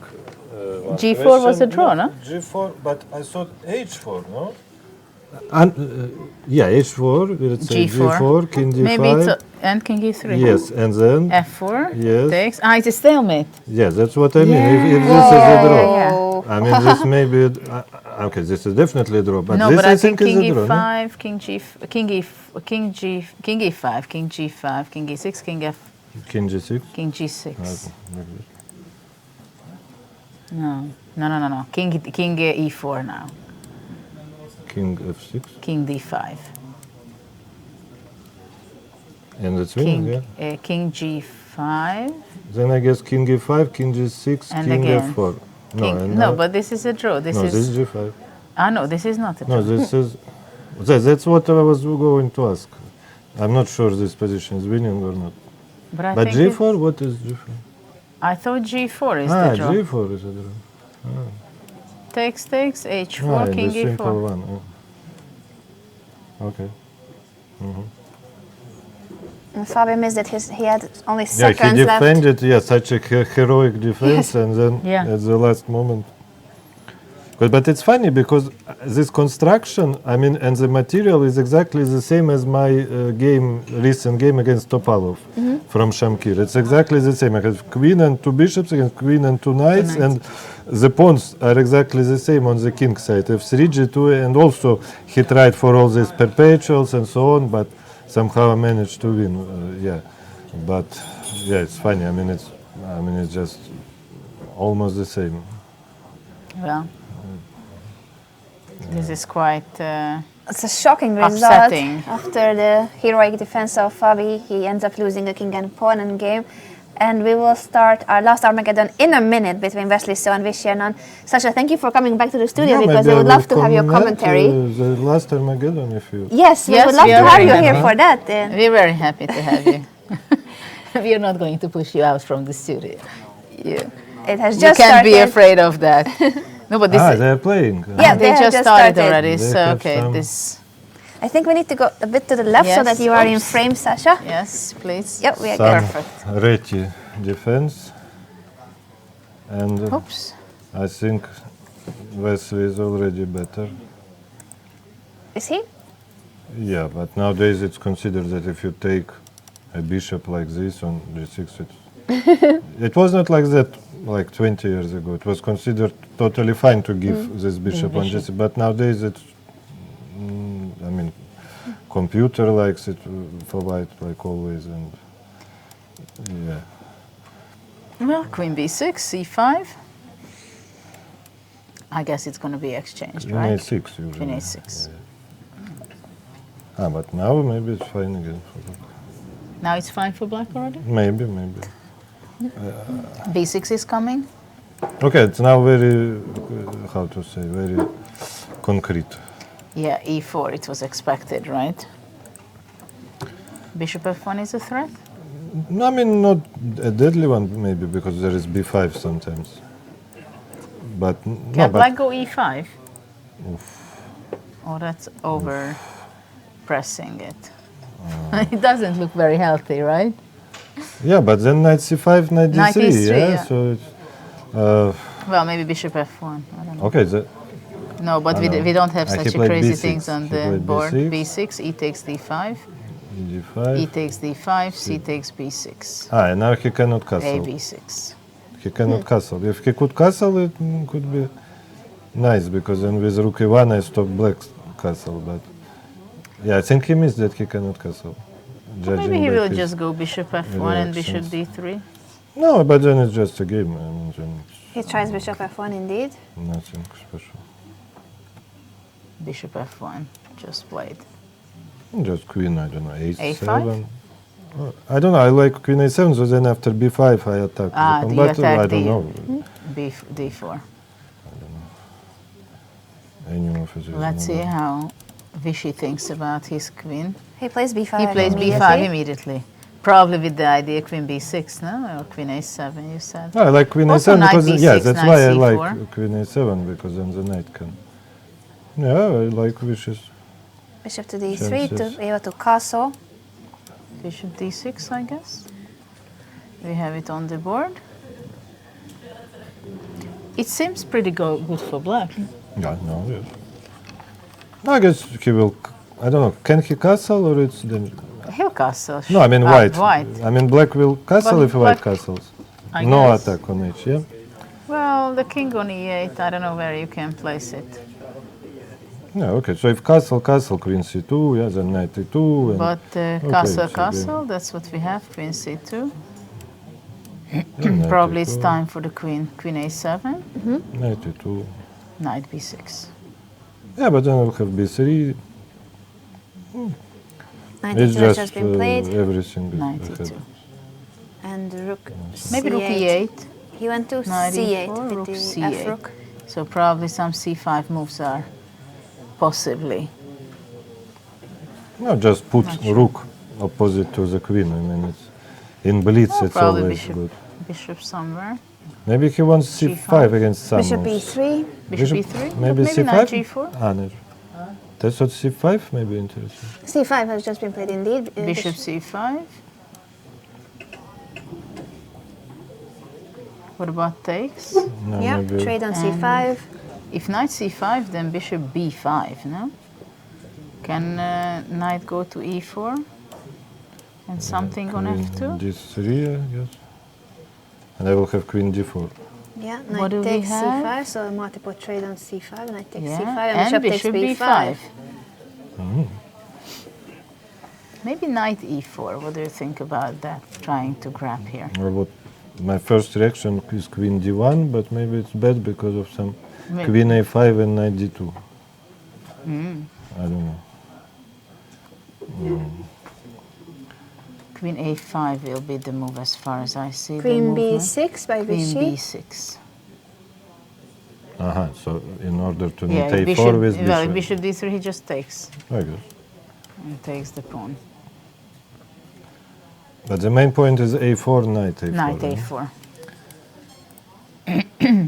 And actually having this window for the king saves Yeah. black, so there is no... Although anyway, rook a4 can be queen b5, even without the window. Yeah, now it's a So- problem for white how to continue. Yeah, and I guess after bishop d3, take and take b2, I mean, like, strategically it could be better for white, but the black pieces are so But I'm active. not sure it's why black doesn't want to simply move here. queen b3, maybe. And takes and knight d2. Yeah, also possible, but knight What d3. do A couple we of have? new moves, so there was a trade on d3 Yeah. and the pawn on b2 was Takes, taken. takes. a4, queen c2. Well, I don't think Vichy has any real danger in this game.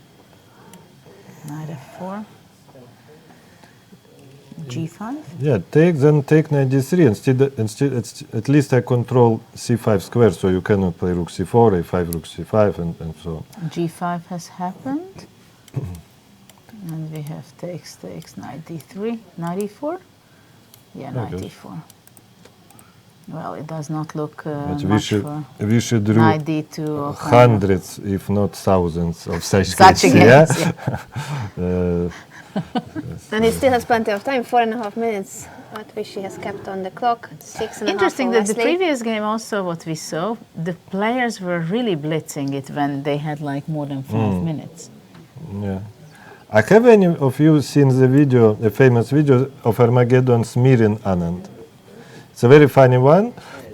Smirin plays with white, e4, e5, knight f3, knight f6, d4, knight take e4, knight take e5. And Vichy freezes for half of his time. So it was 5 against 6. He freezed for 2.5 minutes because he was afraid of something. And yeah, so and then he just wins without problems. Then he just starts to play just completely a tempo and just crushes Smirin.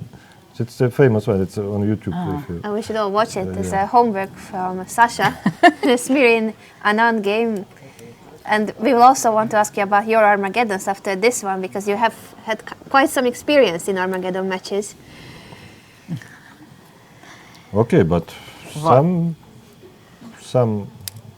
problems still. Yeah? I mean, Well, now okay. knight on c6 is not so comfortable, but can't black go here? White would be going, taking I think I'll the play pawn. king h7 if possible, just to step. Rook a6 happened, but at what point? If we just update our board, Yeah, this is what we have. trade on okay, so now b3, so it's a rook extremely- endgame. Knight b3, so this is, I don't see any chance. that Now Vichy actually, is- sometimes black can even give deep pawn because then it's impossible. yeah, Sometimes even to- without the Yeah, d5, yeah, yeah, it yeah. would be a draw.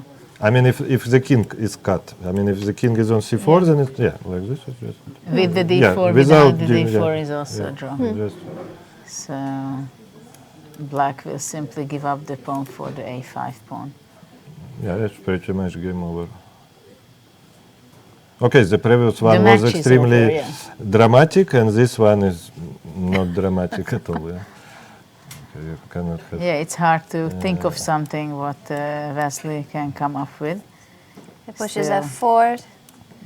trying, but probably he's going to go king d1, but there is not. No, I think he will shake, Nothing shake to do. hand now. And of course, Yeah, Vichy knows performance. that this is the outcome. There's nothing to be done. King h7, now g6. g6. Safe and sound. And we should check on what move they are, because they receive No, he's not checking. increment. It's just gymnastics. Oh, I think He's it's stretching. Well, the Yeah, handshake, it's a draw, so Vichy gets the full point. Sasha, don't leave us just yet, because At the press conference, you talked about some of your experience in previous Armageddon matches. Can you mention some of them to our audience who may not have listened to the press conference? No, actually, I don't want to repeat. But I would rather at the starting press conference, I forgot one of my Armageddons. It was against Mikhail Gurevich in 2001 World Rapid Cup held in Cannes at the same building where this cinema thing is held in Cannes. Festival. Yeah, and it was actually amazing. I think it was the only time in my career. I mean, it was full, 800 people, and even people were sitting or standing on the stairs. So it was just completely full. It was, it was very pleasant to play. Yeah, and I had an amazing match against Mikhail Gurevich. I had to win 4 games. How to say, I mean, must-win situation, because I lost rapid, I lost first blitz, I lost second blitz, and then I lost first game in one blitz match, first game in another blitz match, and then I was white in Armageddon, and I managed to win all 4. It was unforgettable. Wow, that's quite an achievement. Yeah. Congratulations on that, and we hope that you will join us next time as well. You're always welcome in the studio, so please come by next time as well. Thank you so much, Sasha. Being here for the Armageddon playoffs, and congratulations for your match today. And now we are being joined by the 15th world champion So-Anand, who drew his Armageddon game and gets the full point for this match against Wesley. So welcome to the studio. Wishing congratulations again. Thanks. So what were your thoughts on the classical game of yours? You can just say well, a few it's a bit solid. points. It seemed solid. I think white is more comfortable here because I would rather have f2 and e4 than c7, d6. But black's pieces are active, and I mean there are moments he can take more risk, like here g4. But these are not the moves you make very easily because you can't take them back. And this position is quite solid because even if white exchanges knights, if I, let's say, double on the 7th, d7, e7, and sit with the queen, the pawn is well defended. So, it's very hard to make progress. But white's better. There's no... But it seemed later on that maybe even black can be better. Well, we repeated here, and I could see he was checking his score sheet, that he didn't want to... repeat moves. Well, now it will be a third time, whichever square he touches, e2 or c2. And he went here, and I suddenly realized that he cannot go back to f5 if he wants to play on. But already he should. But f5, I have g6, that's true. It would be similar to the game. But I thought it would be funny that after knight f5, knight c5, we are back to the third time. Only with knights this time. And then he found this in time. And exactly here my rook is badly placed, because if I could play c5 it would be very nice, but he plays dc6 attacking. And in fact here h5 is a draw for if he plays rook c7 also. So it's not really a winning attempt. But he played queen d3 and offered a draw, and I have no reason to refuse. And so how did you go into the Armageddon game? What was your strategy? Were you ready before the game that you go in Armageddon then?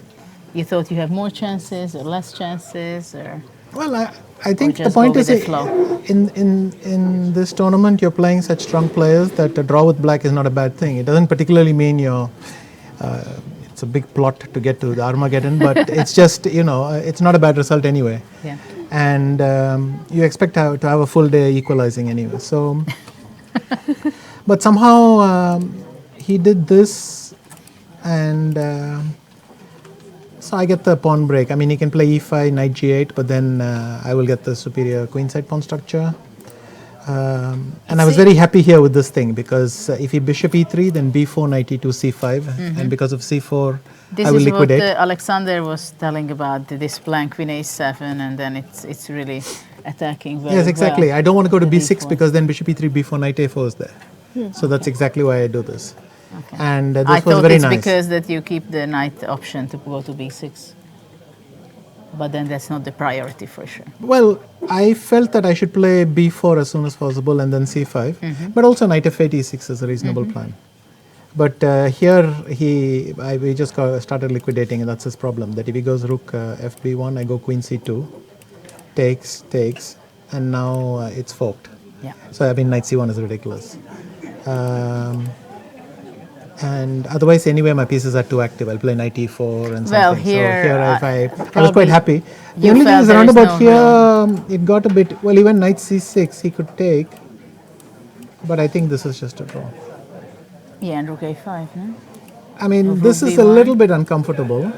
Ah, no, it isn't even uncomfortable. go I can now play rook rook into a5? a5. Yeah, exactly. Knight e7, king f8, so f8, and then knight rook, c6, rook rook a1. c5. No, rook a1, then he'll play Yeah, knight d4 in the knight end. We d4. don't want that. But my even rook c5 that first. probably. No, you come with your king.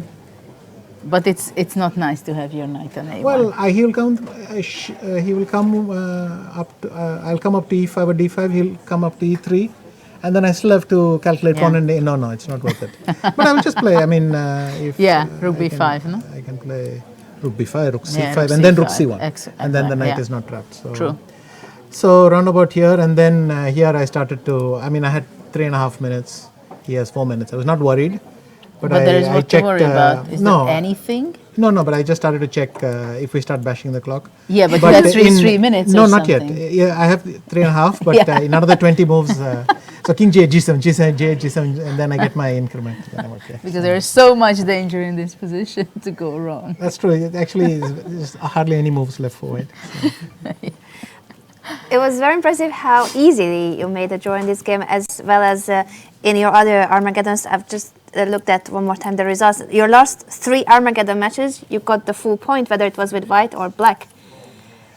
Are you getting used to this new format and how comfortable you are with the classical time control and then the Armageddon?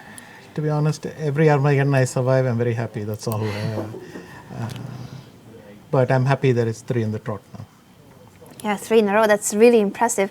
You must be starving, so we will let you go. Yes. And we wish you good luck for the rest of the event.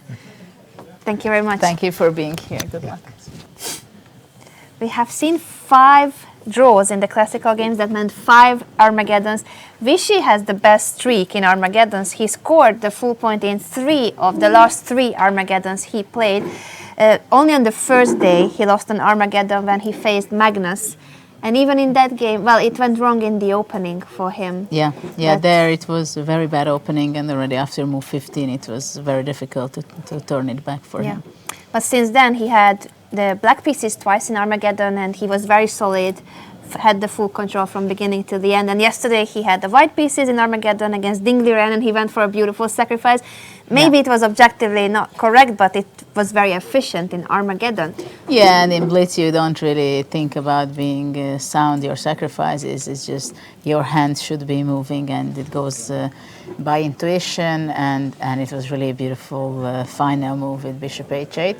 But I think it gets very interesting that after round 5, already the players has experience. They start to understand how this whole thing works, the psychology of it, and they try to adjust themselves. And I think it must be a very special feeling that from day to day they experience, for example, that a draw can give them a win, and which is obviously in a serious competition it was not the case.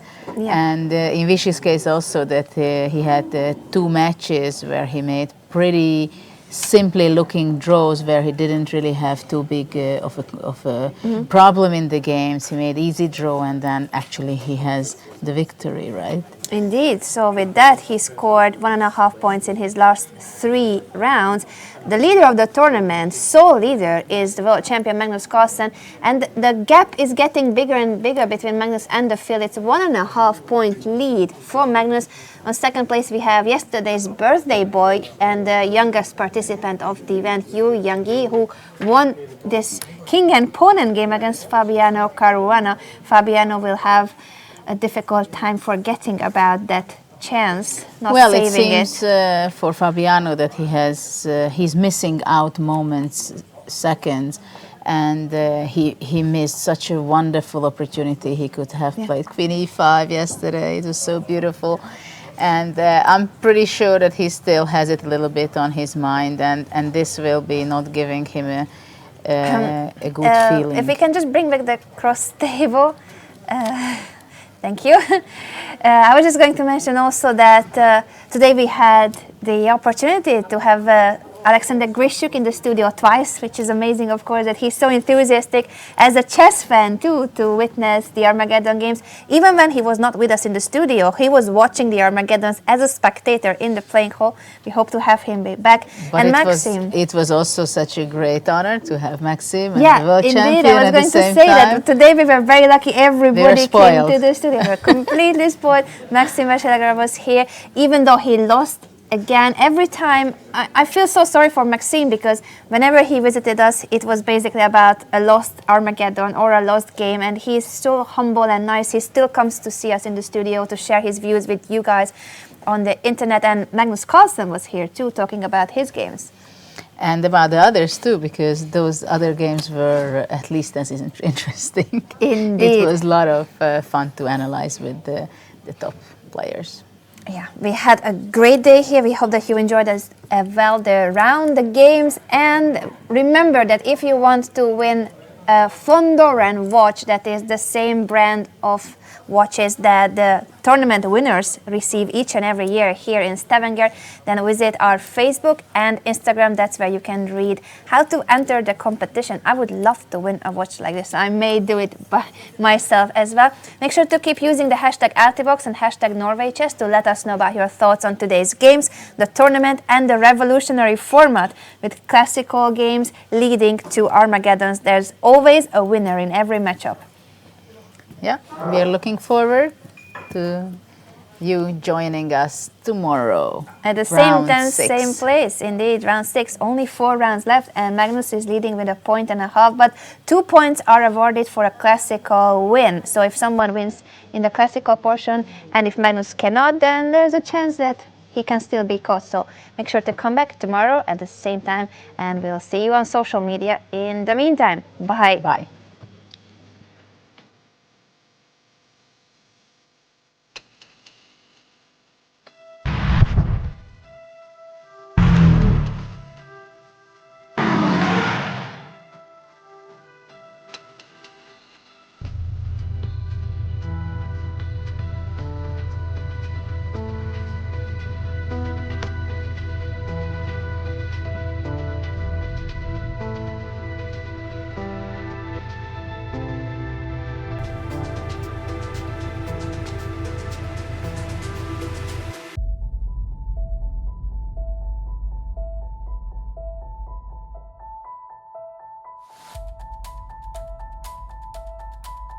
Da er vi klar. 5 sekunder.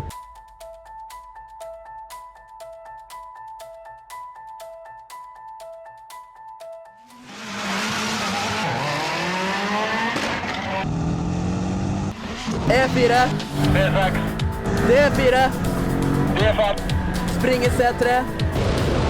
Springer står E4. Dronning D8 sjakk. Løper G5 sjakk. Kong C7. Løper D8 matt. Over og ut.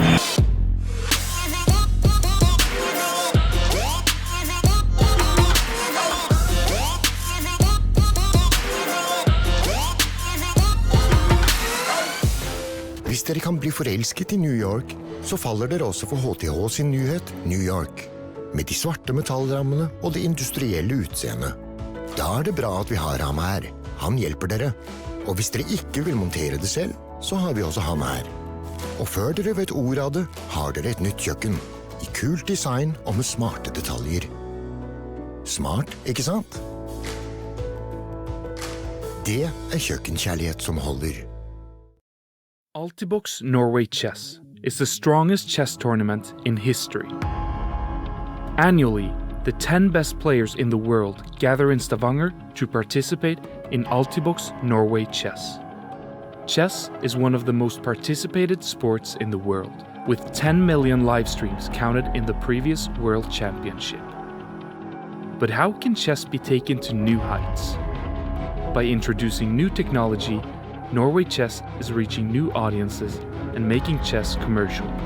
With the use of cutting-edge, real-time virtual studio technology, Norway Chess will revolutionize the broadcast of chess. It all happens inside the Norway Chess Tower, where every segment of the event takes place in multiple rooms. Each room tailored to fit every aspect of the broadcast event, and also themed with sponsors' branding. This is a unique opportunity for companies to showcase products in an efficient and creative way, through branded rooms in the Norway Chess Tower.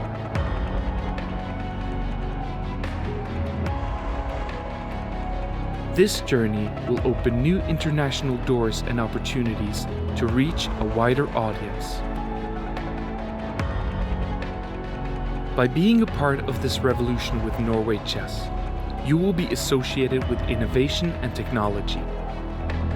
Aired live on multiple platforms worldwide, making sure your brand is part of this journey.